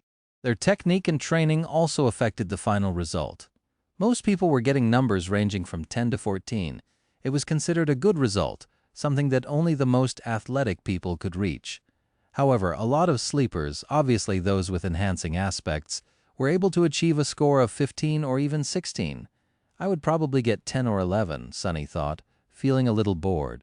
Then he suddenly perked up, noticing that it was turn for Nefis, the highest-rated sleeper of their batch, to strike the plate. The slender girl approached the machine and, without much preparation, delivered a sudden crushing blow. Sunny wasn't very well versed in martial arts, but even he was impressed by the flawless economy and speed of her execution. She had a lot of training. Nefis was becoming more and more intriguing. What's her actual background? After a short pause, the machine displayed the result. 16. Sunny felt a bit disappointed. Not that impressive. I was expecting more. She was the proud bearer of a true name, after all. After that, only Castor remained. This time, Sunny couldn't even see the flying fist. It was just too fast. The machine trembled and took more time calculating. Finally, 2 numbers appeared. 21. Everyone gaped at the display, stunned. More than a few admiring looks were thrown at Castor, who simply bowed and took a step back. Instructor Rock smiled. Not bad. Now we will move to sparring and evaluate your general level of training. I need 2 volunteers to begin. Nefis was the first to step forward and walk to the center of the ring. A couple of seconds later, a tall and extremely muscular sleeper followed and faced her. The rules are simple. Make your opponent's back touch the floor or throw them out of the ring. Use whatever abilities and techniques you find appropriate. Oh, the show is starting. Watching sleepers fight each other was not only entertaining, but could also provide Sunny with knowledge of their powers. Back in the room, he leaned forward and rested his chin on his palms. Go Nefis! The tall guy attacked without wasting any time. His muscles bulged, threatening to tear the soft fabric of his white dobok. He advanced like an unstoppable mountain, sending a vicious kick flying. A second later, he was lying on the floor with a dumbstruck look on his face. Nefis didn't even change her stance. Instructor Rock gave her a cheerful look and grinned. Next, what followed could only be described as a massacre. One after another, Nefis managed to defeat almost every single sleeper present in the dojo.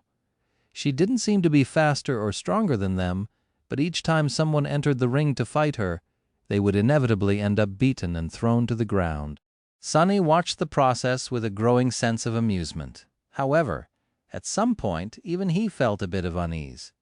Nefis moved with the calm precision of a battle machine. Her technique was clean, graceful, and ruthless. No matter what type of attack was thrown at her, she was able to either predict or instantly react to it, then deflect and turn it against the attacker with the minimum amount of effort.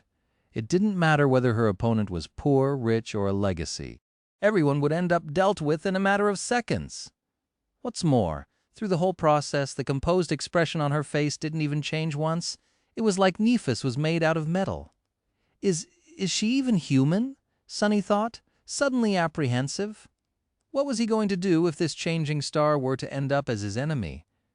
The best course of action would be to run away, or better yet, try not to antagonize her to begin with. After all, the sun was also a star, and shadows didn't mix well with sunlight. Finally, Castor was the last one remaining, once again. However, he didn't seem to be perturbed by the miserable failure of every other sleeper. With a soft smile on his lips, the young man stepped into the ring. Castor and Nefis faced each other. Their eyes locked for a few seconds, and then Castor slightly bowed. Lady Nefis, please excuse me in advance. What is he going to? A moment later, Sunny opened his eyes in shock. Chapter 26, Changing Star. Sunny was pretty sure that his shadow was capable of much more than just being a silent follower. After all, the spell had described it as being an invaluable helper. It was now up to him to find out how exactly shadow control could be of help. As in many other matters having to do with aspects, there was a certain level of instinctual understanding buried deep inside his subconscious. This understanding was either given to him by the spell or was something innate to every awakened. Sunny just had to sense the subconscious knowledge and learn how to put it into practice. Once again he concentrated on sensing his body and spirit, then commanded the shadow to perform a series of simple motions.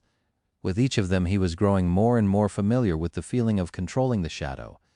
Pretty soon it was as natural to him as breathing and walking. The shadow felt like a part of his body. Satisfied with this initial result, Sunny carefully gave it a new command. Without pause, the shadow separated itself from the soles of his shoes, walked to the other end of the room, and turned around, staring at him in slightly mocking silence.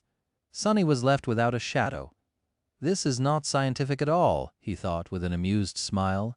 Science never really applied to anything having to do with the spell, after all. As the shadow walked away, he felt a very weird split happening in his mind. It was like his perception had separated into two distinct sources. One was his body, the other, his shadow. With a bit of trying, he managed to focus on the second source. Instantly, his vision blurred. "Whoa!" Sunny blurted, surprised. "Whoa!" the shadow heard from the other end of the room. Sunny blinked. In his mind there now existed two pictures. One was of his room's door with an indifferent shadow standing in front of it. The other was of a pale young man sitting on a chair, wide-eyed and bewildered. "That's me!" He raised an arm and waved it in the air. Simultaneously, the pale young man raised and waved his. "I can perceive the world through my shadow." He sat for a while, thinking. An ability like that opened up a lot of possibilities. With his Child of Shadows, a tribute allowing him to see and move stealthily in the darkness, and shadow control, allowing him to send out a sneaky shadow as a scout. He was pretty much a perfect spy.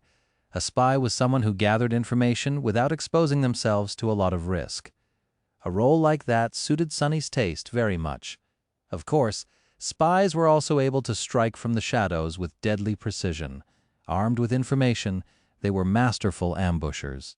With a prior knowledge of the opponent's weaknesses, their attacks were surgical and lethal. But any direct confrontation would mean putting himself in danger, so Sunny wasn't very keen on becoming an assassin.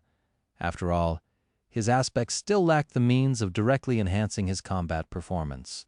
"Shall we test it?" He looked at the shadow and gave it a command.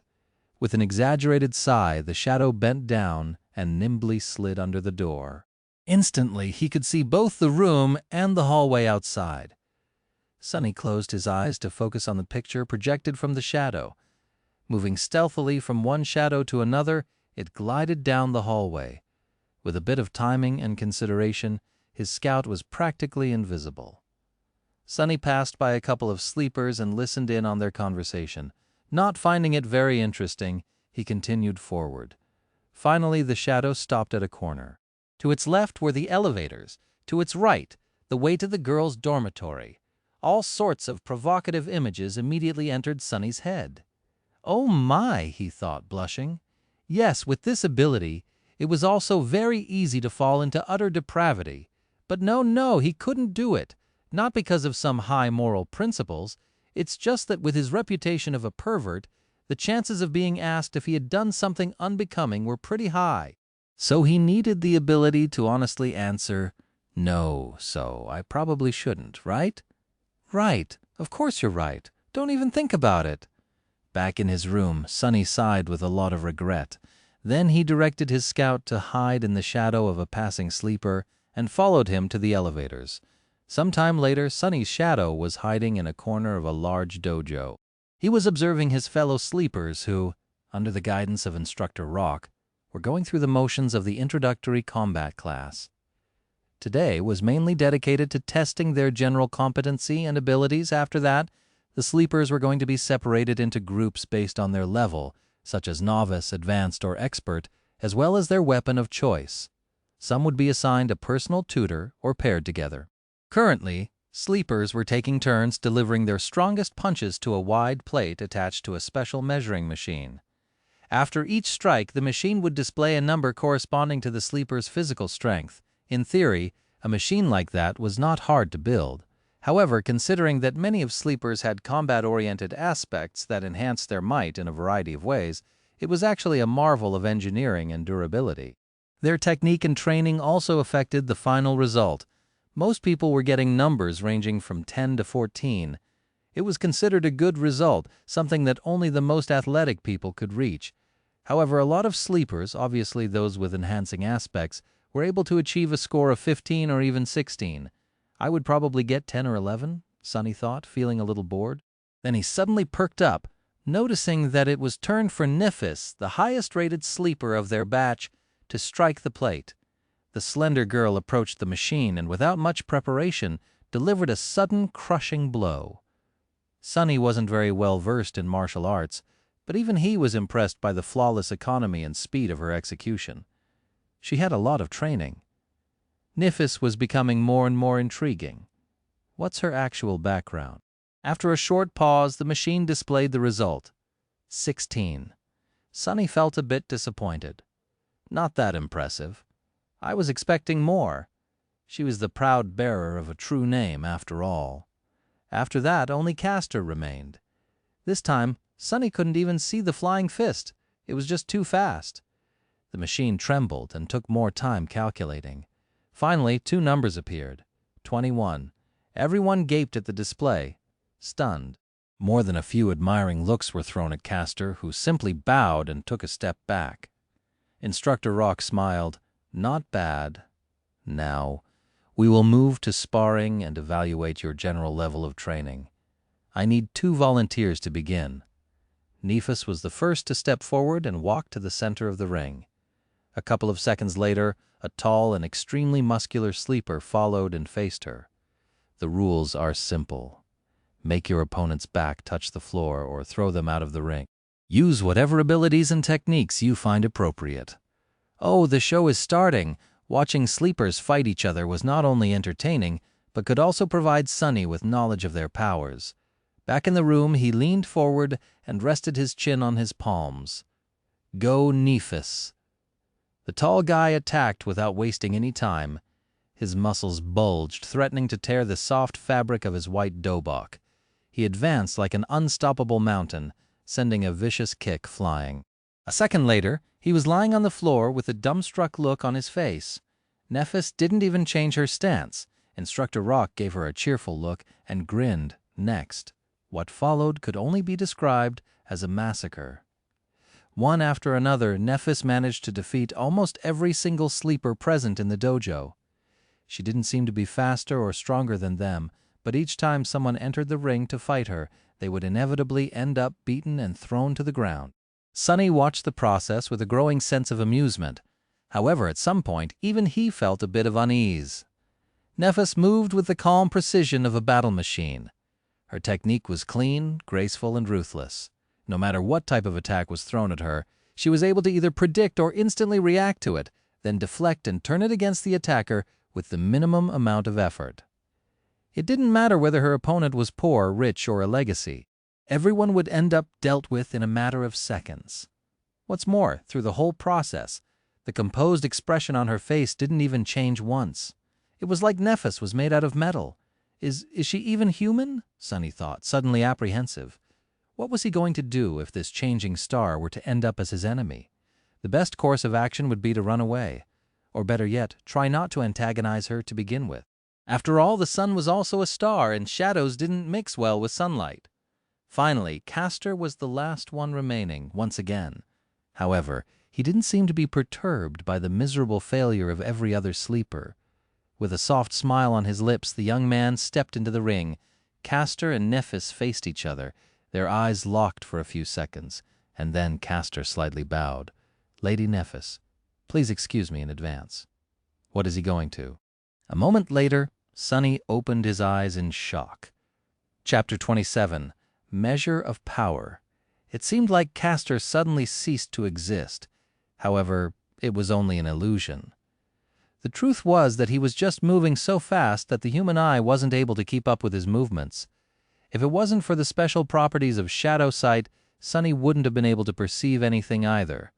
Even then, he only noticed a hazy blur streaking through the air. In a fraction of a second, Castor covered the distance between him and Nefis and delivered a devastating blow, however. Despite his astonishing speed, she somehow managed to react in time, slightly turning her body to deflect the strike. But it still wasn't enough. Although Nefis had managed to avoid being hit squarely in her center of gravity, Castor's fist ended up connecting with her shoulder, sending the girl into a spin. Not wasting any time, Castor disappeared again. His plan was very simple. While Nephis was still under the impression that the enemy was in front of her, he was going to use his unnatural swiftness to circle around and attack from the back. The young man appeared behind the oblivious girl, ready to finish the fight with one decisive strike. Just as he planned, she seemed to be preparing to attack in the direction he had been seen just a split second ago. Gratified, Castor shifted his weight, putting it all into his fist. However, at the last moment, Nephis suddenly changed her stance and threw her elbow back with frightening force. Castor's eye widened. It was all a feint, and now that he had committed to a strike, there was no simple way to stop. No matter how fast he was still subject to the laws of inertia. The elbow was approaching his face with a profound feeling of inevitability, and yet Castor still managed to avoid it, even if it was just by a hair's breadth. His speed advantage was just too big. He then proceeded to trip and push Nephis, sending her flying to the ground. However, just before she was about to hiss the mats, the young man carefully grabbed the collar of her dobok and gently pulled, slowing down the fall and allowing Nephis to land on the floor without any impact. Lying on her back, the girl blinked a couple of times and looked up at him. The whole altercation lasted no more than 2 seconds. Back in his room, Sonny opened his eyes in shock. So that's an ascended aspect? That's cheating. A sleeper had no business being that fast. The powers bestowed upon them by the spell were supposed to be in their infancy. But Castor was a legacy after all. Who knew how many soul shards were fed to him prior to enrolling into the academy? Back in the dojo, Instructor Rock grunted and gave Castor a nod. Nephis slowly rose to her feet. The rest of the sleepers were gawking at the young man with reverence, whispering among each other in hushed tones. It seemed that his performance left them with a deep impression. However, Castor himself wasn't very elated. He glanced at Nephis with an unreadable expression. That was because, unlike the rest of them, he came to a certain realization. The truth of the matter was known only to him, Nephis, Instructor Rock, and Sonny, who was very observant and quickly picked up on such things. The thing that sleepers failed to notice was that Nephis did not use her aspect ability when facing Castor. In fact, she had not used it at any point during today's testing. No one even knew what her ability was, and yet, despite his powerful aspect, Castor barely managed to clutch a victory against her. What a monster, Sonny thought, full of unease. The shadow hiding in the corner of the dojo seemed to agree with him wholeheartedly. After that, the introductory combat class was over. Sore from the beating they received, sleepers headed for the showers. Sonny waited for a bit and then directed his shadow to sneak into the boys' locker room. He wasn't very interested in watching a bunch of teenagers changing clothes, but there was a slight possibility that Castor would either comment on his duel with Nephis or answer some questions about his incredible aspect ability. Just as he had expected, the young man was surrounded by a group of newly converted fans. They were congratulating him on his victory, full of adoration and excitement. However, Castor himself seemed to be in a bad mood. His expression was somber, and there was a grim heaviness in his eyes. In fact, his face grew darker with each praise he received. "Castor, that was incredible. You aspect is overpowered, am I right? That Nephis girl stood no chance at all. True name, who needs that? She's just a wannabe." Finally, Castor raised his head and pierced the last boy who had spoken with a cold look. That boy, just like him, was one of the few legacies in their batch of sleepers. He frowned, surprised by Castor's erection. "What is it?" Castor gritted his teeth. "I might have expected such behavior from them, but you should know better." The other legacy raised an eyebrow. "Why? Is there something special about that peasant girl?" Castor's eyes widened. Peasant girl? Do you really not know who she is?" "No," Sonny thought impatiently. "So just get to it and say it out loud."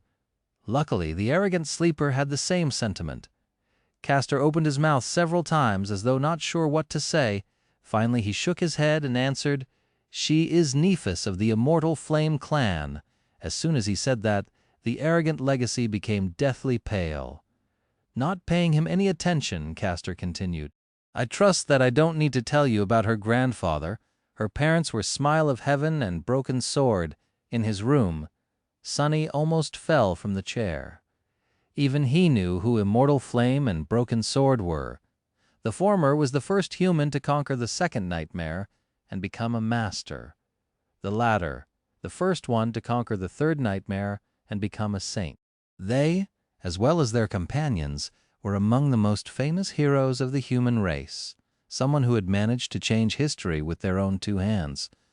If what Castor said was true, then Nephis wasn't just an aristocrat, she was royalty. No wonder he addressed her as lady. Why didn't he just call her princess instead? But that didn't make any sense. Echoing his thoughts, the pale-faced sleeper asked in trembling voice, "Then why? Why is she so?" Castor sighed. "Because they're all dead. The Immortal Flame clan is long gone." For a few moments, the locker room was completely silent. Castor looked down. "She's the only one left?" Late at night, when everyone was already asleep, Sunny furtively entered the dojo. Looking around, he made sure that no one was there and then curiously approached the ring where Nephis and others had been tested earlier. He stopped at the center of the ring and stood there for a while, remembering how she had dealt with dozens of sleepers of their batch before being defeated by Castor. "Monsters, both of them are monsters," he mumbled, bitter and disheartened. Shaking his head, Sunny left the ring, and then he looked at his shadow. "Do you agree?" The shadow hesitated for a few seconds, then stuck out its chest and crossed its arms, trying to appear cocky, disdainful, and unperturbed. However, its act wasn't very convincing. "Yeah, you're right. Exactly. What's the big deal anyway?" Both Immortal Flame and Broken Sword, Nephis's father and grandfather, were as monstrous in terms of power as one can get, but they still failed to protect their family from being eviscerated. So power wasn't that important in the end. Even royalty was not safe from the cruelty of the world. Sunny sighed and proceeded to the measuring machine. Making a fist, he swung it and delivered his best punch. The machine hummed for a few seconds and then displayed a single number, 9. "Oh, come on, I deserve a 10 at least." Feeling very indignant, he struck the plate again, almost hurting his fingers. However, the result was the same. "Damn it!" Sunny paced for a bit, trying to control his anger. It seems he was destined to be a weakling. After all, the force of the strike depended on mass and acceleration. Acceleration could be improved with technique and exercise, but mass was something he had little control of. He was already done growing, and his height was not going to drastically increase in the future. No matter how hard Sunny trained, he was always going to be a light weight. How was this fair? Suddenly filled with resentment, he punched the plate again, putting all of his frustration into this one strike. At that moment, a strange instinct suddenly awakened in Sunny's mind. Following the command of this instinct, his shadow flowed up and wrapped itself around his hand, sticking to it like a black glove. In the next moment, the punch connected. The machine trembled from the force of the strike. Sunny's yelped in pain and took a step back, cradling his bruised fist. After a while, the result was displayed. However, it wasn't a 9 anymore. It wasn't even a 10. It was 18. He looked at the displayed number for a long time, expressionless. Then a wide grin slowly appeared on Sunny's face. "I see, so that why, of course." He clenched his fist again, looking down at the black, shadowy glove. Ah, what an invaluable helper indeed. Now we're talking. Chapter 28. Training Montage. Days flew by. Sunny only had 4 weeks to prepare himself for the journey into the dream realm, so there wasn't even a minute to spare. He was relentless, pushing his body and mind to the limits in an attempt to absorb as much knowledge and skills as possible in that short amount of time. In the day, he studied with teacher Julius, slowly learning how to survive and take care of himself in the absence of civilization. Their lessons ranged from comparatively simple, like various ways to produce fire, to much more obscure and esoteric, like celestial navigation. What was so hard about celestial navigation? Well, as it turned out, the dream realm was not consistent in terms of star geography. Different regions had different stars and constellations, as well as a different number of moons. While the sun seemed to be the same, its behavior was highly unpredictable. Still, with sufficient knowledge, one could find ways to study the skies and subsequently navigate themselves. Most of these lessons were supposedly already included in the various school curriculums and known to the majority of sleepers. However, Learning something from a textbook and learning the same thing from an actual awakened were two completely different matters. Teacher Julius had a habit of going much more in-depth when explaining his subject. Thanks to this time-consuming habit of his, Sunny not only learned about the what, but also often gained glimpses into the why. This nascent understanding of the underlying principles of the dream realm environments gave him the ability to face any situation with at least some measure of readiness. Even the lessons in dead languages, which Sunny had initially judged to be useless, turned out to be much more interesting than he could ever imagine. This was in large part because it concerned the spell itself. After all, the spell communicated with humans in one of those dead languages. By knowing the language, he was able to understand its various remarks and descriptions better. The simplest example of this was Nephis and her true name, Changing Star.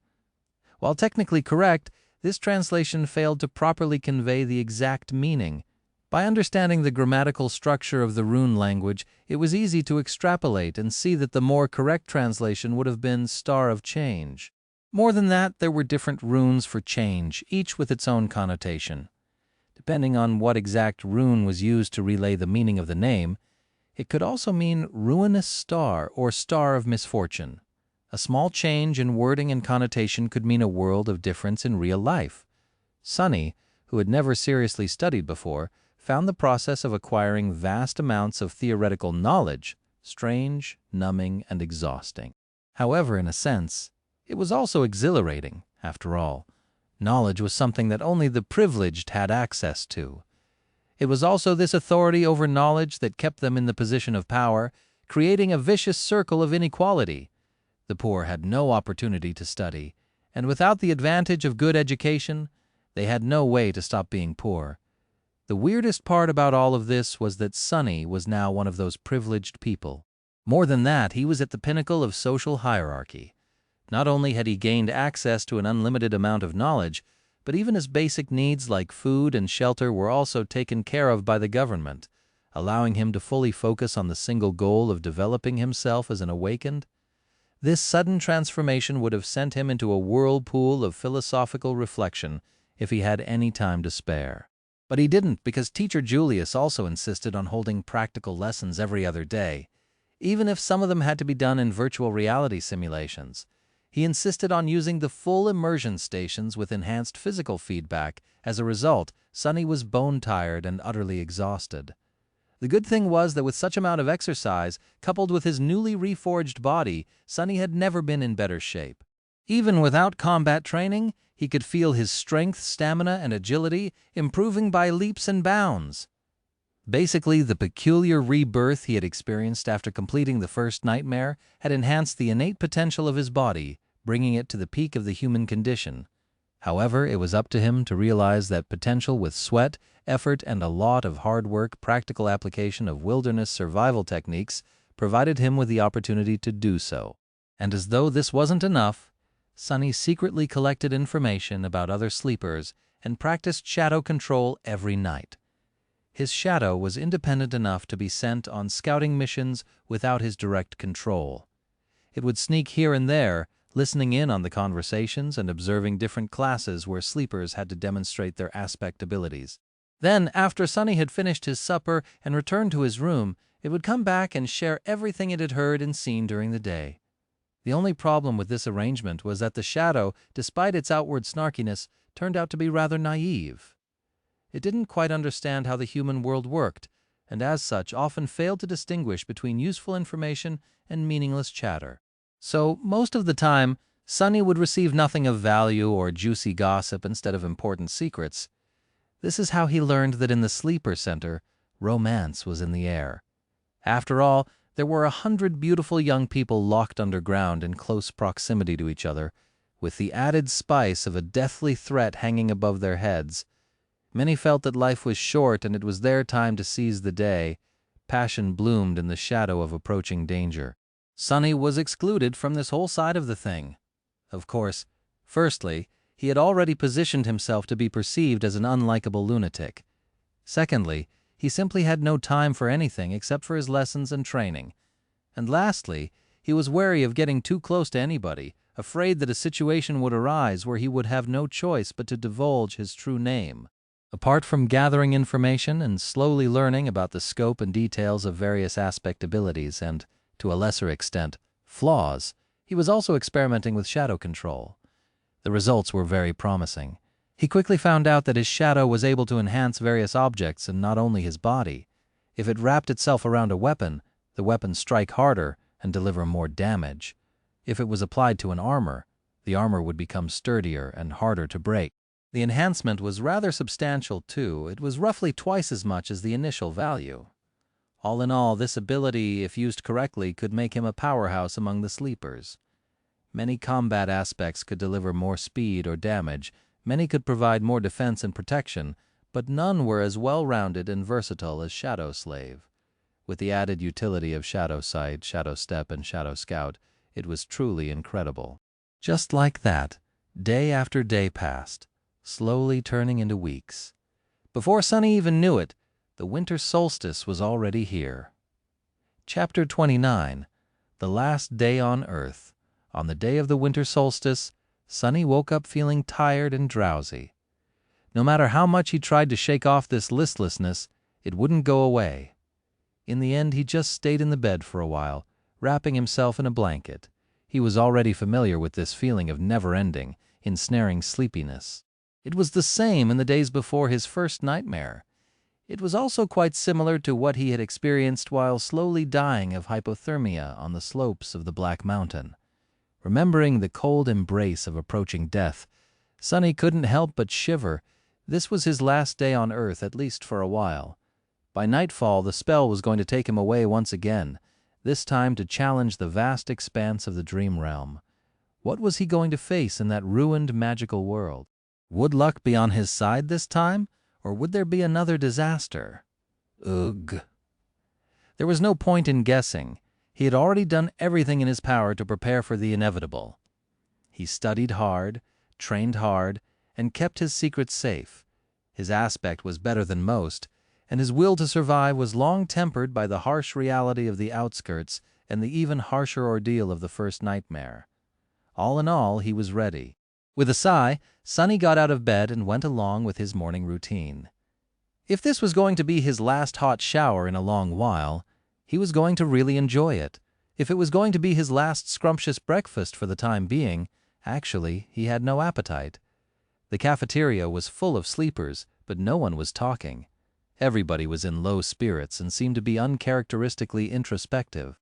There was no usual laughter or boisterous conversations.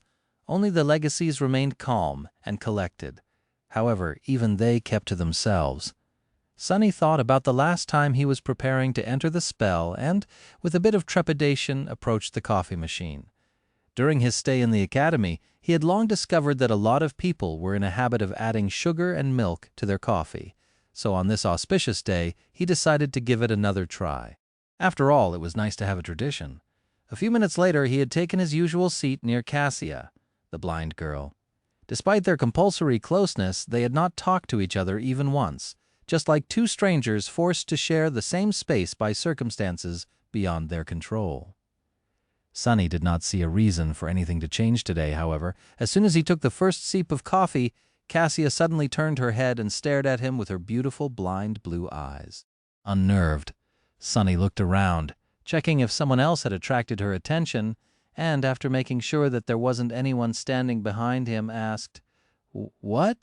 Cassia was silent, as though hesitating if she should reply, and then suddenly said, "Happy birthday." "What?" Sunny frowned, trying to comprehend the meaning behind her words.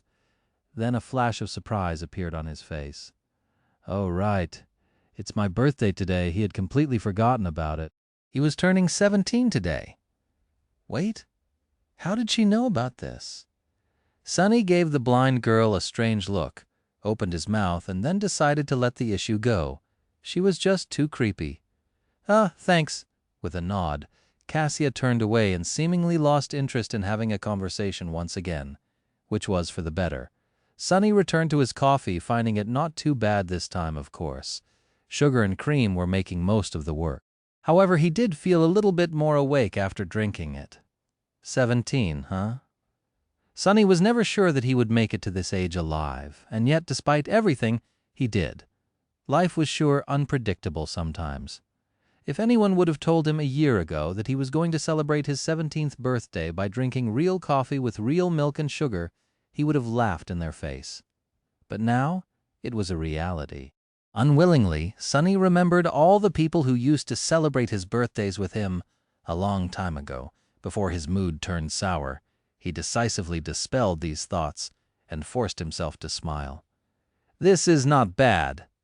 Let's do it again next year when I'm all ready and awakened. Cheering himself up like that, he finished his coffee and left the cafeteria. There were no classes today, but he still visited the wilderness survival classroom and said his goodbyes to teacher Julius. The old man got pretty emotional when sending him off. He gave Sonny one last tip a dozen or so times in a row, and even promised to apply for a research assistant position to be opened after the young man had become a full awakened. Sonny left thanking him for his time and patience. After that, there wasn't much to do. When the sun was close to setting, Instructor Rock gathered them in the foyer of the Sleeper Center and led them outside. In the snowy parks that surrounded the white building, other awakened were leading their own batches of sleepers to the same destination. It was the Academy's medical center. The center looked more like a shrine than a hospital.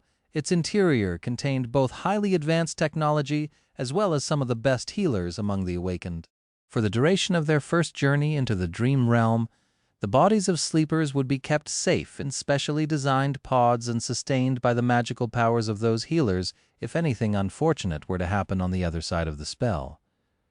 Of course, whether or not they would wake up in the end wholly depended on the sleepers themselves, to Sonny's surprise. After entering the medical center, Instructor Rock did not take them directly to the wing containing sleeper pods. Instead, he led them to a comparatively deserted floor and then opened the doors to a spacious gallery that was brightly illuminated by the beautiful crimson rays of the setting sun. There they saw rows and rows of wheelchairs. In each wheelchair, there was a person with a blank, strangely peaceful expression on their face. All these people were completely silent, motionless, and still. They did not show any reaction to the appearance of guests. They all seemed to be empty. In the eerie silence, Sonny felt his hair standing up and a creeping terror sipping deep into his heart. Instructor Rock looked at the empty people with solemn eyes. "There is a reason I brought you all here. Look well and remember. Some of you may know who these people are. For those of you who don't, they are called Hollow." He gritted his teeth. Each one of them was once either a sleeper or an awakened. Some of them were weak, some of them were strong, some were even incredibly powerful. All of them have perished in the dream realm. There their souls are gone, Sonny realized, horrified. If you're lucky, once your spirit is destroyed, your body dies with it, but if not, you'll become just like them, hollow. Instructor Rock glanced in the direction where Castor and Naphis stood, and then added, "So don't die out there." Half an hour later, sleepers had been led to their personal rooms and were preparing to enter the pods. In one of the rooms, the blind girl, Cassia, was helplessly trying to orient herself in the unfamiliar space, touching the walls and strange pieces of machinery with her hands. Tears were streaming down her beautiful, doll-like face. In the other room, proud Legacy Castor was staring listlessly at the floor. His lips were moving, repeating one strange phrase over and over again. He was trembling. Somewhere else, Changing Star Nephis, the last daughter of the immortal Flame clan, was looking down at her hands. Underneath her skin, soft white radiance was slowly growing brighter and brighter. Her face was contorted in a grimace of harrowing agony. And finally there was a room where Shadow Slave Sunless, lost from light, turned away from the sleeping pod and glanced down at his shadow. "Well, are you ready?" The shadow shrugged and didn't answer. Sonny sighed. "Yeah, me too." With that, he stepped forward and climbed into the pod. In the vast, echoing darkness, he heard, "Welcome to the Dream Realm, Sunless." Chapter 30, Starless Void. Sonny was expecting to first look at the place where his arrival to the Dream Realm was going to take place from above, just like it had happened at the beginning of the first nightmare. Back then, time had magically moved in reverse, giving him an opportunity to see hints of what he was going to face. Instead, immediately after hearing the greetings of the spell, Sonny found himself blind and drowning, as he instinctively tried to open his mouth to scream. Salty water rushed inside, making him choke and twitch. More than that, he couldn't see anything. No, it's not that he couldn't see, it's just there was no source of light around. Usually darkness wasn't a problem for Sonny, but for some reason his sight wasn't working anymore. Maybe the seawater he was submerged in was blocking it. If it wasn't for the special space perception that the affinity to shadows gave him, he would have been completely disoriented. With its help, though, he barely managed to understand which side was down and which side was up. Luckily, Teacher Julius's lessons had included swimming. Swearing to thank both the old man and Master Jet once he came back, Sonny forced himself to stay calm and began to swim upward. In a few long, intense seconds, his head broke through the surface of the water. Sonny was finally able to draw in a deep, hoarse breath. Breathe, breathe, you're still alive. After sucking in enough air to soothe his burning lungs and compose himself to a certain degree, Sonny carefully spun in the water, trying to take in his surroundings. What met him was an endless jet-black expanse of undulating waves. Above them was an empty black sky. There was no moon, no stars, just a dark vastness of repressive nothingness. Sonny blinked a few times, cold dread taking hold of his heart. This is a sea, an ocean? Was I dropped in the middle of an ocean? No, it couldn't be. There had to be solid ground somewhere nearby. As he was gripped by a momentary panic, a remote sound suddenly drew his attention. Sonny turned around and saw a triangular dorsal fin moving in his direction. Luckily, it was still hundreds and hundreds of meters away. Wait, if it's so far away, then how come I can see it so clearly? Despite being submerged in water, Sonny still felt like there was suddenly cold sweat all over his body. By his estimation, that dorsal fin was at least 5 meters tall. It was rapidly approaching, growing visibly larger with each second. Damn you, Spell! With eyes full of horror, Sonny spun again, desperately trying to find something, anything to save him. And there, a short distance away, he finally noticed a black mass protruding slightly above the water. Not wasting even a second on thinking, he started to swing his arms and legs, swimming in the direction of the black mass with a considerable speed. However, no matter how fast he swam, the giant shadow of the unknown creature was closing the distance between them much faster. A small part of Sonny's mind managed to preserve its rationality, even when faced with this boundless, primal fear. Not allowing himself to slip entirely into panic, Sonny tried to think and then silently commanded his own shadow to wrap itself around his body. Instantly, his speed increased twofold. Just seconds before the unknown colossus got to him, Sonny reached the black mass, stretched out his hands, and pulled himself out of the water. He rolled away from the edge, scratching his skin on the uneven rocks, and jumped in fright when the whole surface underneath him shuddered, as though something massive had collided with it. As Sonny backed out, terrifying jaws appeared from the water, with rows and rows of giant teeth, each one as long as he was tall. He opened his eyes wide, understanding that the rock he had climbed on was not tall enough to save him from the monster. Why is it even trying to eat me? I am too small to be considered a filling snack for something this enormous. However, before the monster had a chance to attack, a colossal tentacle suddenly broke through the water and rose into the air like some strange black tower. Before too long, it fell down, entangling the owner of the giant maw and pulling it back under the water. Sonny lost the feeling in his legs and plopped on the ground, his mouth opened. His whole body was shaking. A few seconds later, the dark sea was calm again, as though nothing has happened. The indifferent waves continued to move silently under the lightless sky. So it wasn't trying to eat me, he realized, frozen. It was trying to run away. A few minutes later, Sonny was pretty sure that nothing was going to devour him, at least not immediately. With that certainty, he was finally in a state of mind to stop trembling and explore his surroundings a little. The black mass he climbed onto turned out to be a single stone platform of around 12 meters in diameter.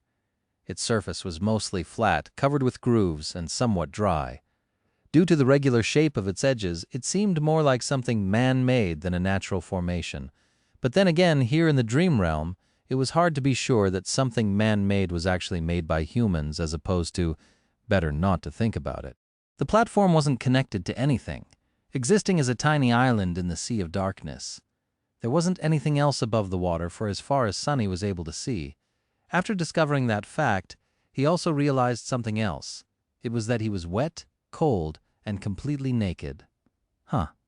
In his defense, the clothing situation was the last thing one would think about when trying to save themselves from abyssal monsters. Also, it's not like someone was here to witness his stark paleness and private bits. Still, it was sort of cold. Sunny summoned the puppeteer's shroud and watched as dark gray garments covered his body. It even came with a pair of high, soft-soled leather boots.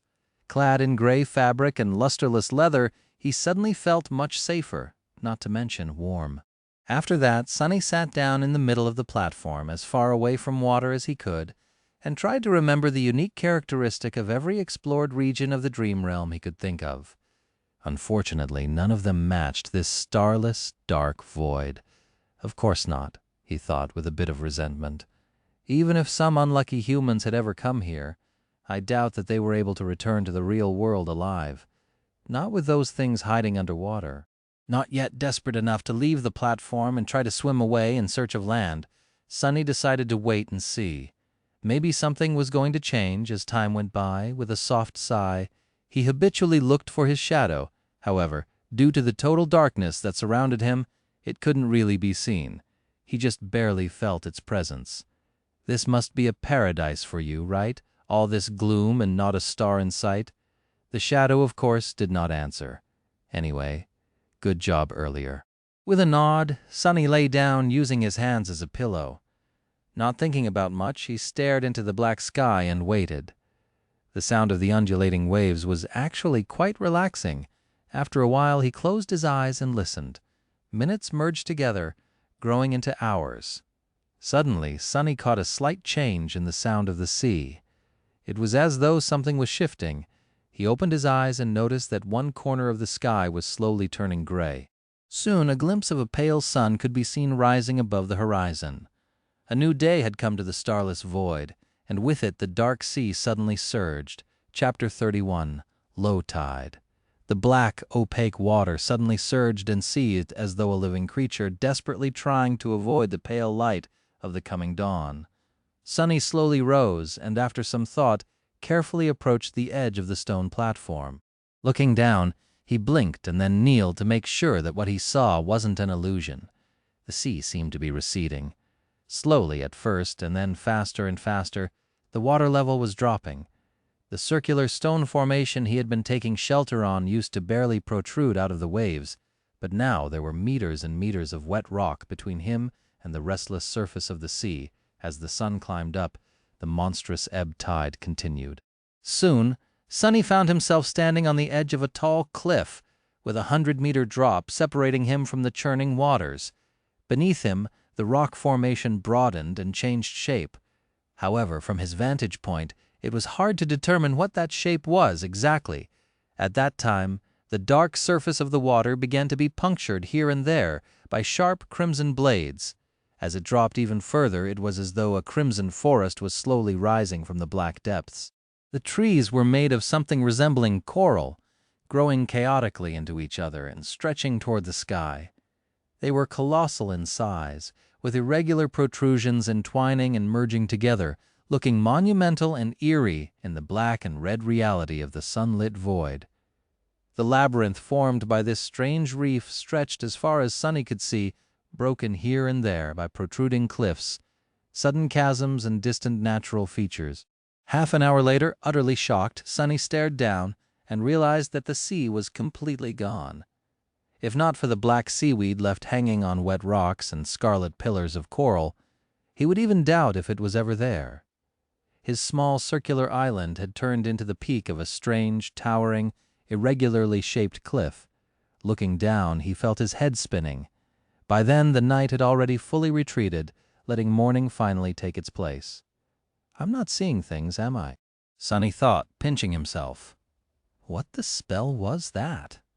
Despite the sudden disappearance of the dark sea and its hidden monsters, Sunny was in no rush to climb down from his circular stone platform. Firstly, he felt that if the sea was able to disappear, it was surely able to come back, perhaps at any moment. Secondly, He did not know what dangers the coral labyrinth was hiding. Perhaps there was something even scarier than the owner of the giant tentacle down there. But that did not mean that he wasn't going to explore. Coming back to his spot in the middle of the platform, Sunny sat down and commanded his shadow to separate itself from his body. Then, taking control of it, he approached the edge of the platform and nimbly slid down. Habitually moving from one shadow to another, he began the descent. At this moment, Sunny was glad that shadows had no weight and were not affected by gravity. While the shadow was busy climbing down, Sunny yawned. "Say, don't you think that you need a name?" Although his shadow was already too far away to hear him, they still could communicate through their shared connection. Of course, the fact that it could did not mean that it would. The shadow was sort of taciturn, mostly because it didn't have vocal cords and was unable to speak. Plus, its temper wasn't that great. How about shameless? No? What about shady? Also no? What about something simpler? Like what? Well, do you have suggestions then? All right. We'll shelve this conversation for later. By the time he was done with this short monologue, the shadow had already reached the bottom of the cliff. The range of shadow control was not limitless, but it was just barely enough to explore their nearest surroundings. Entering the labyrinth, Sunny found it to be extremely disorienting and convoluted. The paths between coral pillars were sometimes broad, sometimes narrow. They twisted and turned without any logic, often leading to dead ends or even back to where he started. More than that, some paths entered inside the coral mounds, turning into dark tunnels. The labyrinth was vast and multi-layered, making Sunny's head hurt after multiple fruitless attempts to memorize the layout of the nearest pathways. In the end, he sent the shadow up, forcing it to climb on top of the crimson forest and start jumping from one sharp coral blade to another, knowing full well that he himself would not be able to do the same. Soon he circled the strange cliff and froze, scared by the sight of what was happening in its shadow.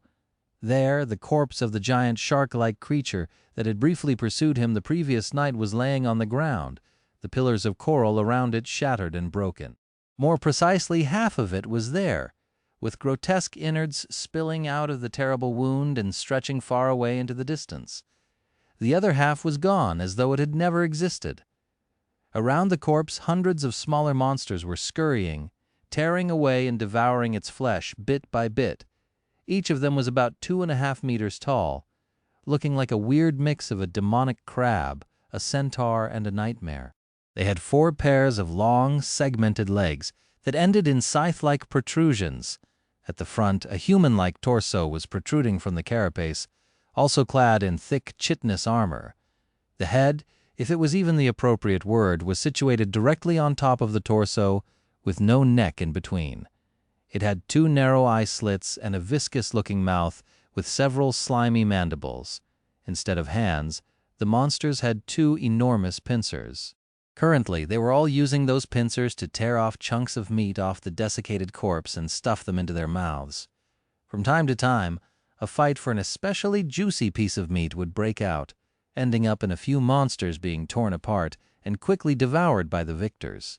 Sunny swallowed, both because the sight of heavily armored, powerful monsters made him nervous and because looking at them feasting, he suddenly felt very hungry. Each of them seems like trouble, and there are hundreds of them. His luck, like always, was awful. At least I don't have to wonder why the labyrinth feels so empty. All the inhabitants are having a party. Feeling a little bit comprehensive about turning his shadows back to the monsters, Sunny commanded it to look back and study the cliff he was taking shelter atop of. Something about it was making him feel uneasy. The shadow turned around and looked up, taking in the sight of the strangely shaped cliff. It took Sunny a few minutes to shift his perspective and recognize it for what it was. That's a finger. That's a hand. That is a sword. He blinked. It's a statue. Indeed, the cliff was man-made. It was an ancient, colossal statue at least 200 meters tall.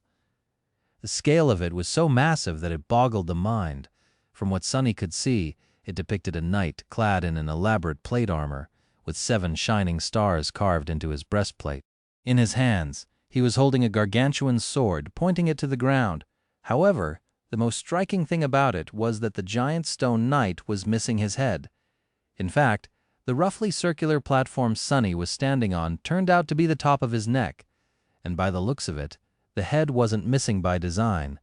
It was as though something or someone had violently tore it off at some point in the distant past. Sunny walked around the platform, looking down from all sides, but didn't notice the head lying anywhere near. What on earth is this place? Without any hints to find the answer, he led his shadow back to the giant's neck and settled at the western edge of it, studying the feasting monsters. He didn't move until the sun was about to set. Just as Sunny expected, as soon as the sun touched the horizon, a deafening rumble could be heard coming from somewhere below. The monsters instantly stopped their feast and scurried away, some hiding inside the coral pillars, some simply burying themselves in the soft soil. A few minutes later, the first streams of black water appeared in the labyrinth. Their volume quickly grew, and soon an apocalyptic flood devoured everything around. The sea was returning with the approach of the night. Sunny stared at this unimaginable process, thoughts churning in his head. In an hour, the circular platform was the only thing above the dark waters once again. Chapter 32. Making a Choice. With an empty stomach and a head full of thoughts, Sunny returned to the center of the platform and sat down. After a while, he beckoned to his shadow and said, "Wake me up if anything happens." Then he closed his eyes and tried to fall asleep. His consciousness quickly slid into the sweet embrace of darkness, giving Sunny some well-needed rest. In the middle of the night, however, a sudden impulse stirred him awake. Sunny jumped to his feet, his groggy mind full of tense apprehension. He was afraid that the owner of the giant tentacle had come back to finish the job. Or maybe some other horror from the depths had sensed him and decided to snack on human meat.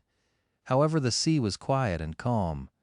He didn't hear any abnormalities around the night statue. "What is it?" Sunny whispered, addressing the shadow. The shadow silently pointed him in a particular direction. Turning his head, Sunny squinted. He quickly understood why it was a good idea to wake up. Otherwise, he wouldn't have been able to see out there in the distance. A few kilometers away, a small orange light was shimmering in the darkness. Its reflections were rising and falling with the movement of waves. It was too far away to make out any details, so Sunny just stared at it for a while. Pretty soon the light disappeared. Other sleepers? Natural phenomenon? Or some monster laying a trap? Memories of nightmarish deep-water creatures immediately came to his mind. Shaking his head, Sunny lay back down and attempted to return to his slumber. However, this time sleep was escaping him. Pangs of hunger were still not unbearable, but slowly becoming more and more intense. The thirst, however, was worse. In the end, he remained awake up until the sun rose again, sending the dark sea in retreat. As soon as the morning came, the pincer monsters crawled back from their hiding spots and rushed to the giant carcass to continue their feast. Sunny watched them for some time, and then walked to the opposite side of the platform to take a look in the direction where he had seen the mysterious light the previous night. At a considerable distance from the headless statue, 5 or 6 kilometers away, the ground rose naturally and formed something akin to a hill. On top of that hill, an especially massive coral pillar rose to the sky. From the looks of it, its upper branches were just high enough to stay above water in the night. Various ideas stormed into Sunny's head, but at the end of it, only 2 questions were really important. First of all, would he be able to find the way through the labyrinth and cover that distance during the day? And more importantly, should he even attempt to do it? After all, there was no indication that the source of the mysterious light was something beneficial, as opposed to dreadful and deadly. Not having enough information to make a choice, Sunny settled back to study the monsters. He did, however, send the shadow to investigate as far into the labyrinth as the range of shadow control allowed, hoping to chart at least the beginning of the path that could potentially lead him to that hill. Logically speaking, he was as safe atop the headless statue as he probably could be in this strange place. The only problem was, he was going to die soon because of thirst or hunger. Both problems were solvable if he were to venture down.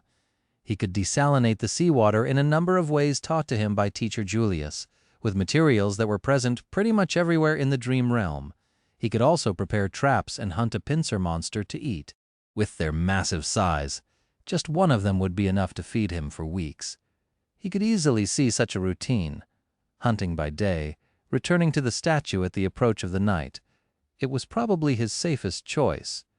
However, this way of doing things lacked one vital element, the potential for improvement. It was well suited for keeping Sunny alive, but had no way of giving him hope. If he was destined to spend the rest of his life in the small area surrounding the headless statue, devouring monsters and trembling at night in fear of being devoured by something bigger in turn, well, he would rather just jump down and end it right now. That pretty much meant that the only choice left for him was to try and reach the source of the orange light, and if Sunny was really trying to attempt it, he had to do it before the pincer monsters were done consuming the giant carcass. That way, at least the surrounding segment of the labyrinth was going to be free of them. Firm in his choice, Sunny decided to leave the headless statue the next morning. He would spend the rest of today exploring paths through the labyrinth and preparing himself mentally. With that, he closed his eyes and concentrated his perception on the moving shadow. In the night, a sudden storm descended upon the dark sea. Sunny was stirred awake by the shadow in time to prepare himself for the crushing winds and the pelting rain. Usually rain always put him in a bad mood, but this time he was too thirsty to think about anything except for fresh water. Staying low so as to not be blown over the edge of the platform, Sunny cupped his hands and waited until they became filled with rainwater. Then he raised them to his mouth and greedily drank. Strikes of lightning illuminated everything above the churning sea. If anyone were to see Sunny now, they would have noticed a wide grin on his face. The storm continued to rampage for several hours. Sunny crouched in the middle of the platform, enduring its rage. More than once, a tall wave would crash into the headless knight's neck, threatening to wash him away. But Sunny held tight to the deep grooves in the stone surface of the platform, sticking to it like glue. By morning, when the storm finally dissipated, all of his muscles were sore. But there was no time to waste. As soon as the monsters came back to the carcass, with a few stragglers quickly following behind, he slid over the edge of the platform and began to nimbly climb down. Sunny had to thank wilderness survival classes once again, since he had been taught the basics of rock climbing as well. Teacher Julius was adamant about giving his student a crash course in all possible forms of traversal. Additionally, Sunny had already scouted the optimal way down and memorized the best holds and indentions to grab onto with the help of his shadow. Soon, his feet finally touched the ground. Despite the fact that leaving the safety of the headless statue was going to put him in considerable danger, Sunny instantly felt his mood improving. Remaining passive for the last couple of days did not suit his character well. Now, even if his plan were to end in failure, at least he was going to go down doing something that he had decided to do. Trying and failing was better than not trying at all. The black mud was deep enough to slow him down, but not to the extent he had been afraid of. With some practice, Sunny was soon able to walk at an acceptable speed. What's more, as long as he stuck to the shadows, his steps were light and silent, producing no squelching noises from the mud. He headed for one of the paths that were supposed to lead him to the distant hill, and entered the cool shade of the crimson labyrinth. Immediately, a strange feeling enveloped his mind. It was as though the world beyond the labyrinth did not exist anymore, and all that was left were its twisting, dark paths. This thing almost seems endless. Shaking his head, Sunny sent the shadow to scout ahead, hoping to be notified of any latent danger in advance, and began to move forward. His life now depended on whether or not he would reach the distant hill before the sun began to set. He didn't even want to think about what would happen if he were still inside the labyrinth once the dark sea came back in an unstoppable flood. The shadow moved ahead of him, not meeting any hurdles. Sometimes it would climb high to scout the direction of different paths, allowing Sunny to choose the optimal route most of the time. However, he still had to backtrack a considerable distance once or twice, ending up either in a dead end or on a path leading in the wrong direction. Despite that, everything seemed to be going smoothly. Sunny even had time to carefully study the interior of the labyrinth, noticing more details of its composition, as well as a frightening amount of unrecognizable bones hiding in the mud beneath his feet. Because of how well things were going, he lowered his guard a little. His arrogance was also to blame. With his extensive preparations and skillful control of the Shadow Scout, Sunny subconsciously patted himself on the shoulder and assumed that everything was going to be fine. That's why, when the mud directly in front of him started to move, he was a fraction of a second late to react. In the next moment, a massive pincer shot out of the ground and tore through the air, threatening to cut his body in half with one crushing strike. Chapter 33, Carapace Scavenger. Crap! This was the only thought in Sunny's head as he awkwardly fell backward, allowing the pincer to close right in front of his face with a loud clack. The jagged, chitinous blades were so close that he could clearly see bits of mud sticking to their surface. Sunny landed on his back, narrowly avoiding the unexpected strike. The good thing was that he managed to avoid being injured or even killed. The bad thing was that he was sprawled on the ground, unable to quickly create distance between him and the attacker. The massive pincer was still hovering above. Just as this realization dawned on Sunny, he desperately rolled to the side. In the next moment, the pincer lunged down, sending small tremors through the mud. If not for his quick reaction, Sunny's chest would have been caved in by that blow. He was just beginning to stand up when the pincer swiped sideways. Luckily, Sunny was ready. Instead of trying to dodge or block the attack, he went with it, letting the pincer collide with his outstretched hands and cushioning the blow. As his arms screamed in pain, Sunny used the force of the blow and allowed his body to be sent flying through the air. This way, at least, he would get out of the pincer's range. He might not have been taught how to fight, but one thing he knew very well was how to fall. Instead of breaking his neck or having the breath beaten out of him by the landing, he braced his body and nimbly rolled before stopping some distance away from the ambushing monster. I take it back, Sunny, though, remembering his sarcastic critique of heroes' battle rolls. Rolling is an integral part of any respectable monster fighting technique. Then he looked up, trying to ascertain the situation. In front of him, the attacker had finally shown itself.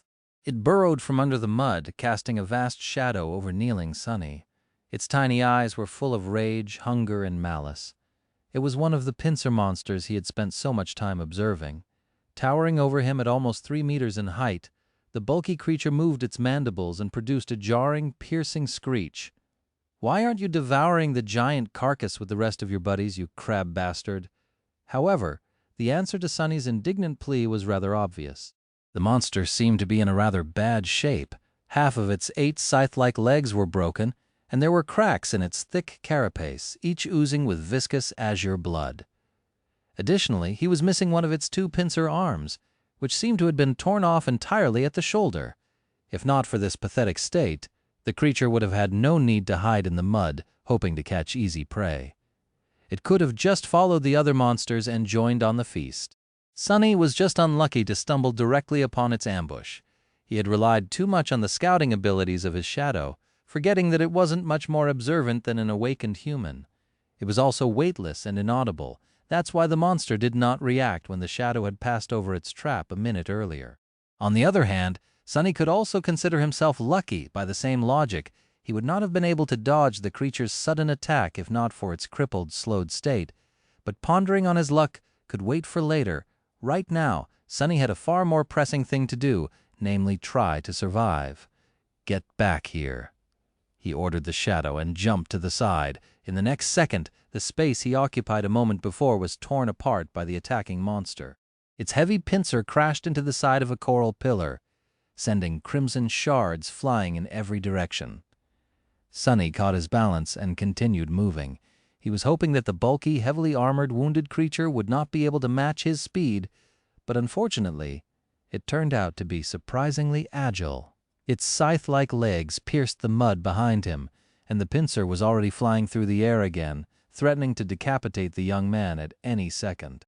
Sunny ducked, dodging the pincer, and finally caught a second of reprieve. His eyes darted around, desperately searching for something to use as a weapon. Almost instantly, he noticed a long, smooth, sharp bone left behind by some unknown creature sticking from the mud. Without slowing down, he bent down and grabbed the bone, pulling it out with one forceful tug. The bone was almost 1.5 meters long, ending in a narrow, sharp tip. It was almost like a spear. The problem was, even with the added length of this makeshift spear, Sunny's range of attack was still shorter than the monster's. He also doubted that it was capable of piercing the hard carapace.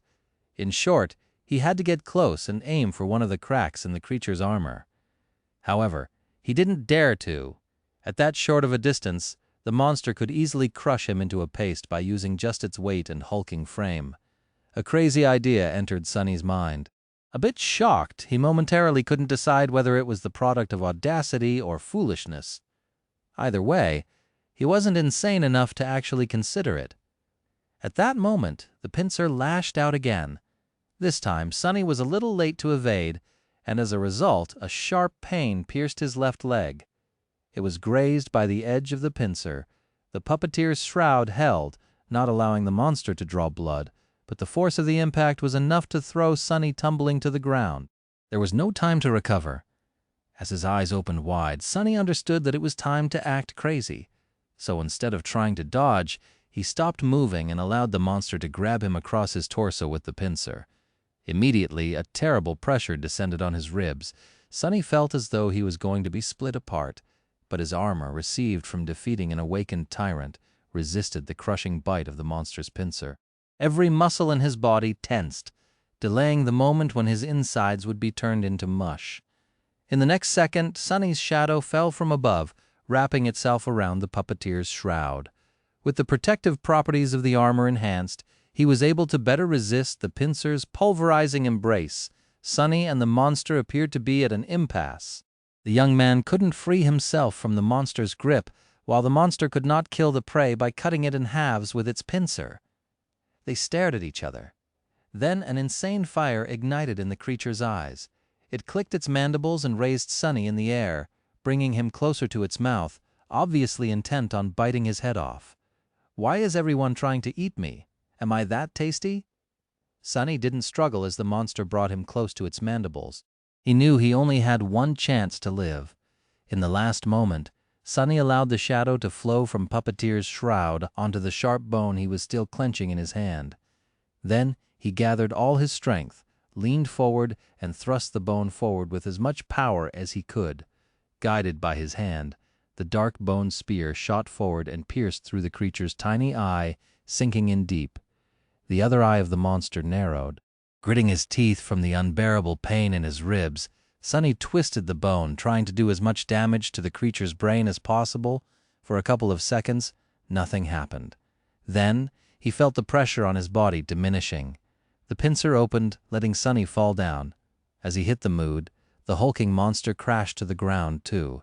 The bone spear was still sticking from its head. Bathed in the streams of azure liquid, Sonny moaned and drew in a raspy, painful breath. "You have slain an awakened beast, carapace scavenger. You have received a memory, Azure Blade. Your shadow grows stronger." Chapter 34. Only Steel remembers. Sonny was sprawled in the mud trying to catch his breath. The subtle voice of the spell echoed in his ears. "Your shadow grows stronger." Immediately, he felt a slight change. His body grew a little bit stronger, his vision a little sharper, his skin a little smoother. The change was minimal but apparent. What was that? He had a guess, and it was easy to confirm. Sonny summoned the runes. Shadow fragments, 14,000. Previously, he only had 12 of the mysterious shadow fragments, with no knowledge on how to acquire more. Now it seemed that the process was automatic. He only had to kill an enemy to absorb a part of their shadow and enhance his own core. More than that, the number of fragments he was able to receive wasn't directly correlated to the number of slain enemies. After a bit of thinking, Sonny came to a preliminary conclusion. Dormant soul cores gave him 1 fragment, while awakened ones gave 2. However, only enemies he defeated directly more or less counted.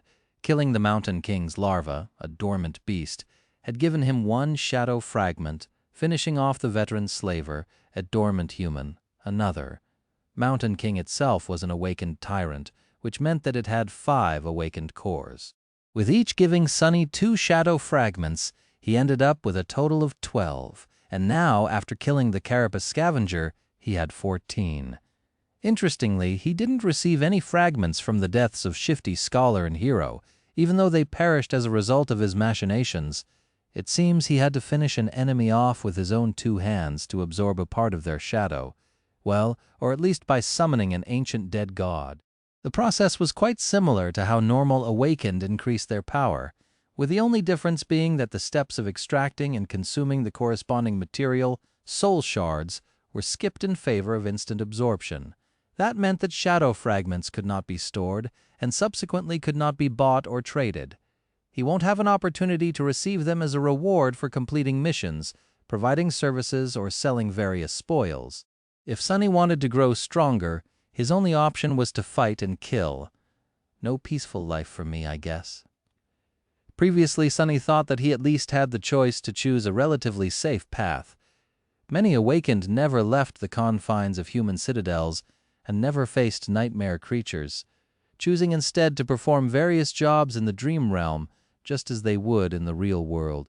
They received payments in the form of soul shards, which were simultaneously the fuel of one's progression and the universal currency inside the citadels. Sunny was never set on pursuing such a life, but not even having a choice was sort of irritating. Luckily, there was a bright side, too. Without the need to use soul shards to strengthen his core, he would be able to spend everything he earns freely and without concern. After all, after he kills an enemy and absorbs the shadow fragments, the soul shard would still be there, ready to be collected and exchanged for something Sunny might need in the future. That would effectively make him twice as efficient in terms of earning and spending, which was not a small advantage. Additionally, there was the matter of the shadow core. Since both Sunny and his shadow were tied to it, strengthening the core would not only increase Sunny's power, but also enhance the shadow. So, if he were to use it to further empower himself, the actual effect would be stacked, producing a twofold enhancement. So for each shadow fragment he collected, Sunny would actually be able to rip twice as much benefit as an awakened would from a soul shard. Not bad. Not bad at all. The future was bright, provided he survives and gets the opportunity to even have a future, of course. Sitting up, Sunny moved his eyes and found the cluster of runes describing his memories. Azure Blade, had he finally gotten a weapon? Memory, Azure Blade. Memory rank, awakened memory type. Weapon, memory description. On this forgotten shore, only steel remembers. Interesting. Not very informative, but interesting. Sunny summoned his new weapon, and a sharp, light sword immediately appeared in his hand. It was about 1 meter long, including the handle. The blade was straight and single-edged, ending in an angular tip. It was forged out of azure steel with a beautiful layered pattern. Deep inside the steel, white sparks could be seen. The crossguard was minimalistic and simple, offering almost no protection to the wielder's hands. If Sunny knew his way around cold weapons, he would have called it a Tang Dao. However, he had no idea about such things. All he could gather was that the blade was single-edged, which meant that it was probably meant for slashing and cutting as opposed to piercing, and that the handle was long enough to accommodate 2 hands. Also, the sword was pretty. He summoned the shadow and made it wrap itself around the azure blade.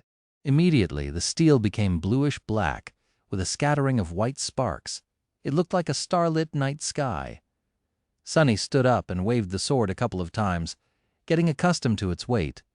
The sharp edge whistled as it cut the air. Well, now I finally look like a real awakened. After that, he cast a gaze at the corpse of the carapace scavenger and grimaced. This part was not going to be pleasant. After some time, he managed to break open the cracked carapace and cut away a few strips of tender, pink meat. He also did not forget to extract the radiant crystal from the beast's chest, the soul shard, without much hope. He tried to absorb the shard, remembering how it was supposed to be done. Just as he expected, nothing happened. They're really of no direct use to me. With a shrug, Sunny places the shard and the meat in a makeshift rucksack he weaved from black seaweed and looked at the sun. The day was still young. He still had a good chance of making it to the distant hill before the sea came back. However, his left leg was banged up in the fight with the scavenger beast, so walking wasn't as easy as it was before. He gritted his teeth and began limping. Hours passed. Due to his bruises and increased vigilance, Sunny's progress slowed down considerably. He was sweating and grinding his teeth, feeling pain with each step. What's worse, the further he reached into the labyrinth, the more confusing and entangled the paths became. Even with the shadow's help, he constantly had to backtrack and struggled to move in the right direction. Crap! Crap! Crap! If nothing changed, Sunny would not reach his goal, which meant that he'll be crushed to death by the returning sea. Not allowing himself to think about dying, Sunny tried to walk faster. However, he couldn't be too hasty. Making a wrong turn would have taken precious minutes away from him, so he had to choose the way carefully. Additionally, missing to notice another ambush could end his life directly. Curses. Just when he was beginning to feel desperate, his shadow suddenly saw something that momentarily sent Sunny into a stupor. Some distance further down the path, beyond a few turns, the corals widened, creating a small clearing. And in the middle of that clearing, someone was walking across the mud. The first thing Sunny saw was fair skin, a lot of skin. The tall, lithe girl was only dressed in a makeshift skirt and a crude brassiere, both made out of seaweed. However, it didn't seem to bother her. With a calm expression, she stopped and looked back. The wind was playing with her short silver hair. It was Nephis, the changing star, in one hand. She was holding the end of a strange golden rope. And on the other end of the rope, Cassia, the blind girl, was carefully following behind. Chapter 35. A Shadow. A star and an oracle, gray sky above, black mud below, an endless sea of crimson in between. On this dreamlike backdrop, two beautiful girls were walking across the labyrinth. One was delicate and fragile, with blonde hair and cerulean, aimless eyes. She was dressed in a simple tunic, with leather sandals on her feet and a cloak the color of sea waves draped around her shoulders. The other was tall and lithe. She had silky silver hair and clear gray eyes. Her revealing clothes were crudely made out of black seaweed, leaving her fair skin and athletic build exposed. She was poised, alert, and barefoot. A golden rope connected two girls together. Wow! What a sight, Sunny thought. He suddenly regretted that he was not an artist. The picture just begged to be made into a painting. Wait, why am I thinking about that? People? I found people. His heart skipped a bit. If Nephis and Cassia were here, then the orange light from before most likely had something to do with them, which meant that they knew how to get to the tall hill, which meant that Sunny didn't have to be crushed to death by the high tide. So what do I do now? He wasn't the best at ingratiating himself to other people. In fact, he was the polar opposite. People usually instinctively avoided him, and that was in normal circumstances. This time, however, he had spent a whole of 4 weeks making sure that everyone in the academy hated his guts. Good job, Sunny. Still, he was at least useful. In this situation, an additional body was already a great boon when facing hungry monsters, and he wasn't just anyone. His ability to scout ahead alone was worth a lot. Surely they'll understand that, right? With a heavy sigh, Sunny stepped into shadows and hurried to the clearing. He reached it in a minute or so, hiding and observing the two girls before making a final decision. Helping herself with the wooden staff, blind Cassia slowly approached the middle of the clearing and extended her hand, finding Nephis and touching her on the shoulder. "Why did you stop?" Nephis supported the blind girl and glanced at the sky. "It's getting late." An awkward pause hung between two girls. After some time, Cassia asked, "So you think we should turn back?" Nephis blinked and cleared her throat. "Yes." Sunny was a bit amused by their exchange. "What is she, a strong, silent type?" Then he returned to his dilemma and grimaced. "How do I approach them?" "Damn, why is this so hard? It's not like I'm trying to ask them out on a date. I mean one of them, both of them. What am I thinking about? Just go and say hi." But then, if he suddenly appeared out of the shadows, not at all like a creep, how high was the probability of them getting spooked and attacking him before noticing that he was not a monster? Wait, why would they argue to hell with this? Deciding on the safest approach, Sunny commanded his shadow to abandon its hiding place and move to a spot where Nephis could clearly see it. He could clearly sense the shadow rolling its eyes as it obeyed the order. As soon as the shadow started to move, Nephis suddenly snapped her hand sideways. Immediately, a long sword appeared in it, cutting the air as it assumed a defensive position. Before the shadow could even take 2 steps out of its hiding spot, it was already pierced by Changing Star's gray eyes. The shadow froze. It seemed a bit startled. Cassia took a step back. "Neph? What is it?" Nephis didn't answer immediately. carefully observing the shadow. Then she simply said, "There's a shadow." Cassia's doll-like face paled. "A shadow? Scavengers?" The tall girl tilted her head a little. "No, it's a human shadow." This was clearly not what Cassia expected to hear. With an expression of surprise, she asked, "A human shadow? What? What is it doing?" Nephis hesitated. After a while, she answered in a flat tone, "It's waving at us." After a whole minute of silence, Cassia finally found the words to react. "What?" I said. "It's waving?" "Yes, I know."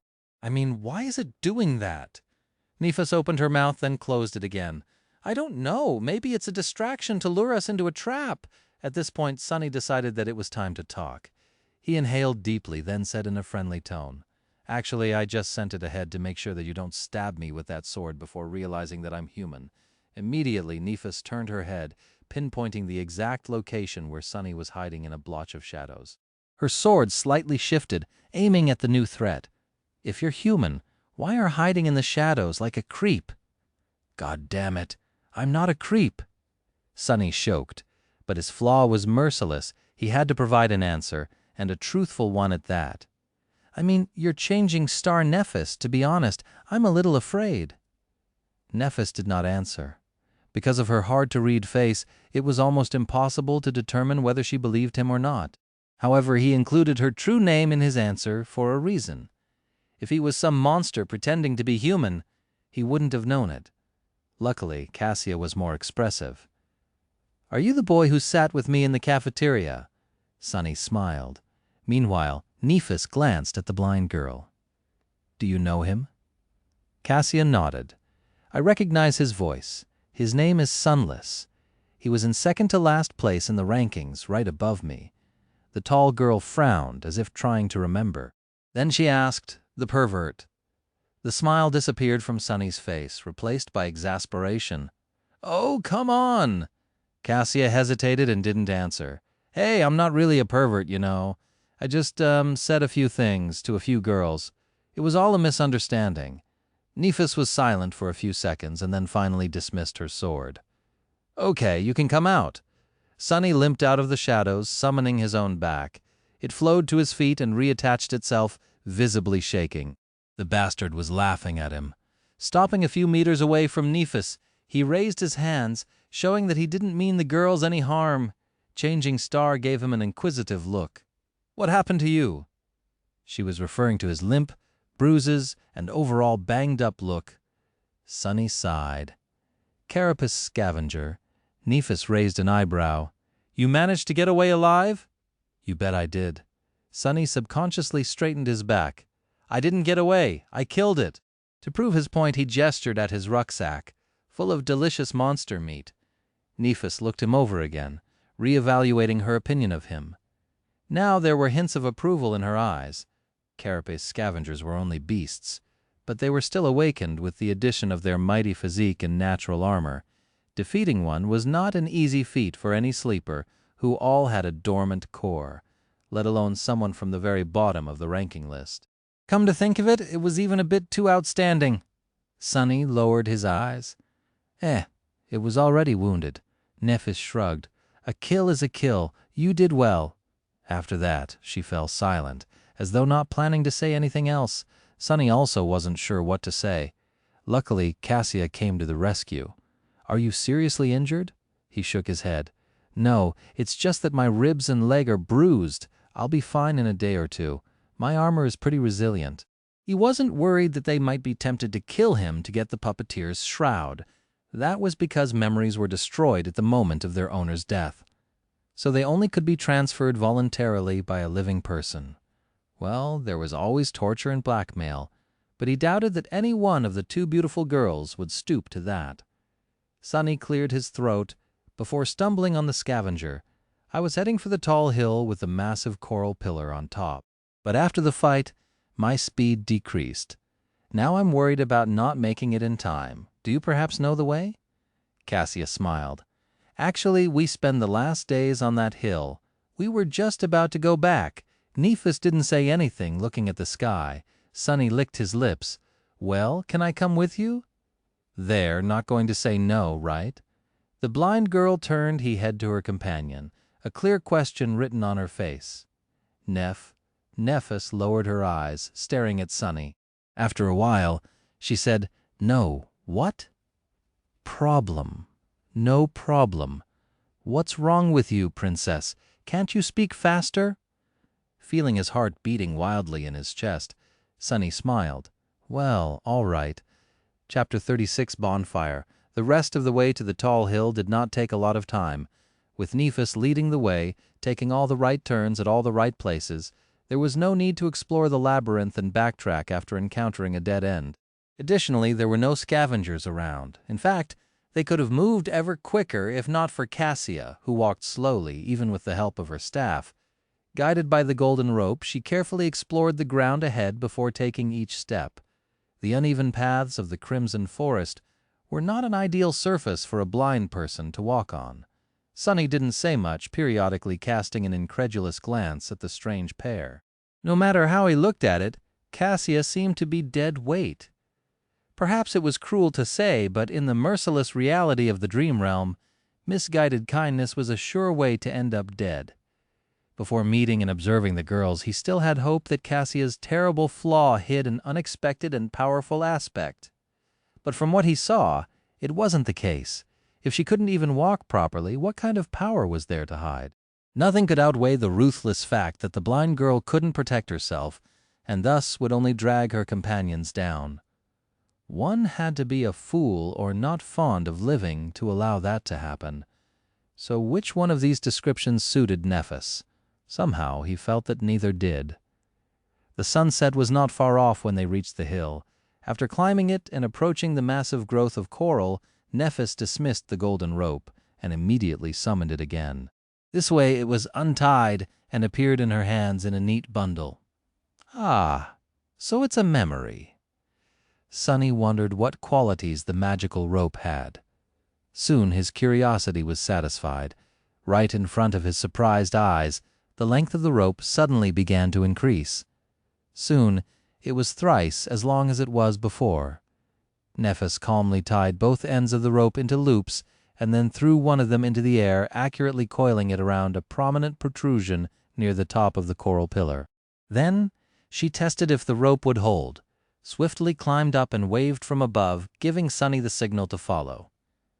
After hesitating for a second, Sunny approached the rope and grabbed it.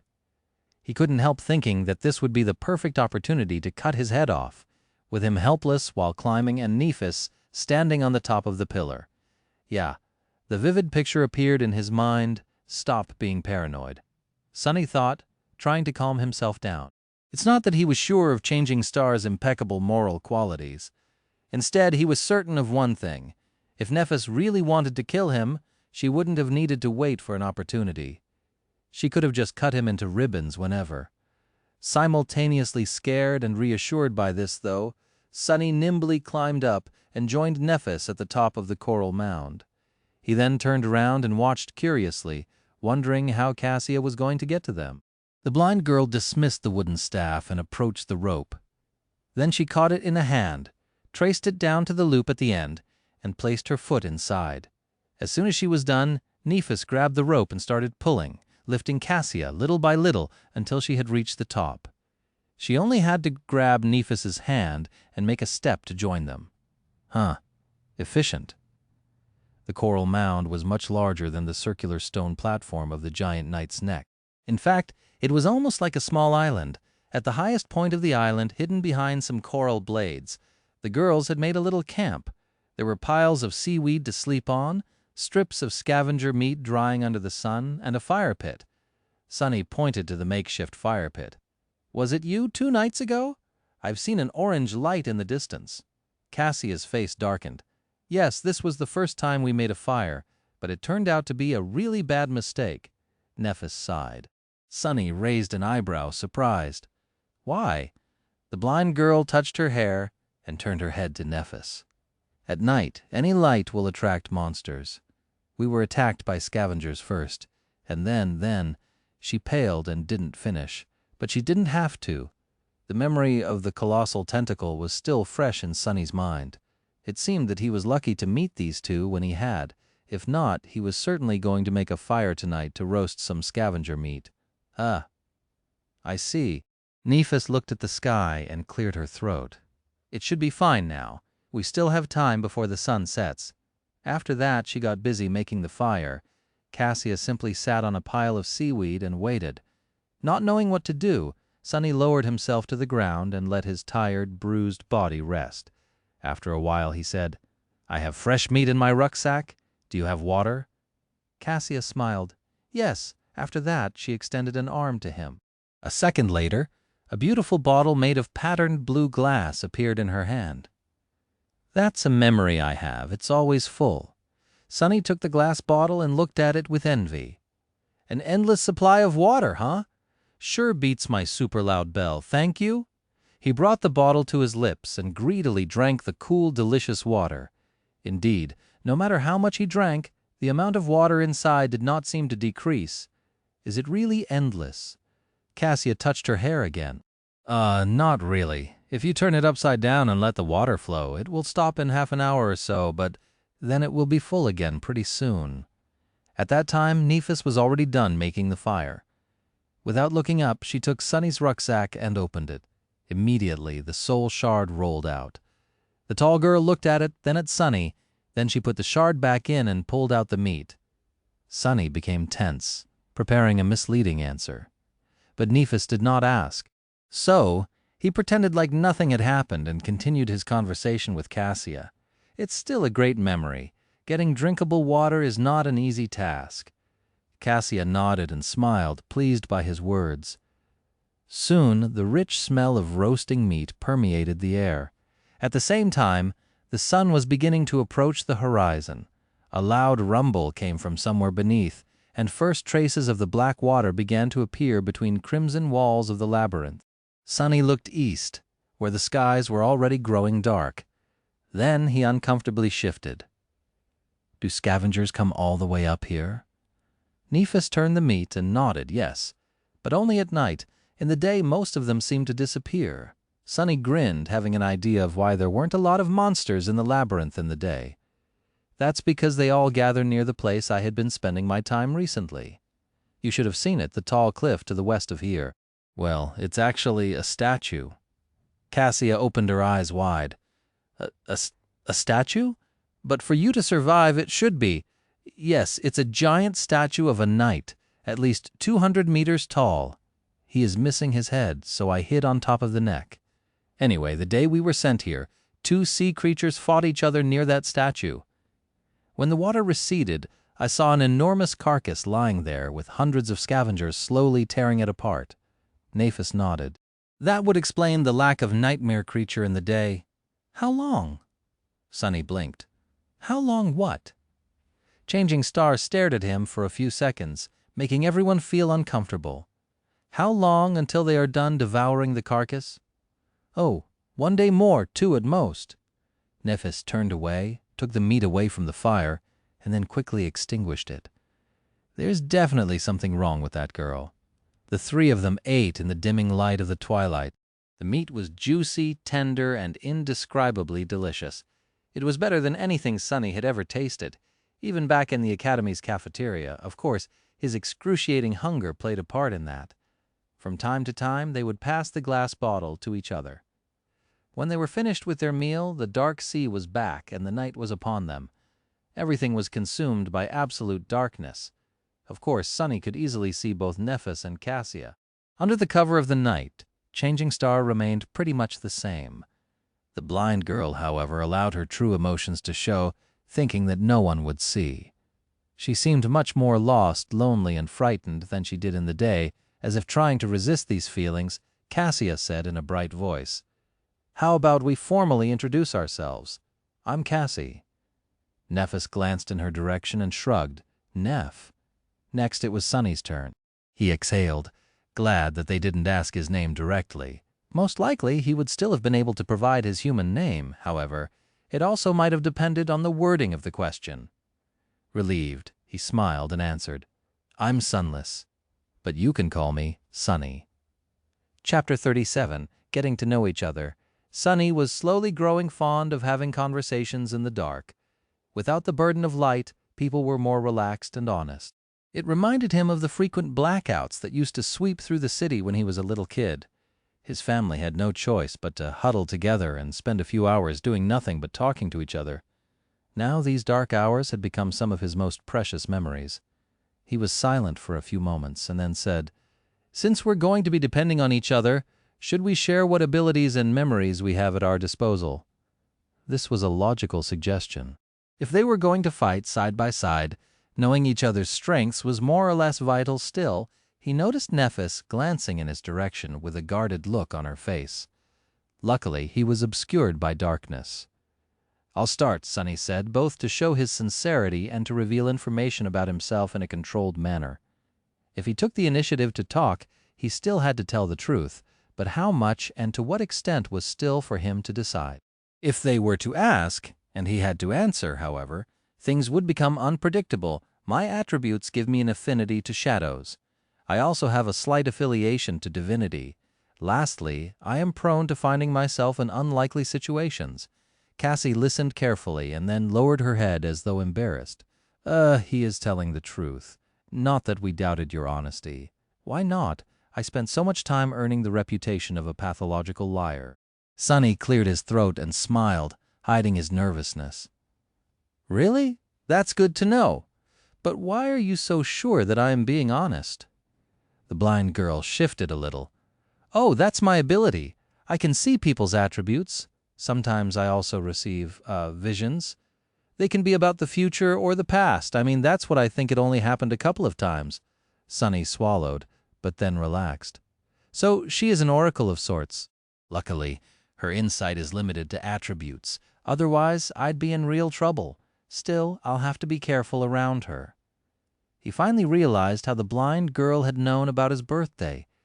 The question was whether she had seen it in a vision of the future or in a vision of the past. If it was the former, was it safe to assume that he would certainly be able to celebrate at least one more birthday?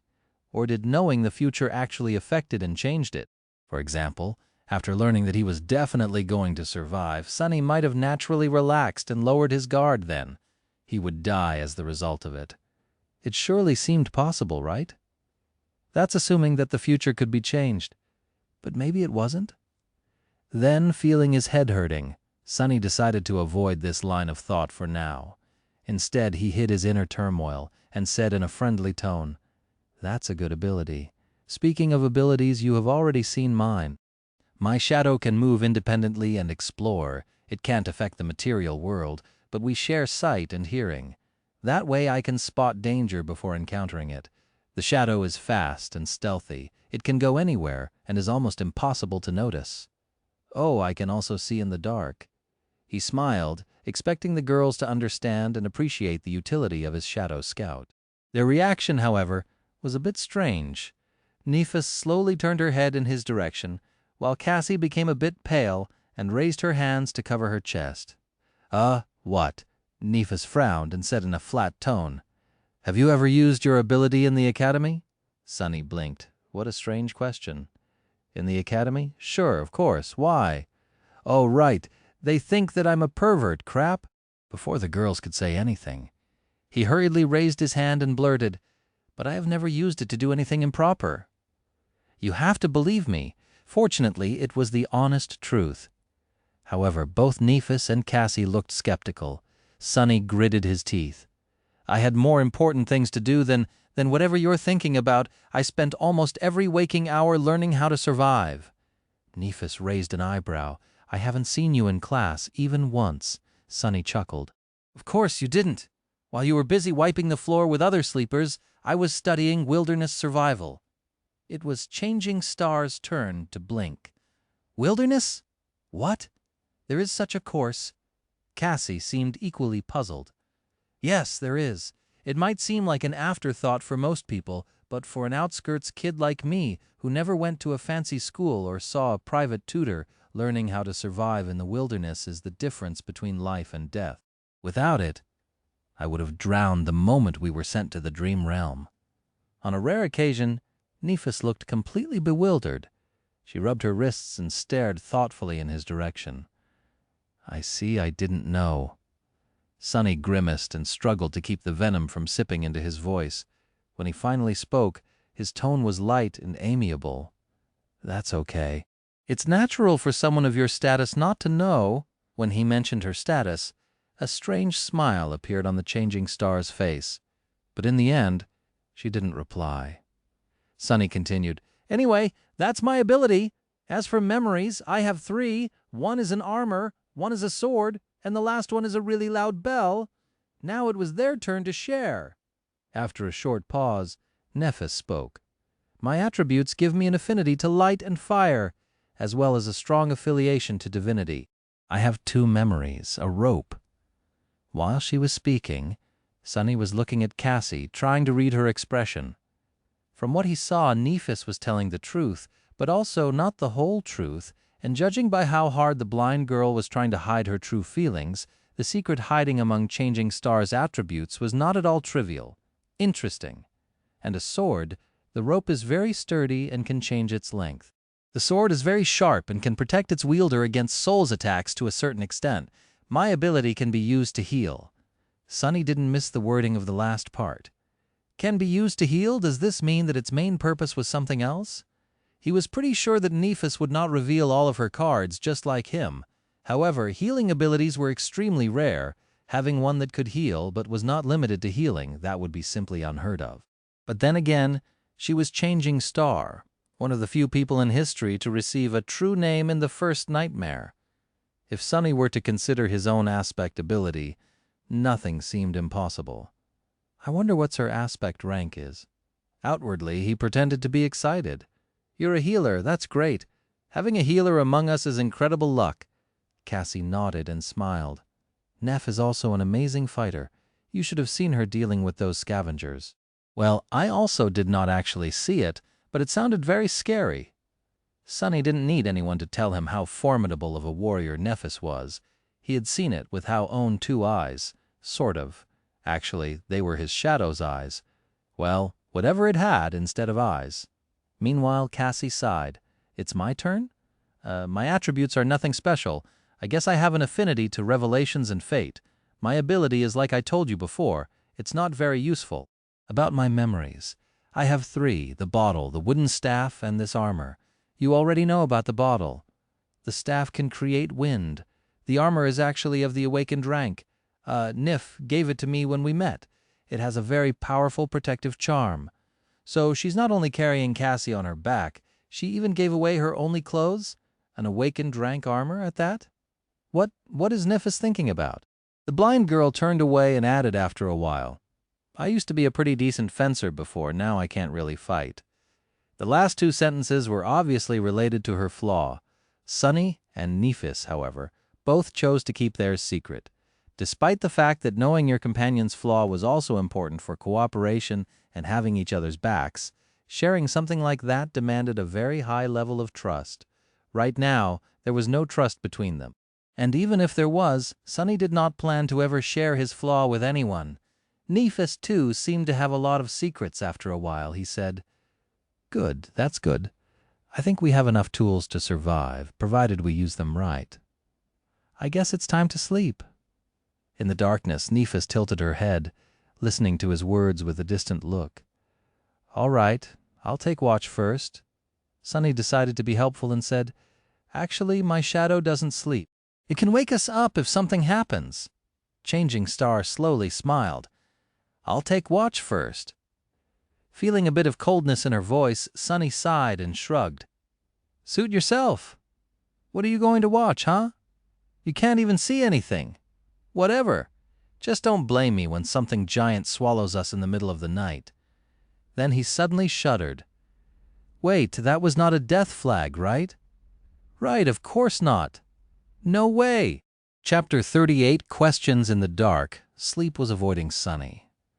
For a while he sat silently in the darkness, listening to the calming rumbling of the waves. In this rare moment of respite, memories of the past few days came flooding into his mind.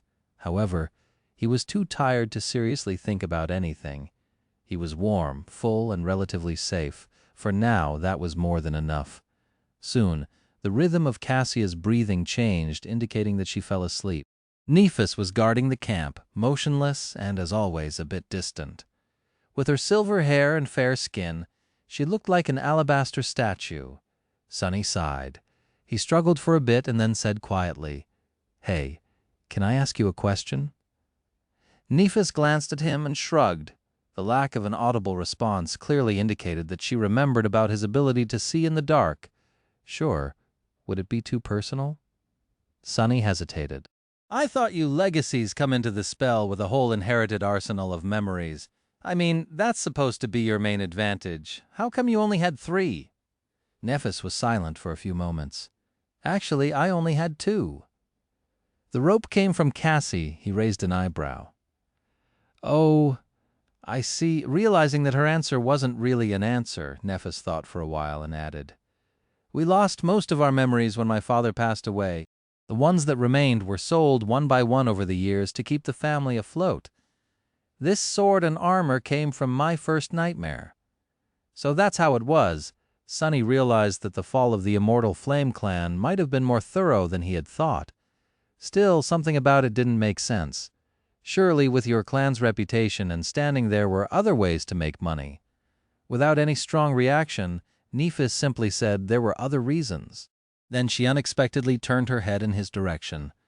"Can I ask you a question in return?" Sunny swallowed. "Yeah, go ahead." Nephis tilted her head. "How did you know that I'm a legacy?" "What? That's it?" "Simple. I heard Castor mention it. He was scolding other sleepers to make them treat you with respect." She gave him a nod and turned away. What thoughts were hidden behind her calm gray eyes, Sunny did not know. Some time had passed before he gathered enough courage to ask the question that he really wanted to ask. Before doing it, though, he made sure that Cassie was sound asleep and lowered his voice. "Can I ask another question?" Without getting a negative response, he continued, "Why are you burdening yourself with her?" A corner of Changing Star's mouth curled up slightly. "Why? Wouldn't you?" Sunny gritted his teeth, feeling the flaw pushing the truthful answer out of his mouth. No. To be honest, he wanted to believe to the last moment that the answer would be yes. But one of the things he had lost after the nightmare was the ability to lie to himself. Truth was merciless. It's not that Sunny did not pity the blind girl or didn't want to help her. It's just that he knew with certainty that it was simply not something he could do. He was barely able to save himself, let alone carry a helpless person across the dream realm. If he tried, they would just die together. Still, he couldn't help but be a little disappointed in himself. Nephis, however, did not seem to judge him. She showed no reaction at all. After a few moments, she simply said, "Because I want to." Because she wants to. That was not the response Sunny expected to hear. He was pretty sure that she would either lecture him about virtue and compassion, or disclose some obscure way to make Cassie's seemingly weak ability incredibly useful. However, she did neither. Nephis expected him to believe that she was putting her life in danger to the point of sacrificing an awakened armor-type memory, because that was something she simply wanted to do. Ridiculous. At first, he dismissed her response as a non-answer. But the more he thought about it, the more disturbed he felt, because maybe it was actually the truth. Due to the circumstances of his life, Sunny had never really done things because he wanted to. Most of the time, he was doing them because he needed to. It was never a question of want. It was always a question of must. For him, this was a basic rule of life. But was it really? Or was it just a matter of perspective? Nephis had certain advantages in her upbringing, but they weren't as ample as he had imagined. She had no wealth and no arsenal of relics to empower her. However, she did have a mentality that was different from Sunny's. It wasn't impossible for her to have the audacity to disregard need in favor of something as frivolous as desire, and do things that a normal person like Sunny would never do, like helping a blind girl simply because that was what Nephis wanted to do. Perhaps that mentality was the greatest advantage of all. Perhaps that was the real barrier that separated legacies from the rest of them. That was a lot to think about. However, before Sunny could gather his thoughts, Nephis suddenly spoke again. "My turn? Does she mean it's her turn to ask a question?" Indeed, that was what she meant. Changing Star once again turned to Sunny and, after a long pause, suddenly asked, "Do you know the legend of Odysseus?" "A what? Who? What sort of a weird question is that?" Bewildered, Sunny shook his head. Then, remembering that she couldn't see him, he said, "No." Nephis sighed and turned away. A few moments later, she softly said, "Odysseus was a hero in an ancient war. In the legends, some humans back then had powers akin to the awakened. Achilles with an aspect of indestructible body, Diomedes that was so ferocious even the god of war was wary of him, Ajax who was as strong as a giant. Odysseus was not the strongest and not the bravest, however he was the most cunning." Sunny blinked, staring at the silver-haired girl. "What? Where did this come from? Why is she suddenly so eloquent?" Meanwhile, Nephis continued. In the end, Odysseus's cunning ended the war, and he prepared to sail home.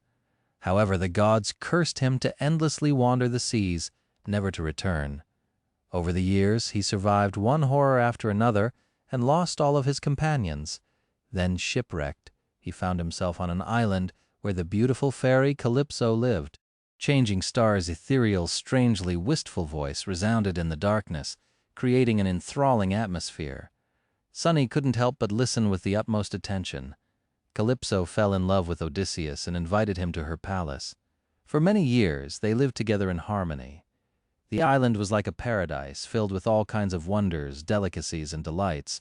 As long as loving Calypso was by his side, Odysseus was even immortal. But the longer he stayed, the more time he spent sitting on the shore, looking at the sea with bleak eyes. Nephis smiled. In the end, Odysseus built a makeshift boat and abandoned the island, leaving all its delights, the beautiful fairy, and even his immortality behind. So my question is, why did he leave? Sunny blinked. What? What kind of a mind game was that? He even considered that Nephis was mocking him, but it didn't seem to be the case. It looked like she was sincerely interested in the answer. Weirdo, he thought for a bit, and then said without too much conviction, "Maybe it was because he was far away from home." A fleeting smile appeared on Nephis's face. Far away from home. All right. After that, she turned away and lowered her head, becoming like a statue again. It seemed like their conversation was over. Grumbling internally, Sunny lay down and tried to fall asleep. However, the image of bleak-eyed Odysseus kept appearing in his mind. After a while, he whispered, "Well? Did he make it back home?" Soon, Nephis replied, "Yes." He returned to his wife and son, and they lived happily ever after. Satisfied, Sunny smiled and turned on his side. When he was already half asleep, he heard Changing Star's quiet voice once again. This time it was barely audible and aimless, as though not directed at anyone. Odysseus was the first human to break the will of gods. In the morning, Sunny and Nephis were the first to get up. While the sun was rising and the sea was retreating, they made a fire and began preparing a simple breakfast. With Cassius still asleep, they did not talk to each other much. It was like the last night's conversation did not happen. However, after some time, they somehow ended up discussing the plan for the next few days. Nephis had some ideas. "With what you told us about scavengers crowding to the west, the logical step would be to start moving east as soon as we can. Of course, north and south are also acceptable, but that won't put as much space between us and the enemy." Sunny nodded, agreeing with that logic. "We have explored to the east a little, but not enough to confidently make it to the next high point in a day. That's why the best course of action would be to spend today scouting a path to that group of cliffs over there and move the camp tomorrow." He sighed. "Do you have any idea where we are? Would there be a human citadel to the east?" Nephis shook her head. "I've never heard of a region that fits the characteristics of this place. In any case, we have to move to find out more. We'll either find a citadel, encounter an unconquered gateway, or die. East is as good of a direction as any. Plus, it's the safest, because there's a horde of monsters to the west." At that point, Cassie suddenly sat up straight. Her eyes were wide open and her face was a little pale. She looked nervous and excited. Nephis frowned. "Cassie? What's the matter?" The blind girl turned to them and smiled. A vision! I had a vision! Like a prophetic dream?" Sunny thought, trying to come to terms with this new reality of someone being able to see the future. Or the past. Meanwhile, Changing Star stretched her hand as though prepared to summon her sword. "Are we in danger?" Cassie energetically shook her head. "No, it's not that. People, I saw a castle full of people." She smiled and pointed with her finger. "I don't know how far it is, but I'm sure that it's in that direction." Sunny and Nephis looked at each other, not knowing whether to be glad or petrified. Cassie's small, delicate finger was confidently pointing west. Chapter 39. Journey to the West. In the ensuing silence, the smile slowly disappeared from Cassie's face, replaced by confusion. Feeling the sudden tension, she asked, "What's wrong?" Sunny sighed. "No, nothing is wrong. It's just that direction is the one we wanted to avoid." After some thought, he added, "That's where I came from yesterday. There's a lot of scavengers down there." The blind girl's face fell. "Oh," Nephis, who was quietly listening to them, gave him an indecipherable look and finally spoke. "Tell us more about the castle." A shadow of the previous excitement returned to Cassie's eyes. With a serious nod, she began describing her vision. "I dreamt of a vast, ruined city built of weathered stone. It was surrounded by tall, impregnable walls. Various monsters were wandering its narrow streets. In the center of the city, there was a hill, and on that hill stood a magnificent castle." She smiled, but there were no monsters in the castle. Instead, it was full of people. I'm sure that they were awakened. Some were guarding the walls, some were going about their lives without a care in the world. There was food, safety, and laughter. "Well, that sounds great. If this castle really existed, then all of their problems would be solved." Sunny cleared his throat. "Did you see anything else?" Cassie frowned, trying to remember. Then her face cleared. "Yes, I saw Sunny leading me through the gates of the castle." "That means we will make it." A brilliant smile appeared on her doll-like face, beaming with so much joy that Sunny couldn't help but curl his lips. Inwardly, however, he was stuck on a certain detail of Cassie's vision. It was that, when talking about reaching the castle, the blind girl only mentioned the two of them. Was there some meaning behind it? Sunny turned his head a little and secretly glanced at Nephis, trying to discern if she had picked up on that little discrepancy too. Changing Star, however, was as enigmatic as ever. Without showing much emotion, she thought for a while and then slowly nodded. "Okay, then we will go west." While the sea was still retreating, they had their breakfast and then spent some time planning for the journey and preparing to abandon the temporary camp. In the process, Sunny had a chance to get to know the girls a little better. It was then that he came to a sudden realization which almost made his head explode from bafflement. That mind-blowing realization had to do with Nephis. Back when they first met in front of the academy's gates, Sunny had formed a certain impression of the confident, distant girl. Later, her behavior and the different revelations about Changing Star's past only served to reinforce that impression. Nephis seemed to exist a bit apart from the world. She was mysterious, aloof, and rather cool.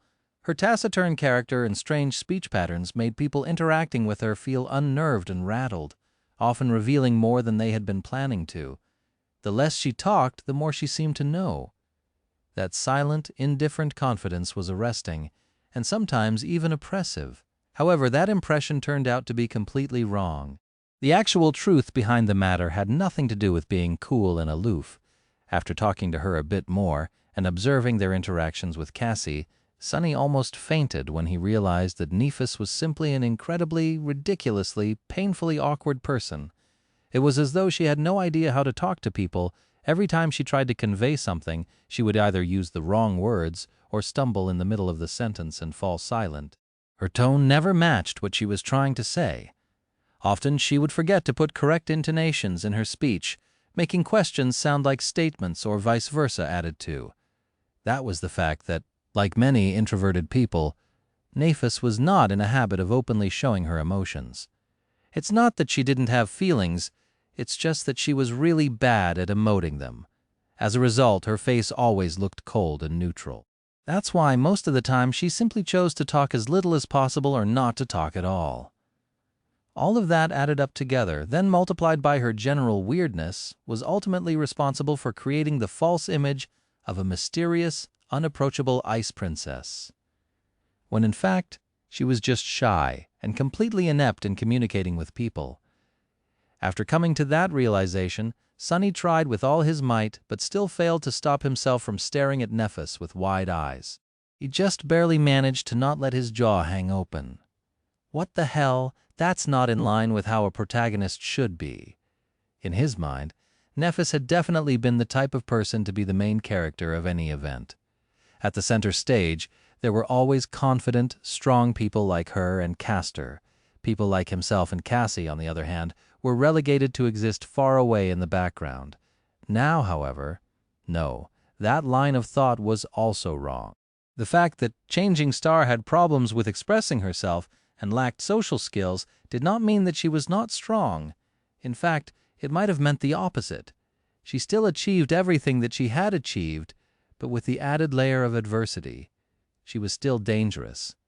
At that moment, Nephis finally noticed that Sunny was staring at her. She looked at him and, after a long pause, asked in an emotionless tone, "What?"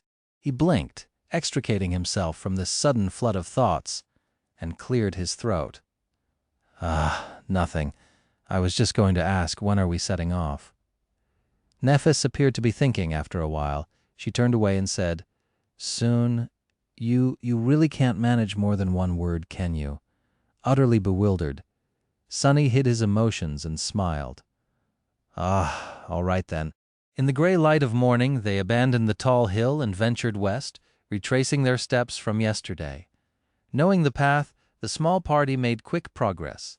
Nephis was walking in front, her sword arm ready to strike at any moment. A bit behind her was Sunny. This time the responsibility of holding the golden rope and guiding Cassie along was entrusted to him.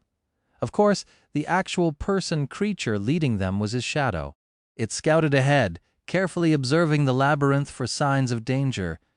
The labyrinth was just as it was before, confusing and seemingly endless. Crimson blades of coral protruded from the black mud, creating a vast, tangled forest. However, today something about it felt different. It wasn't long before the shadow stumbled onto a mass of hulking, hungry scavengers. Chapter 40, Weak Point. "Halt!" Sunny whispered, observing the group of scavengers through his shadow. As soon as the word left his lips, Nephis immediately summoned her sword. After studying the surroundings for a second, she turned her head and glanced at him with a question in her eyes. Cassia, meanwhile, froze in place and hesitantly raised her staff. Sunny counted the monsters. 1, 2, 3, 5 curses. The hulking beasts seemed like the losers of the pack, similar to the one he had killed. However, their wounds were not as pronounced and terrible. Each of them was much more of a threat than the mangled one from before, and there were half a dozen of them at least. There are scavengers on the path ahead, 6 of them. They're slowly moving in our direction. Nephis cast a gaze forward. There was a calculating look on her face. "They're done with the carcass," Sunny thought for a moment and then shook his head. "No, I don't think so. But maybe there's not enough meat for everyone anymore, so some stragglers had no choice but to leave with an empty stomach." Nephis nodded and gestured to a nearby branching path. "We'll circle around them." The 3 sleepers hastily moved forward and changed paths, giving a wide berth to the group of monsters. Tense and grim, they continued walking, trying to stay on course and not get lost in the labyrinth. However, in the next hour they had to turn in a random direction again and again, avoiding other scavengers. The distance between them and the giant statue was not shortening at all. At some point they were catching their breath near one of the numerous dead ends of the Crimson Labyrinth. They had no choice but to wait, since a large number of creatures was moving past their hiding spot, separated from them by a long length of a twisting coral passage. Sunny sighed and shook his head. "We can't go on like that. At this rate, we'll never make it to safety before sunset." Cassie was the first one to react. Maybe we should turn back?" That was a reasonable suggestion. However, Sunny felt reluctant to agree. Nephis shared his thoughts. With a blank expression, she said, "It will only get harder tomorrow." She was right. By tomorrow, there would be even more scavengers flooding the labyrinth. Then what should we do? Changing Star tilted her head, thinking. After a while, she turned to Sunny. "Fight? Fight against dozens of those monstrosities? Was she crazy? Sunny tried to hide his derision as he spoke. I know that you are skilled with the sword, but have you forgotten that each of those things is a whole rank above us? We won't survive in a fight against many.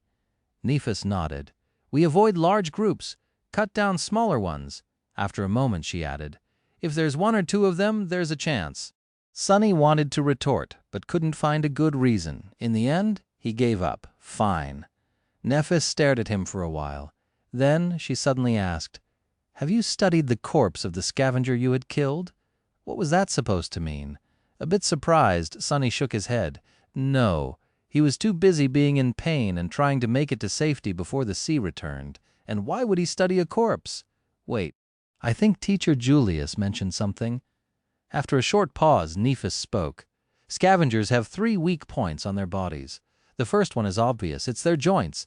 Anything that has to be flexible can't be too rigid. So there's gaps in the armor above the joints. By targeting the joints, you can diminish their mobility and attack capacity. Oh, so by studying a dead monster, one could better understand their strengths and vulnerabilities. This idea was so obvious that Sunny admonished himself for not realizing sooner.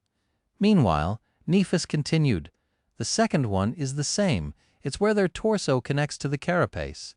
If you manage to accurately hit that spot, you can heavily injure a scavenger and deal serious damage to its body. However, unless you succeed in severing its spine, the wound won't be fatal.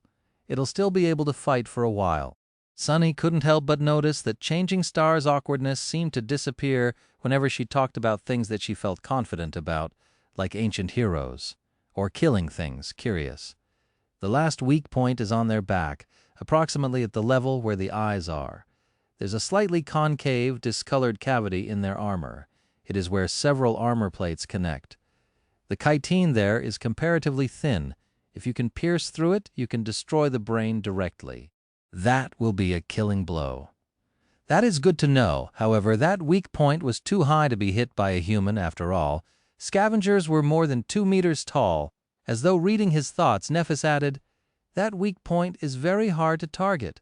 Circling around a scavenger is almost impossible due to their size, speed, and the attack range of their pincers. She looked at him and calmly said, if we stumble on a single scavenger, I'll be the bait. My task will be to make it turn around and then restrain it, exposing the third weak point. Your task will be to kill it.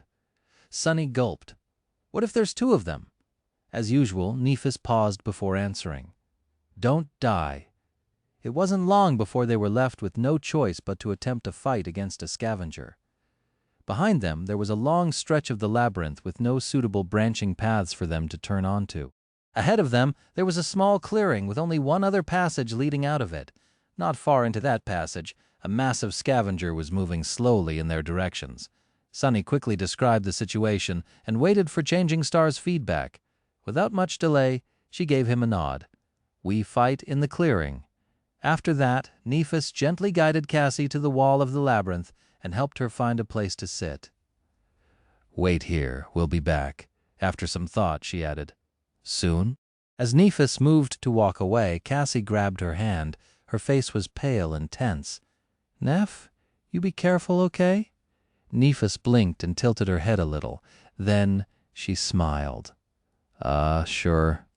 With that, she and Sunny hastily headed for the clearing. By the time they got there, the scavenger was seconds from appearing. Sunny's shadow flew out of the passage and reattached itself to his feet. Without having to discuss things with Nephis, he quickly hid in the shadows and waited there, hoping for a chance to attack. Nephis, on the other hand, strolled to the center of the clearing and calmly stood there. Her shoulders relaxed and her back straight. An elegant long sword appeared in her hands, carelessly pointed to the ground. Not knowing what else to do, Sunny silently repeated her words. Don't die. A second later, the scavenger walked into the clearing. When his tiny eyes spotted Nephis, an evil light ignited in them. Without wasting even a second, the massive monster screeched and rushed forward to attack. Its huge pincer shot forward with terrifying speed, tearing the air in its path. Nephis swiftly sidestepped, dodging the pincer, then leaped backward, removing herself from the path of the rushing monster, Simultaneously, her sword flashed in the air, cutting deep into the joint of one of the scavenger's front legs. Azure blood spattered on the ground. Of course, this small wound was too insignificant to slow the scavenger down. With surprising agility, it twisted and delivered a crushing sideways swipe. Nephis, who just barely landed on her feet, had no choice but to deflect the blow with her sword. She managed to disperse most of the impact by holding the blade at the right angle, but the remaining force was still enough to throw her off balance. At that moment, the second pincer came down. Instead of trying to regain her equilibrium, Changing Star went with the fall and somersaulted over one hand, ending up distancing herself from the monster a bit. Her sword lashed out again. The follow-up attack followed almost immediately. However, Sunny did not care about the details anymore. The only thing he cared about was that, through this risky series of dodges and leaps, Nephis had managed to circle to the opposite side of the clearing, forcing the scavenger to turn its back to the shadow in which he hid. It's now or never. Gritting his teeth, Sunny lunged forward. Before Changing Star finished her last dodge, before the scavenger's pincer crashed on her from above, before Sunny had time to become scared, he closed the distance between himself and the monster and jumped with all his might, landing on top of its carapace. Then, he used all of his weight to thrust a hand forward. Azure blade shimmered into existence in his grip and was immediately swallowed by the shadow. A breath later, the dark blade hit precisely into the concave, discolorated cavity in the scavenger's armor. With a crack, the chitin broke, allowing the tip of the sword to sink deep into the scavenger's body. The monster shuddered and then heavily fell to the ground. Sunny was thrown from its carapace, landing in the mud with a roll. That easy? It was already over. As though to answer him, the spell's voice resounded in the air. You have slain an awakened beast, carapace scavenger. Your shadow grows stronger. Chapter 41. Strength in Numbers. Sunny was sprawled in the mud, looking at the sky. He didn't even have to catch his breath, since the whole fight took less than 10 seconds from start to finish. No one was dead, wounded, or even bruised. Well, with the exception of the scavenger, it was completely out of his expectations. He glanced at the monster's corpse to make sure that it was actually dead, then summoned the runes and took a look at the number of shadow fragments in his possession. Shadow fragments, 1,600,000. It was actually true. The mighty awakened beast perished just like that. And although Nephis did most of the work, he was the one to deal the killing blow. Why can't it always be so easy? Sunny got back on his feet and dismissed the azure blade. Then he remembered the words Master Jet had once told him. No one can survive in the dream realm alone. Back then he noted her advice, but didn't really believe it after all. He had always strived to be self-sufficient, not allowing himself to depend on anyone. In Sunny's mind, this was the true meaning of strength. However, now he was beginning to suspect that this logic was flawed. Indeed, having someone to share your burdens meant the difference between heaven and hell here in the dream realm. If he was alone, fighting against a single scavenger might have been the end of him. Similarly, even though Nephis was far more skilled than Sunny, it would have been extremely hard for her to defeat the armored monster alone, being that its weakest point was out of her reach. But together they had accomplished it with relative ease. The whole was greater than the sum of the parts. In other words, there was strength in numbers that surpassed individual power. In that sense, being able to depend on a group was not a sign of weakness, but on the contrary, an important facet of personal strength. Lone wolves would always be at a disadvantage. That was another lesson to learn. It's not like I had much of a choice. He walked over to Nephis and checked if she was okay. Apart from slight damage to her makeshift seaweed clothes, everything seemed to be all right. She glanced at Sunny. Memory? He shook his head. Nephis sighed. It seemed that she was a bit impatient to get herself a suit of armor of her own. If Sunny was a gentleman, he would have suggested to loan her the puppeteer's shroud for a while, but alas, he wasn't. That armor was extremely valuable and had cost him a lot. Plus, unlike Changing Star, the picture of Sunny wearing nothing but a seaweed loincloth would have been more disturbing than aesthetically pleasing. So he said nothing. Meanwhile, Nephis headed for the dead scavenger and said, without turning her head, "Bring Cassie?" With a sigh, Sunny turned around and left the clearing. Soon he approached the place where the blind girl was waiting patiently for their return. Hearing his footsteps, she flinched and raised her head. "Es, Sonny?" How did she recognize me? Ah, must be the way I walk. Yeah, it's me. Everything is over. Come on. I'll bring you to Nephis. Using the wooden staff, Cassie stood up and turned to him. Are you guys all right? Sonny smiled. Of course. We dispatched that critter in no time. Didn't even get a scratch. Cassie smiled with visible relief. Good, that's good. Oh, right, the rope. Sonny took the rope and guided the blind girl back to the clearing. On the way, he felt a bit weird. With the delicate girl walking behind him, he couldn't help but think of his little sister as a toddler. She used to follow him around too, as though they were glued together. As the familiar pain stabbed him in the heart, Sonny gritted his teeth and tried to think about something else. It was all in the past anyway. Back in the clearing, Nephis was done breaking apart the scavenger's carapace. The shimmering soul shard was already in her hand. Without saying anything, she tossed it to Sonny. He caught the crystal and looked at her with surprise. "Why are you giving it to me?" Nephis blinked and stayed quiet for a few seconds. Then she said, "As a matter of fact, I don't have pockets."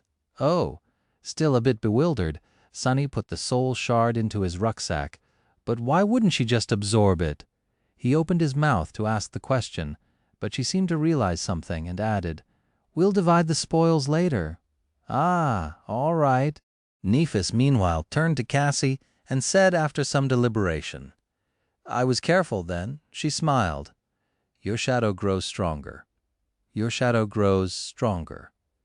Sonny was feeling somewhere in between of being ecstatic and peeved. Throughout the day, they managed to kill 3 more scavengers, each time with not much risk to anyone except for Nephis. The process was largely the same. After discovering the monster, he would hide in the shadows while Nephis would act as bait. Then, when the time was right, Sonny would stealthily approach and finish the fight with a precise strike of the azure blade. He was wondering if that was what being in the main hero's party felt like. To anyone else, maybe with the exception of Castor, dancing around a deadly awakened beast would have been a tall task, most likely ending with the dancer's death. Nephis, however, had managed to do it over and over again, seemingly without too much strain. What's more, her performance was based solely on skill, with no aspectability involved. In that regard, even Castor couldn't have done better. She was swift, calm, and precise. Every move she made was calculated and perfectly timed. She seemed to innately understand the flow and logic of combat, which gave her the ability to roughly predict what actions the mindless beasts would perform in the next seconds. Then it was just the question of physical prowess to evade and even manipulate them to a certain degree. Sonny had always known that skill and experience were more important than raw power, but by watching Nephis, he vividly understood just how vast the difference between them was. Even though his divine aspect allowed Sonny to exert more strength and speed than Changing Star in an actual fight, he would never stand a chance. Of course, he was also an important part of every encounter. His role as the finisher was not trivial, and not just anybody would have been able to accomplish 4 kills with 4 strikes. Even though Sonny was not taught any elaborate techniques, he was still a somewhat experienced fighter. He had good physical coordination, combat intuition, and most importantly, a cool-headed mentality. Not to mention the fact that they were only able to ambush the scavengers so effectively due to his shadow scouting them out in advance. All in all, it was an almost equal cooperation. Still, watching Nephis fight was nothing short of sobering. Trying not to get too dejected, Sonny summoned the runes. Shadow fragments, 22,000. 8 fragments today. Pretty excellent. Currently, they were waiting on the edge of the labyrinth path leading directly to the giant statue of the Headless Knight. There was a group of scavengers between them and the statue, moving past without any haste. The sunset was near, but they still had time. Slowly, minutes flowed by. At some point, Nephis gave the command to move. Helping Cassie along, Sonny followed Changing Star and quickly traversed the open space between the labyrinth and the statue. Now, they only had to get on top of it. However, it wasn't that easy. Scaling the 200-meter-tall monument would have been hard in normal circumstances, but now they also had to somehow pull Cassie up. Leaving her behind until they were at the top would not have been safe. In the end, Nephis and Sunny took turns pulling the rope every 20 meters or so. Cassie would hold onto the rocks and wait until they climbed higher, and then the process would repeat. It was slow and torturous, and by the end, Sunny's muscles were sore and almost on fire, but they managed to get to safety before the dark waters washed them away. As the night began to descend, the three sleepers sat in the center of the circular stone platform and rested. As they did not bring any materials to make a fire, and it was already too late, there was no way to cook food. They ended up chewing on the strips of dried meat, passing the bottle of limitless water around. After some time, Nephis gave Sunny a sign to take out the spoils of today's journey. He took out the 4 shimmering soul shards and put them on the ground without any discussion. Changing Star moved 2 crystals in his direction and took 2 for herself. Then, she gave one of hers to Cassia. Sunny watched it in silence. By the time Nephis and Cassie had absorbed their soul shards, he still didn't make a move to take his. After a while, he took another crystal out of the rucksack and moved all 3 to Nephis. The silver-haired girl looked at him with surprise. "Don't you want to grow stronger?" Sunny grinned. "Of course I do. But these won't do me much good right now. It's no secret that you are the main fighting force of our group." He sighed. "The stronger you are, the better our chances of survival will get. Plus, it's not a gift, it's a trade." Nephis raised an eyebrow. "A trade? What do you want?" Sunny deliberated for a few seconds before answering. "It's rather simple. I will give you these soul shards and all other soul shards I earn on the way to that castle." Then he looked her in the eyes and said, "In return, you will teach me how to fight." Chapter 42, Essence of Combat. Nephis looked at him and contemplated. This time she remained silent longer than usual. Sunny felt a bit nervous under her gaze, knowing that he was being evaluated. With Changing Star's skill and insight, it wasn't hard to imagine just how much she had gleaned from his battle performance. Both his current level and future potential must have been pretty much laid bare in front of her. Were they enough to make teaching him worth her while? After some time, she took the soul shards and nodded. "Okay," Sunny smiled, congratulating himself on a successful deal. Not only did he receive a lot while not losing much, but he had also managed to create a bit of a favorable impression of himself in the eyes of Nephis and Cassie. As far as performances went, this was a great one. "So when do we start?" Nephis shrugged. Now. Sunny glanced at the sun, which was already almost gone. Were they going to train in complete darkness? It wasn't really an obstacle for him. Changing Star, however, "We will start with some words." "That will be enough for today." After hesitating a little, she added, "Cassie, you listen too." Sunny and Cassie had turned to Nephis, listening to her like 2 obedient students. Despite the fact that their age was more or less similar, both knew that in terms of martial prowess, their companion had authority that was as beyond theirs as a dragon's might was beyond that of a worm. Nephis thought for a while and then said, "Mastery of combat can be divided into 2 aspects. One is body, and the other one is mind. Training the body is not easy, but it is rather simple. All you need is repetition and experience. In a fight, things happen too fast to consider every detail in the moment. That's why your technique must exist in your muscles and bones, so much so that it almost becomes an instinct." She paused. "You can achieve initial results through repetition, then it must be cemented through experience. The more battle experience you have, the deeper a technique will be assimilated into your body. There is no other way. 1,000 hours of training won't be as impactful as one real fight. Only those who survive countless battles can be truly in command of the body." That simultaneously made a lot of sense and no sense at all. On the one hand, the principle of improving through practice was quite logical. On the other hand, Changing Star's statement made it seem like all those lofty legacies with their years of training were nothing but harmless children. After all, no matter how good their tutors were, they had no real battle experience. But then again, she did wipe the floor with every one of them, excluding Castor, with no apparent difficulty. So maybe her statement was true. That, however, posed a question of its own. Just what kind of life had Nephis led to possess rich battle experience at the tender age of 18? Should I stop calling her princess? Meanwhile, Nephis continued. Training the mind, however, is not simple at all. That is because once you reach a certain level of skill, the mind is where the true combat takes place. The outcome is often decided before your body begins to move. And to master the mind, the first step is to understand the essence of combat. However, very few people truly do. She looked at them and asked, "What do you think that essence is?" Sunny hesitated. The essence of combat? What might it be?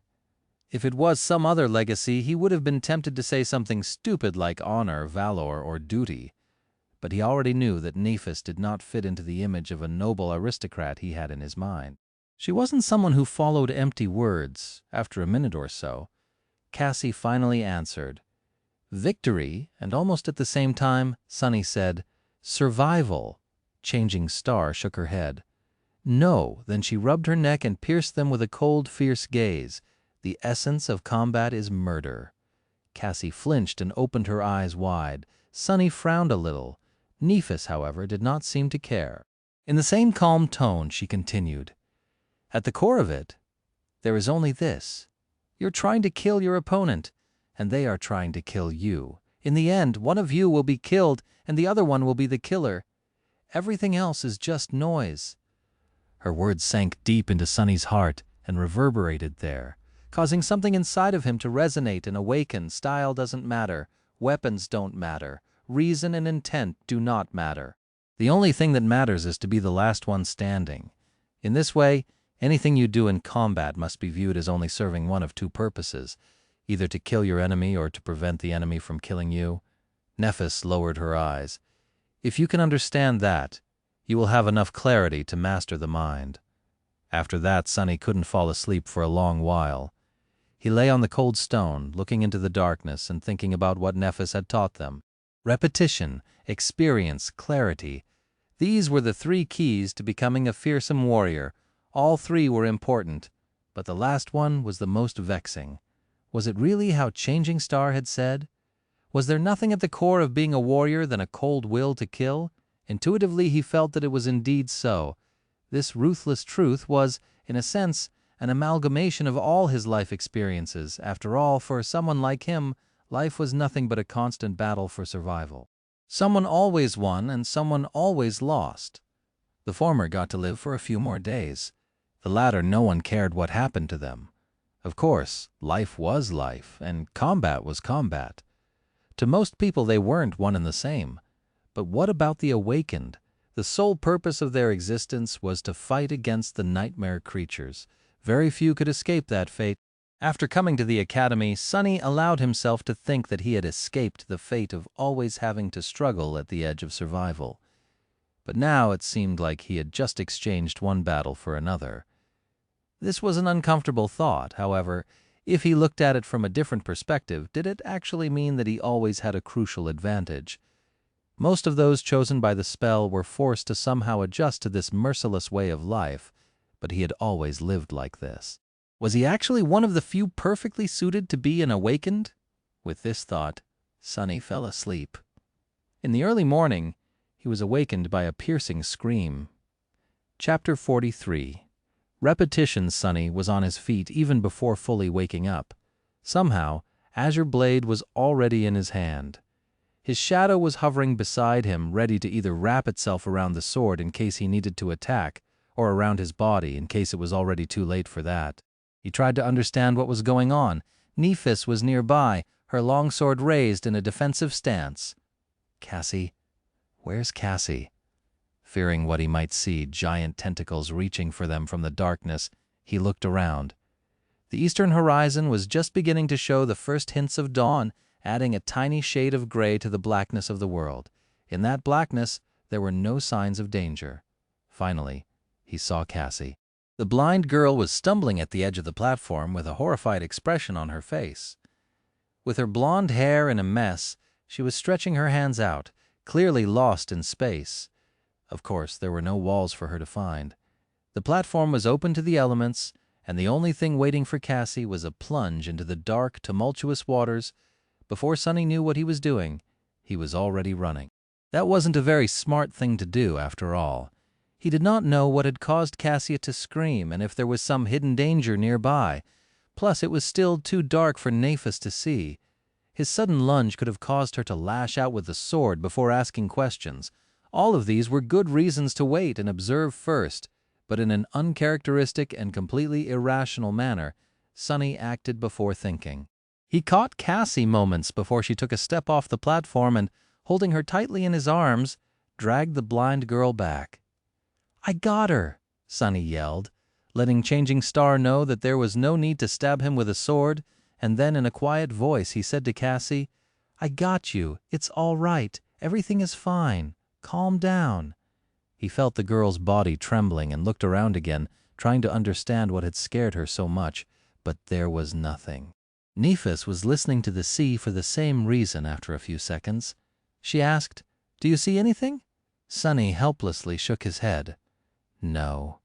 He helped Cassie sit down in the center of the platform. While Nephis stood guard above them, he looked the blind girl over to make sure that there were no wounds on her body. Everything seemed to be fine. She's not hurt anywhere. Changing Star looked down. Although her face remained indifferent, he could tell that she was a bit flustered.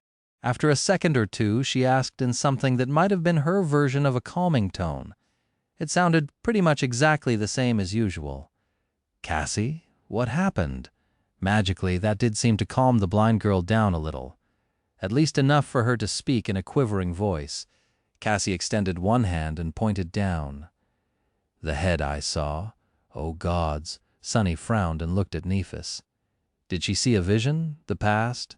The tall girl was silent for a moment. "I don't know." It never happened before.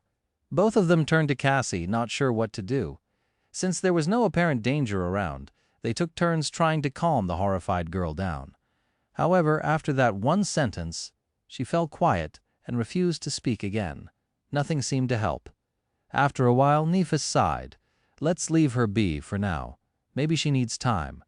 Sunny was about to retort, but truth be told, he didn't have any ideas either. In the end, he just nodded. "Okay, I'll keep an eye on her." Changing Star, however, had other ideas. As the sun was rising and the surging sea was receding, Nephis chose to give Cassie some space and led Sunny to the edge of the platform. However, she made sure to always have the blind girl in the periphery of her vision. Cassia sat hugging her knees. Her eyes were closed, but small tremors that periodically ran through her body betrayed that she was awake. Sunny's eye twitched. "Are you sure it's okay to leave her like this?" Nephis gave him a complicated look. "Yes." Then, after some thought, she added, "Cassie is strong." Sunny wasn't sure how to answer. If Changing Star considered someone to be strong, then they most likely were.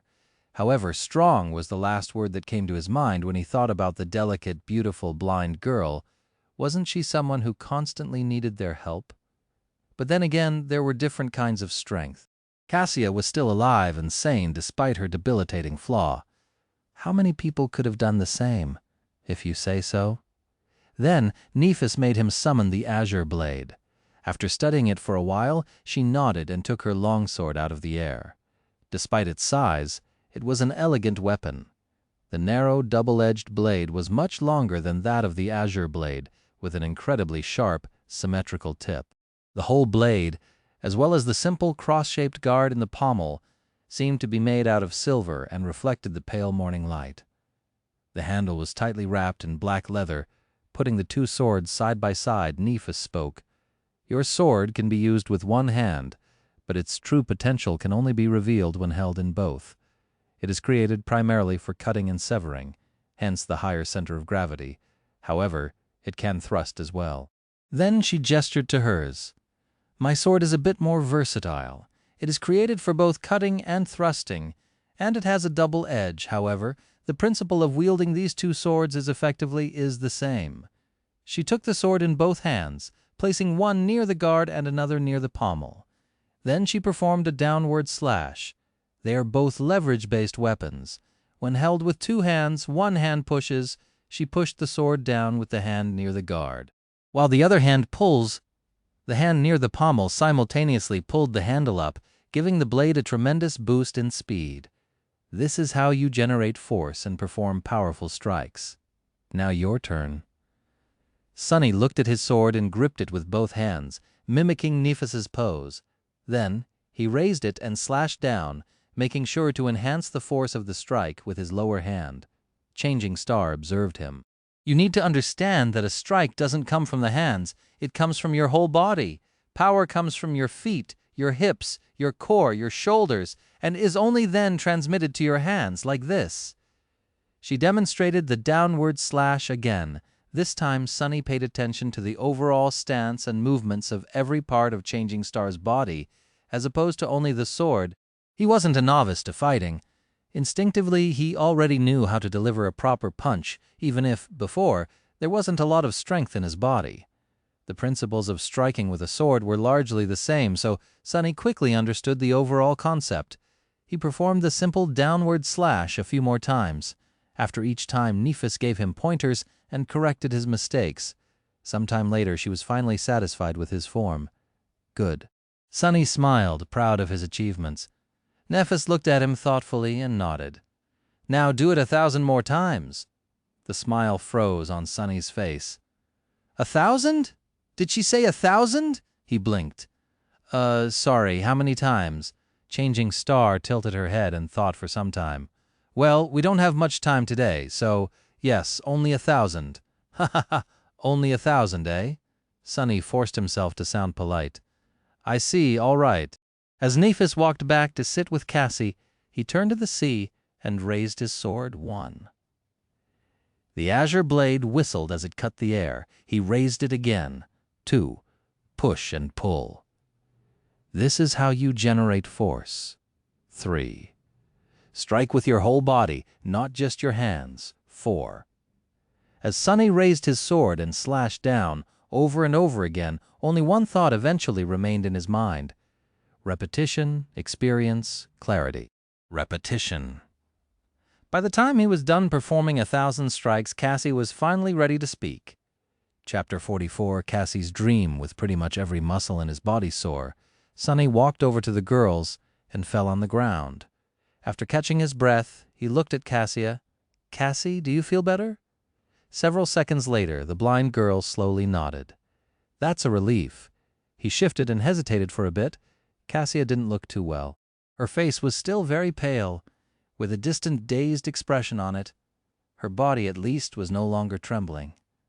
Sunny wasn't very good at talking to people, let alone placating them. He wasn't sure what to say. He cast a gaze at Nephis and sighed inwardly. Who knew that one day he would turn out to be the most sociable person for as far as the eye could see? What a joke. Can I have some water? Cassie turned to him and scowled as though confused by the question. Then she suddenly gasped and opened her eyes wide.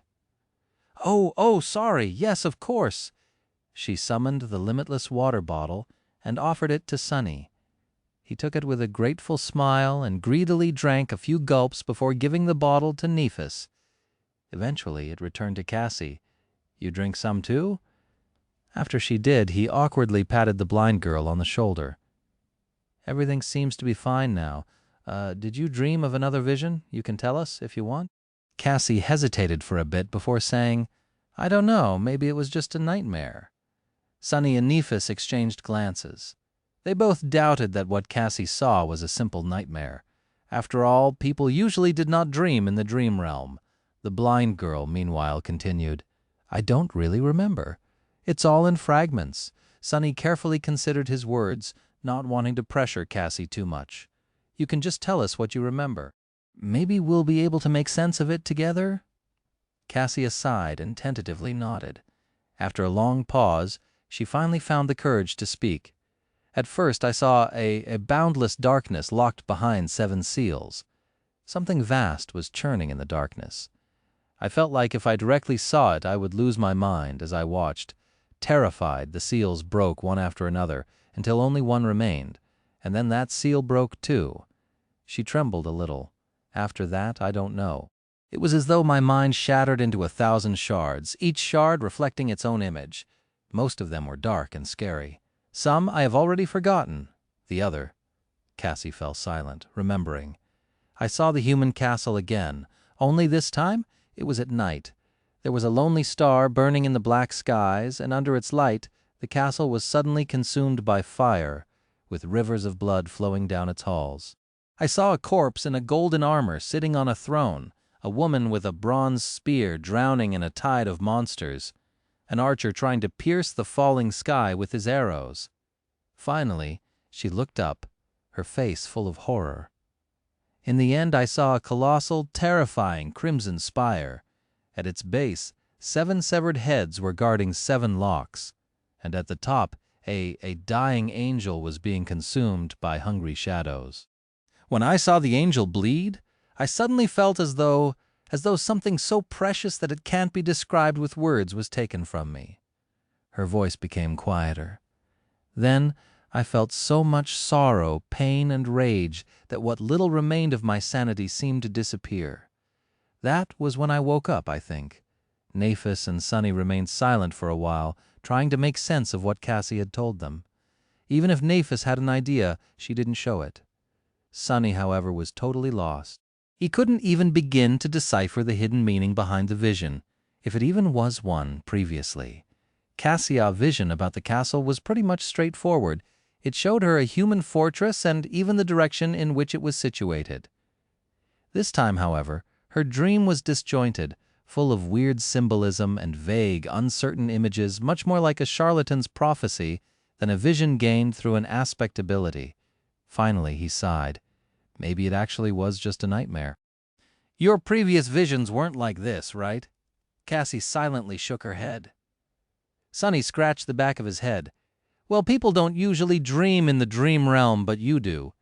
Perhaps seeing a random nightmare once in a while is a side effect of your ability." The blind girl turned to him, a faint relief written on her face. "You really think so?" He hesitated, trying to find the right words. "Why not? It's a possibility." Inwardly, however, he felt uneasy. A dying angel being consumed by shadows. Why does it sound so ominous? I should try and stay away from angels in the future. Gee, what has become of my life? A sentence like that doesn't even sound insane anymore. With that, they were finally ready to welcome a new day. Sometime later, they were sitting on the western edge of the stone platform, looking at the scavengers below. Sunny's shadow was busy scouting a path to the next high landmark. Were there always that many? Sunny glanced at Nephis and shook his head. No, there were much more. They seemed to be almost done with the carcass. I doubt it will last until nightfall.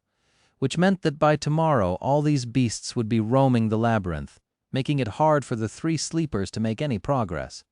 It would be best to leave today and put some distance between themselves and the horde before the scavengers were done with their feast. However, without scouting a path in advance, there was a chance of not making it to safety in time. Both options were risky. Nephis frowned, seemingly thinking the same. After a while, she said, "I don't want Cassie to spend another night near this statue. Let's leave now." Sunny thought for a while, then opened his mouth to offer his own opinion. However, a sudden commotion below prevented him from speaking. Down at the bottom of the disappearing sea, amidst mounds of broken coral, the carcass of the giant shark-like monster, the remaining half of it to be precise, was almost stripped of meat, and between its white bones something was shimmering in the mud, 2 extremely large luminescent crystals. Sunny's eyes widened. Are those, yes, shards of 2 transcendent soul cores? Transcendent 2 of them suddenly, he was simultaneously filled with greed and fear. Greed because of how rare and precious transcendent soul shards were, fear because the giant shark turned to be a corrupted devil at least. One corrupted devil, if not stopped by a saint or a large number of awakened, could potentially destroy an entire city. Sunny belatedly realized that he was much closer to death on that first night than he had previously thought. Should we wait and listen? He stared at Nephis and then obediently listened to the distant, barely audible clamor of the scavengers. After a while, he noticed some disharmony in it. Nephis suddenly tensed up. There, she pointed in the direction of the labyrinth. After concentrating on it, Sunny was finally able to notice 2 massive shadows stepping out of a particularly wide passage. A second later, the creatures casting those shadows appeared in sight. Sunny gulped. Damn. The monsters looked like the scavengers, but not quite. To start with, they were much larger, towering above the surroundings at more than 3 meters of height. Their carapace seemed to be thicker. It was colored in deep black and scarlet, like an ancient armor drenched in blood. Here and there, vicious-looking spikes were growing out of the carapace, making their every move much more dangerous. Additionally, instead of heavy pincers, their upper arms ended with long, curved, terrifying bone scythes. Sonny felt cold sweat running down his spine. What the hell are those things? Nephis tilted her head. Monsters, I guess. Nightmare creatures with one soul core were called beasts. They were dangerous and strong, but mindless. If they were able to develop or were created with a second core, they became monsters. Monsters were much more devastating and possessed some rudimentary, warped form of intelligence. They were the next step in a nightmare beast's evolution. And these two seemed to be bigger, deadlier versions of carapace scavengers. Sonny and Nephis watched as the two monsters approached the carcass. The scavengers were visibly afraid of them, rushing to get out of the way. Those who were too slow were mercilessly thrown to the side or cut apart by the bone scythes. Rivers of azure blood were flowing into the mud. What are they doing? Did they come to absorb the soul shards? Finally, the monsters reached the carcass. Each of them took one of the shards. However, instead of absorbing them, they simply turned around and carried the precious crystals away. The scavengers made way, following the shards with their little hungry eyes. Sonny blinked and looked at Nephis. "Do we still leave now?" Changing Star frowned and hesitated. A few moments later, she shook her head. "No, we'll go tomorrow." Then she turned west and observed the retreating monsters. "Get your shadow to follow these two back." Chapter 45, Sound of Laughter. Because of the shadow fragments Sonny had absorbed in the last few days, the range of shadow control has increased a little. However, it was still far from being enough to explore deep into the labyrinth. He only got the general direction in which the two large monsters were moving. They were going west. After telling this to Nephis, there was pretty much nothing else for him to do. In the end, Sonny decided to simply rest. The next day was promising to be full of hardships and danger, so it was in his best interest to let his body recover as much as it could. Some time later, Sonny was lying on his back, staring at the gray sky. Cassie was sitting beside him, lost in her thoughts. Nephis was meditating. At least, that's what it looked like. She might as well have been asleep, for all Sonny knew. After a while, Cassie turned to him. "Sonny?" He tilted his head to look at her. "Yeah?" The blind girl hesitated. Do you think we'll be able to return home?" Sonny glanced at her and furrowed his brow.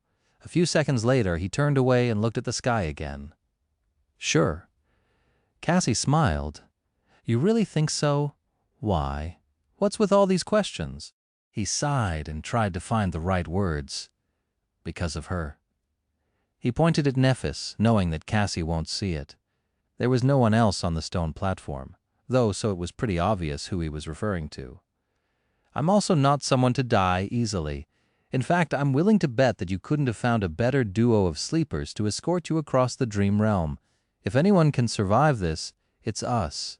So yeah, I think that our chances of making it back are pretty high." Cassie suddenly giggled. "Aren't you a little too full of yourself? You were in the second to last place?" Sonny shrugged. "That's only because someone smart told me to keep a low profile. Otherwise, I would have ranked higher." Then with a grin he added, "Much higher. Third to last, at least." The blind girl couldn't help but laugh. The melodic sound of her laughter made Sonny feel much better. He had not heard anything like that ever since coming to the dream realm. It was nice to see that people were still able to preserve a bit of mirth even in this hellish place. Come to think of it, this was the first time he heard Cassie laugh at all. Back in the academy, she was always dull and bleak. After this sudden outburst, Cassia's expression slowly turned wistful. A few seconds later, she asked, "What do you miss the most about home?" Sonny tried to think of something, but failed. He wasn't sure that he even had a home in the real world. The tiny room he had been renting previously was nothing but a temporary shelter from the rain. As for the real world as a whole, his life there wasn't that pleasant either. Finally, he said, "I don't particularly miss anything." Cassie was very surprised. "Really, don't you miss your family?" Sunny smiled. I don't have a family. Well, I guess I have a sister somewhere, but we haven't seen each other in many years. Oh, the blind girl fell silent. Several seconds later, she said quietly, I miss my family the most. There was longing and sadness in her voice. Sunny didn't know what to say, so he stayed silent. Mom and Dad must be really worried about me right now. No, actually, they wouldn't be worried. They would be heartbroken. They must think that I'm as well as dead already. Sunny glanced at her and sighed. You seem to care about them a lot. Cassie turned to him in confusion. Of course. Isn't it normal? Sunny stared at the gray sky. The wind smelled of rain. After a while, he said, I wouldn't know. In the evening, Nephis made Sunny perform the 1,000 strikes again. After that, they ate the last strips of dried scavenger meat and took turns sleeping, so that one of them could always keep an eye on Cassie. Thankfully, nothing happened during the night.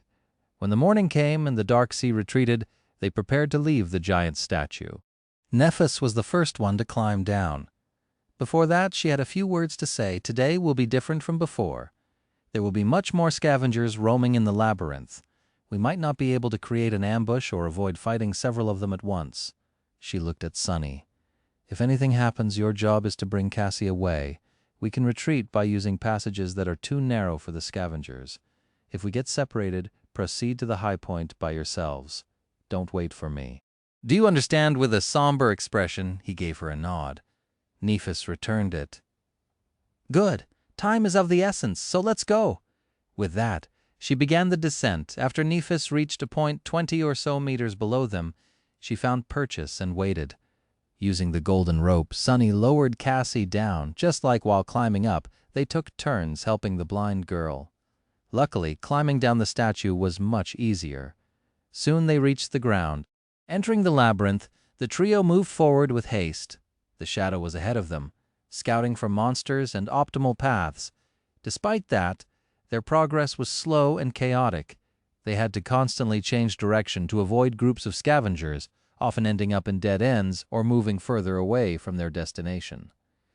Sunny, who played the role of the scout and navigator, felt his brain slowly starting to boil. At some point, however, they inevitably ended up in a situation where a fight was unavoidable. There was a large group of scavengers at their heels, and a pair of them blocking the path ahead. Neither of the two groups had noticed the sleepers yet, however. Since there were no other passages to turn into, it was only a matter of time. Nephis considered their options for a few seconds. There was a scowl on her face. Finally, she said, If there's only two, we can take them. Sunny looked at her with uncertainty in his eyes. But there's no time to set up an ambush. He wasn't quite sure how they could fight two scavengers at once. Despite how good of a teacher Nephis was, he only practiced with the sword for a day. Facing against a scavenger alone was risky. Changing Star shrugged. It's almost the same. I'll attack first. You follow behind in the shadows and finish one off once they turn. Then we kill the second one together. The whole plan was based on the assumption that Nephis could survive under the onslaught of two scavengers, both attacking her simultaneously. Sunny was very impressed by her prowess, but he wasn't sure that it was possible. There was a large probability that Nephis would die. He still remembered that she wasn't present in Cassie's first vision. But what else could they do? A bit rattled, Sunny gritted his teeth. All right. After a short pause, Nephis summoned her sword. Then she stepped forward. Chapter 46. Experience. After finding a good hiding spot for Cassie, Sunny and Nephis proceeded forward to face the scavengers. Soon they saw two hulking silhouettes in the distance. With her lips pursed together, Nephis threw over her shoulder. Keep up! Then, like a runner preparing for a race, she got down on one knee, inhaled deeply, and lunged forward. Damon! Sunny dove into the deep shadow cast by the wall of the labyrinth and followed, running as fast as he could. However, the distance between them kept growing. Suddenly, he remembered walking behind Nephis as they crossed the bridge to the academy. Was it his fate to always follow behind her? Changing Star's running speed was incredibly fast. She was practically flying through the air like an arrow let loose from a bow. One of her arms was stretched backward, holding the sword with its point to the ground. The other was cutting the air with each stride. It took the two scavengers a couple of seconds to realize what was happening after noticing her. By that time she was almost upon them, with madness burning in their eyes and viscous saliva dripping from their mandibles. The monsters screeched and charged forward. Nephis did not slow down, as though planning to ram them with her body. Sunny's heart skipped a bit. 4 terrifying pincers shot through the air. At the last moment, Nephis fell backward, falling on her side. The inertia carried her forward as she slid through the mud, passing between the scavengers. Then she twisted her body and stopped herself by plunging the sword into the ground. A bit slower, and she would have been impaled by one of the scavengers' legs. Crazy! She's crazy! By the time Changing Star got back to her feet, one of the scavengers had already turned around. However, Sunny couldn't see what was going on, as his sight was blocked by the bulky carapace creatures. He only heard the sound of chitons striking against steel. There was no time to worry about that anyway, since he had his own problems to solve. Due to the insane maneuver that Nephis had pulled off, the second scavenger lagged a little behind the first one. It was just about to turn around when Sunny finally got close enough to launch an attack. Silently cursing, he ran up a narrow protrusion on the coral wall and jumped, aiming to pierce the weak point at the scavenger's back from above. His shadow was already wrapped around the azure blade, but at the last moment the scavenger suddenly moved, slightly turning its torso to the right. The blade missed the concave spot where the armor plates connected, and instead hit one of them square in the center, sliding helplessly across adamantine chitin. Crap! Instead of killing the beast with one decisive blow, Sunny ended up dealing no damage at all. What's worse, he landed right on top of the scavenger, practically hugging it from behind. In the next moment, the scavenger shook its carapace, throwing the irritating human off. Sunny flew sideways and crashed into the labyrinth wall, feeling breath being knocked out of him. Suffocating and disoriented, he fell gracelessly into the mud. Not good. By some instinct, Sunny rolled to the side. Something tore past him and hit the wall, sending pieces of crimson coral flying through the air. Then he was lifted into the air and thrown backward. But by that time, however, he had already come to his senses. Twisting his body, Sunny managed to land on his feet and take a few steps back without falling. In the next second, his sword was in front of him, held in both hands just like Nephis had taught him. The scavenger was already charging at him with a menacing fire burning in its eyes. Repetition! Experience! The shadow flowed from the azure blade to his hand, then spread to his arm, shoulder, and then finally covered his whole body. Sunny instantly felt stronger, faster, more resilient. But was it enough? No. To survive, he would definitely also need some luck. One pincer flew at him from the right, the other from the left. There was no time to retreat or dodge sideways. So, instead, Sunny did something that made every instinct in his body scream in protest. He jumped forward, closing the distance to the charging monster. The pincers clashed together with a loud crack behind his back, instinct or not. It was the only logical step. After all, the attack range of his sword was much shorter than that of the scavenger. He could only fight back by getting close. Before the beast had time to react, Sunny did what he had recently done thousands of times. His muscles moved even before his mind gave the command. With one fluid motion, he raised the sword over his head and slashed downward, pushing with one hand while pulling with the other. His whole body moved in concert to deliver a powerful blow. The azure blade whistled as it cut the air. Then it hit the joint of one of the scavenger's front legs and cleaved right through it, severing the limb entirely. Blue blood sprayed everywhere. Sunny had less than a second to be amazed. I actually did it. But there was no time to be distracted.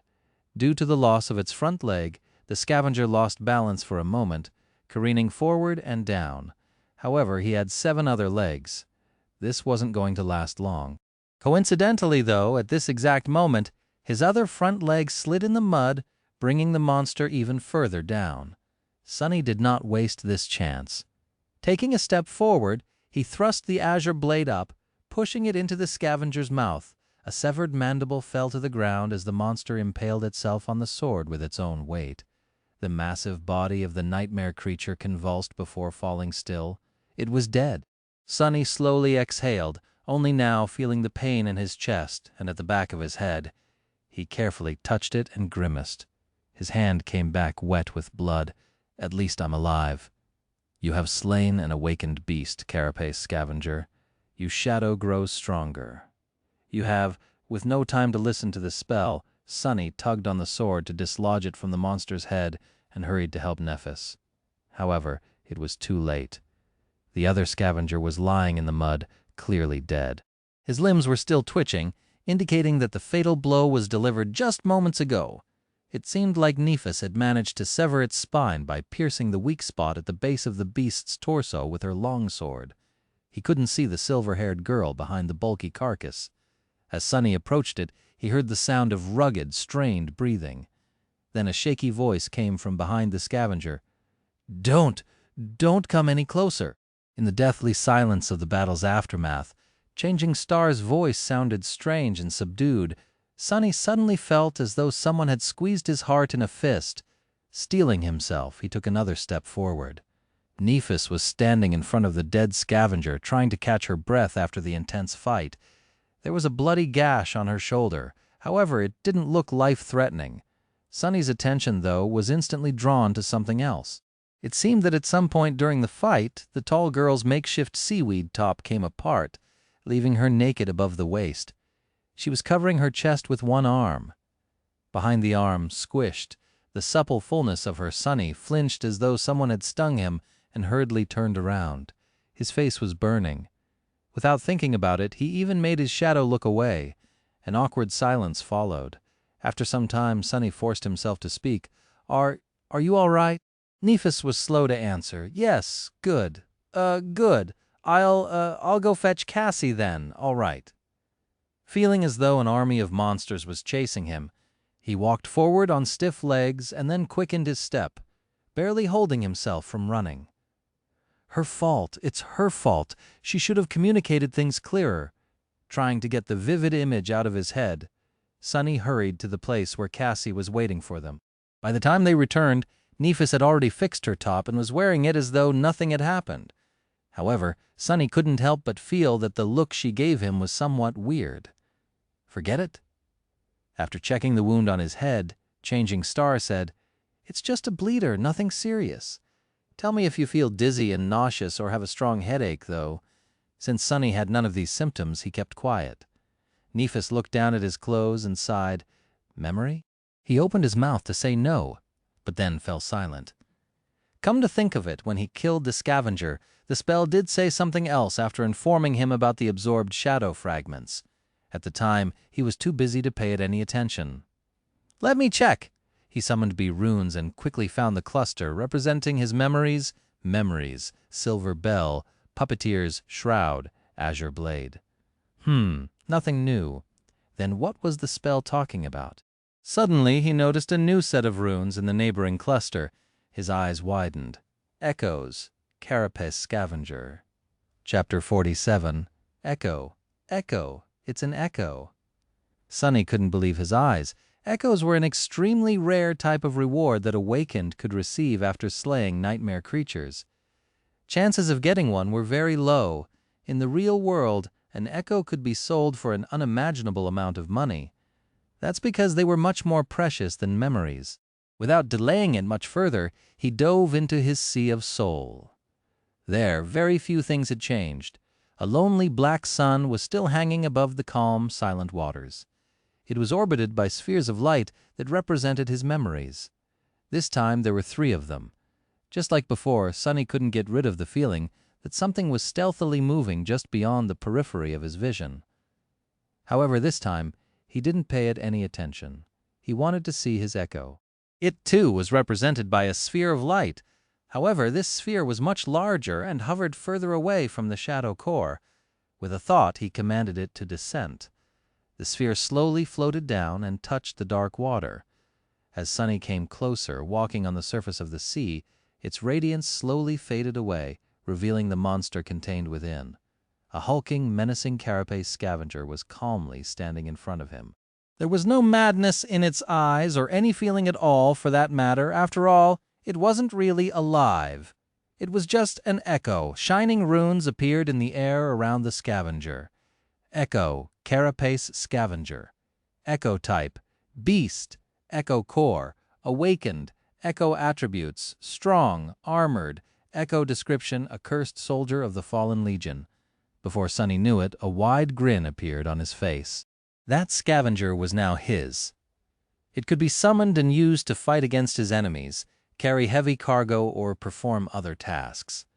What's more, it was a whole rank above its master, which meant that it was much stronger, more resilient and fearsome than a dreamer with a dormant core should normally possess. With this Echo by their side, many things would become easier.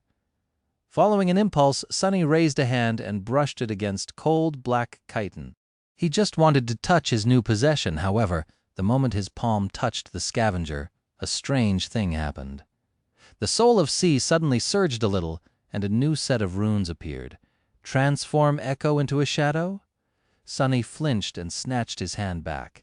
What the hell is that about? He had never heard anything about transforming echoes into something else, let alone shadows. Then again, he had never heard about shadow cores and fragments, too. It seems my aspect holds more secrets than I thought. Sunny licked his lips and hesitated. Then he cautiously said, yes. However, nothing happened. A moment later, the runes changed. Not enough shadow fragments to perform a transformation. Shadow fragments required, 24,100. He frowned, disappointed. I see, so there's another use for the fragments. They can either enhance my own core or do something weird to echoes. How do I know which use is more beneficial without knowing what a transformation actually does? An echo was plenty useful by itself. Sunny felt that it would be wiser to concentrate on strengthening himself, at least for now.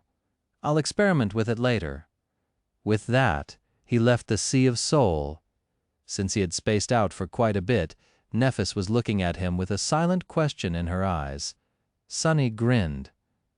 I got an echo. Her pupils slightly widened. Cassie, on the other hand, was more expressive. An echo? You actually got an echo? Yes. Since the larger group of monsters was now minutes away from catching up with them, Sunny didn't waste any time and summoned the scavenger. The hulking beast immediately appeared in front of him, seemingly sewn together from tiny sparks of light. Soon its black chitin became fully corporeal. Following Sunny's command, it shifted a little and raised its mighty pincers. Nephis observed the echo with an unreadable expression. Then a corner of her lip slightly curled up. Good. Sunny looked at her with a smile. I think we can task it with carrying Cassie. Outside of battle, it will help us the most. The blind girl's mouth fell open. Carry me? Like a mount? He chuckled and slapped the scavenger on its carapace. This bad boy can fit a petite girl like you with no problem at all, trust me. I've been clambering these things a lot for the past few days. It's actually quite spacious on top of them, especially if they're not trying to kill you. Cassie hesitated. Well, okay, if you think it's for the best. Sunny and Nephis helped the blind girl to climb on top of the echo. Then they used the golden rope to create makeshift reins for Cassie to hold onto. After quickly retrieving soul shards from the dead scavengers, the sleepers hastily left the passage, narrowly avoiding another battle. With Cassie riding comfortably atop the scavenger, their overall speed dramatically increased. Sunny and Nephis were jogging in the front, hoping to recoup the time lost in the first half of the day and reach the high point with an hour or two to spare. From time to time, they had to take detours to avoid fighting groups of carapace monsters. However, with a monster of their own by their side, the mood and mental state of the three sleepers were much better. For the first time since coming to this place, Sunny felt somewhat calm. Of course, this calmness didn't last long. At some point, he noticed that the wind had picked up a bit. Almost simultaneously, Cassie asked them to stop. Nephis and Sunny looked at her with deep frowns. It seemed that they both had a bad premonition. What is it? The blind girl let go of the reins. Do you hear anything? They looked at each other, then shook their heads. No. Why? Cassie scowled. Help me get off this thing. After they helped her, she stood motionless for a while, listening. Her scowl deepened. Then the blind girl cautiously kneeled and put her ear to the ground. What do you hear? Cassie licked her lips. It's murmuring. Suddenly, a drop of water fell on Sunny's face. He raised his head and looked at the sky. Their dark, stormy clouds were gathering with unnatural speed. Pretty soon they were bound to cover it completely, including the sun, and when that happened, his eyes widened. Chapter 48. The Storm. "We need to move now." As Nephis turned to him, Sonny grabbed Cassie and helped her stand up. His face was even paler than usual, and there was a panicked look in his eyes. "Now! Help me get her back on the Scavenger!" The silver-haired girl raised her head and looked at the sky. Soon her expression darkened. Without saying anything, she did as he had asked. Cassie seemed a bit disoriented. She grabbed the reins and helplessly turned to her friend. "Neph, what is going on?" Changing Star glanced at her. When she eventually spoke, her voice sounded heavy. "A storm is coming." Meanwhile, Sonny sent his shadow to climb on top of a tall pillar of coral and looked ahead, trying to understand how far the cliffs they were aiming for were. From the look of it, there was still a considerable distance to go. However, the giant statue was already much further away. Going back now would have been suicide. He turned to Nephis. "We're about 3 or 4 kilometers away from the cliffs. Do you think we can make it?" She scowled. "If we take the most direct route? Maybe." Sonny hesitated, then asked, "What about the monsters?" Changing Star looked ahead and gritted her teeth. "We'll have to cut through." "That's it?" "That's the plan." As he was fruitlessly trying to come up with some devious trick to save them, Nephis turned her head and glanced at him, puzzled. "What are you waiting for? Run!" As they darted forward, heavy drops of rain were starting to fall on the ground. Strong winds were howling between the coral blades, sending bits of mud and seaweed flying. With storm clouds gathering in the sky, sunlight dimmed and a cold twilight descended upon the labyrinth. Sonny was running with all his might, as though his life depended on it, because it actually did. He was leading their small group, choosing the straightest path toward the cliffs with the help of his shadow. Nephis was a step behind him. The Scavenger carrying Cassie was stomping through the mud with its 8 legs in the back. Without the need to avoid monsters and death breathing down their necks, they moved with amazing speed. Side passages and crimson walls were flashing past them in a blur.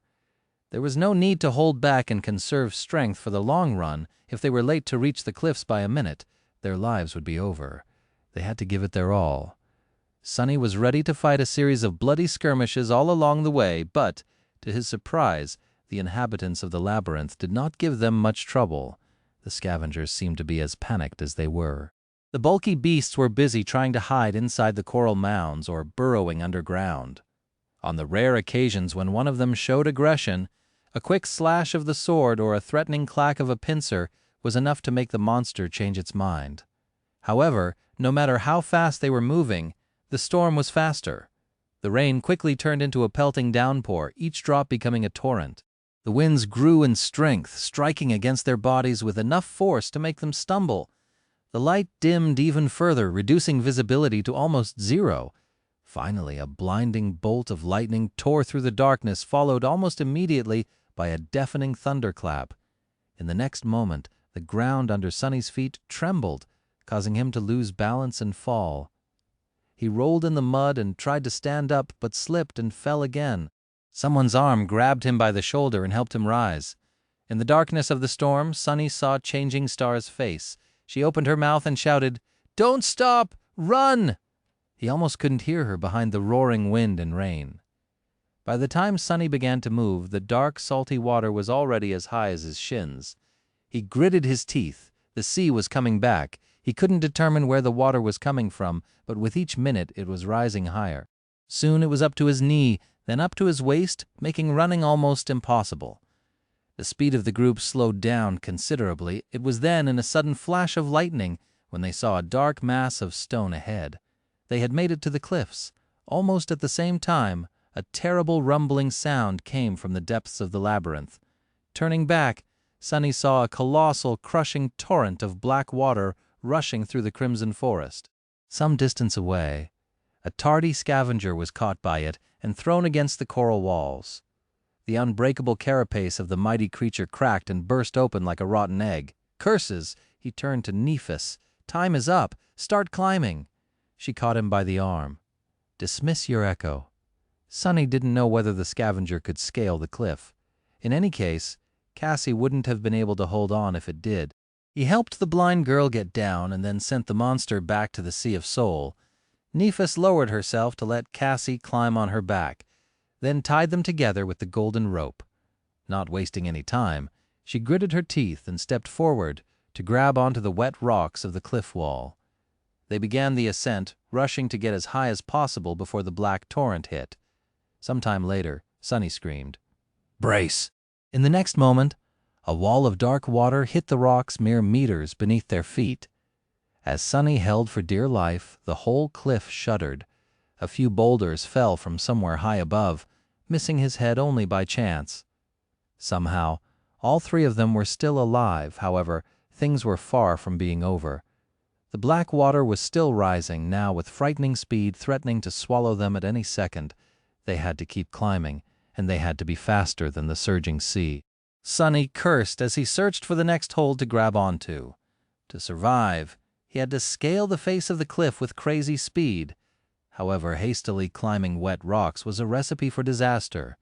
One slip of a hand, and he would plunge down to be crushed against the cliffs, drown, or be eaten by some giant monster.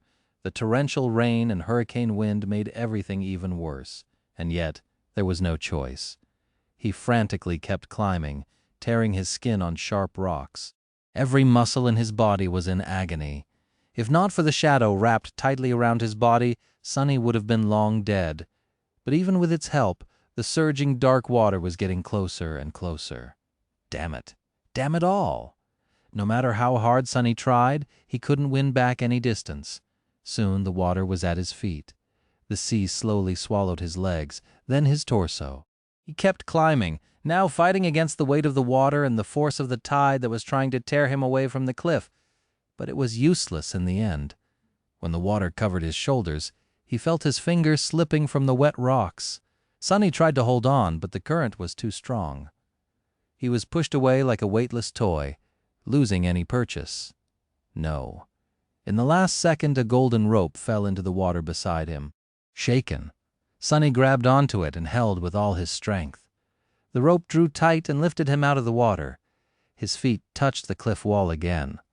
Not wasting any time, he resumed climbing with the help of the rope.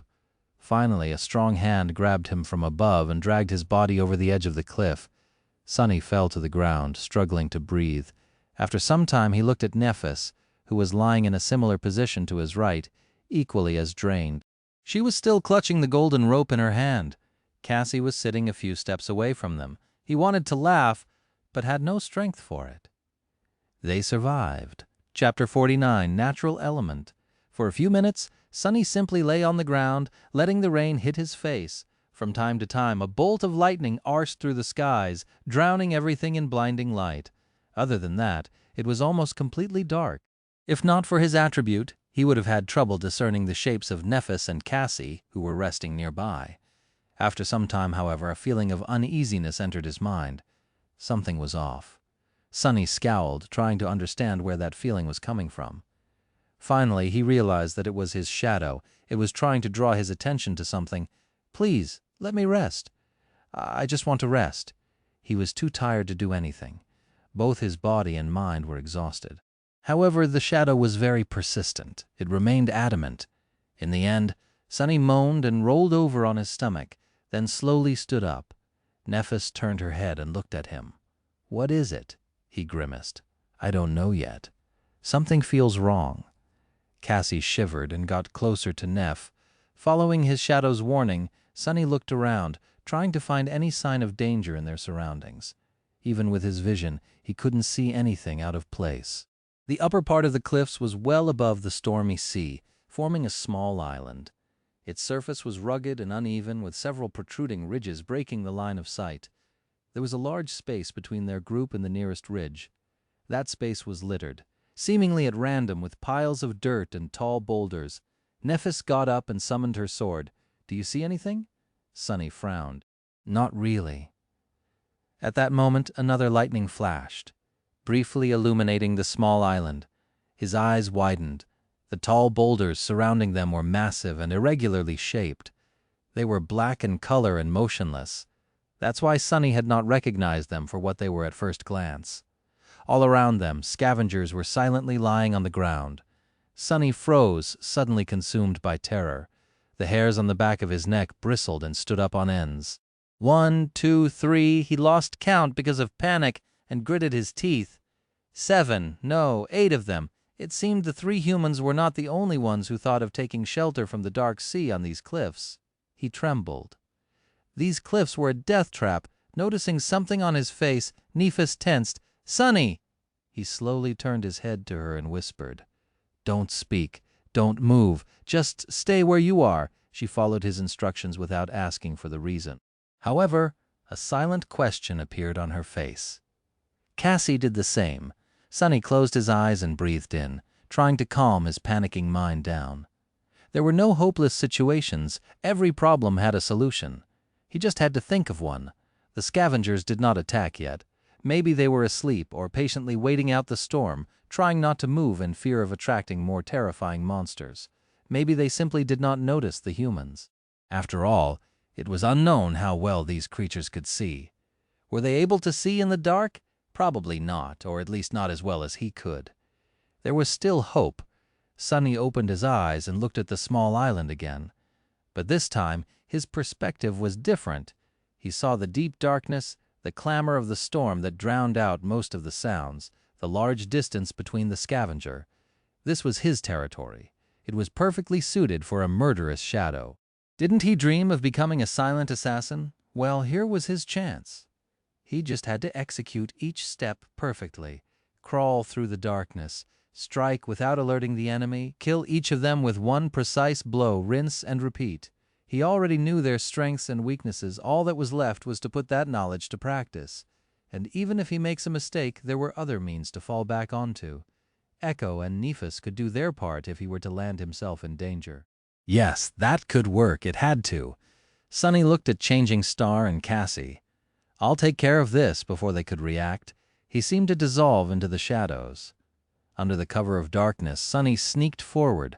His steps were soft and measured, his breathing controlled. He quickly determined the optimal order of attack to minimize the chance of being discovered and proceeded to the first target, a hulking scavenger that was the furthest away from the pack. Hidden in the shadows, Sunny suddenly felt calm and focused. He felt as though he was finally in his natural element. As the looming silhouette of the scavenger approached, he slowed down and circled around his target.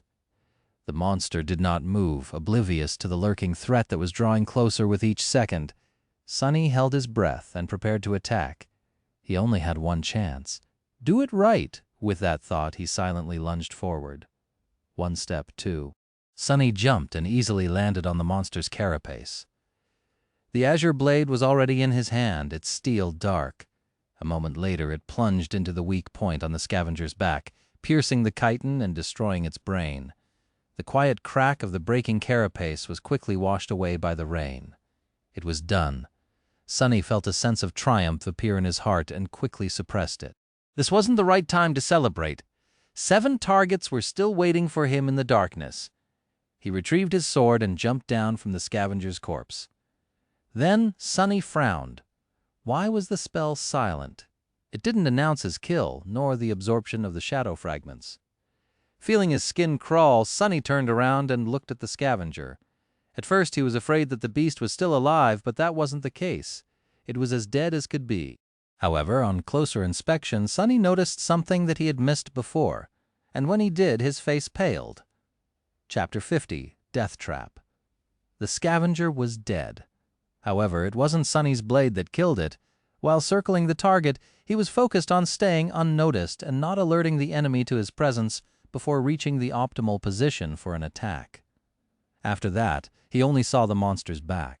That's why he didn't notice the terrible wound that ran from the top of the creature's torso to its segmented legs, obscured by the rain. The unbreakable carapace was cut open like a tin can. The scavenger's flesh and mangled organs could be easily seen through the large gap, oozing azure blood. It streamed down only to be washed away by the storm. Sunny gulped. He might have felt awkward about performing a perfect ambush on a long-dead monster, if not for the fear of whatever had killed it in the first place. Looking around, he hesitated and summoned the azure blade back, then wrapped himself in the shadow. The small island was silent except for the howling of the wind.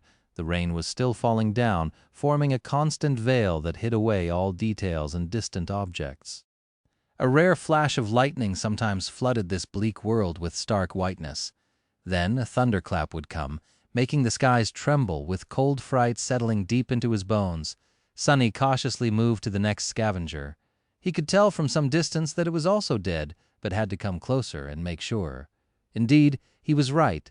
The creature was almost severed in half by the unknown assailant. Its wet innards were lying on the ground in a messy pile. The darkness had long ago stopped being comforting, becoming terrifying and oppressive instead. Sunny shivered. By the time he checked on all 8 monsters and confirmed that they were all dead, he was nauseous and scared out of his wits.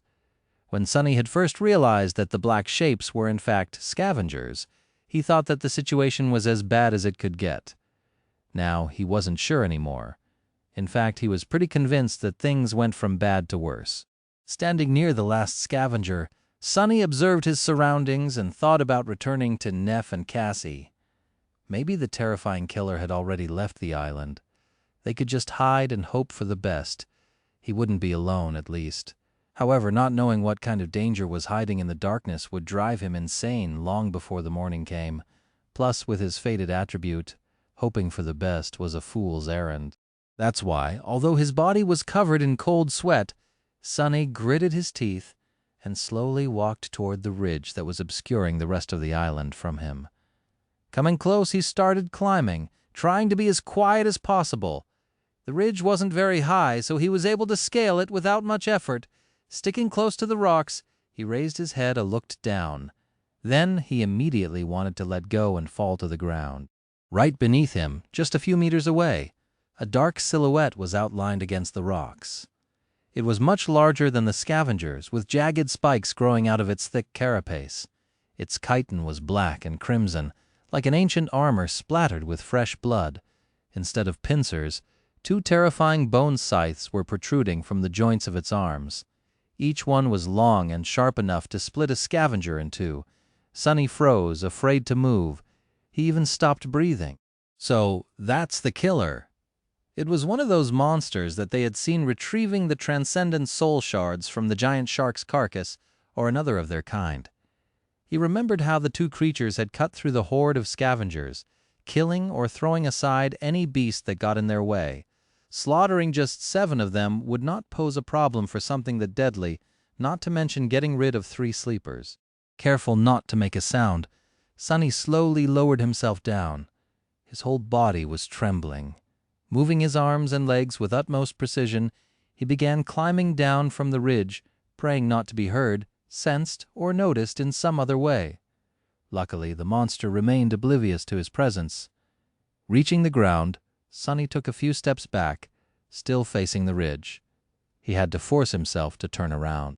Feeling as though his back was being pierced by invisible needles, the young man stealthily moved in the direction where he had left his companions. A couple of minutes later, he returned to Nephis and Cassie. The girls were tense and nervous, waiting for his return in the darkness. Before coming out of the shadows, Sunny let them know that he was approaching. "It's me." Nephis moved, lowering her sword a little. Her face was a little grim. "What is the situation?" she said, careful to keep her voice low. Sunny slowly exhaled, finally feeling a bit safer. For the first time, he was genuinely happy not to be alone in this cursed place. "There are 8 scavengers around us, but they're all dead. The killer is one of those big monsters we saw, the thing with the crimson pattern on its carapace and scythes instead of pincers. It's hiding from the storm beneath a stone ridge not far from here." A bolt of lightning flashed, illuminating everything around. In its aftermath, it looked as though 2 white sparks ignited in Changing Star's eyes. Soon the reflection was gone, leaving them gray and inscrutable again. She tilted her head and whispered as though talking to herself. "An awakened monster." Sunny licked his lips. "Yeah? So what should we do?" Nephis thought for a while, leaning on her sword. Then she looked at him and said, "Kill it?" Sunny stared at her, lost for words. Finally, he collected himself and said the first thing that came to his mind, "Are you nuts?" The idea of fighting that thing was pretty ridiculous, if not completely insane.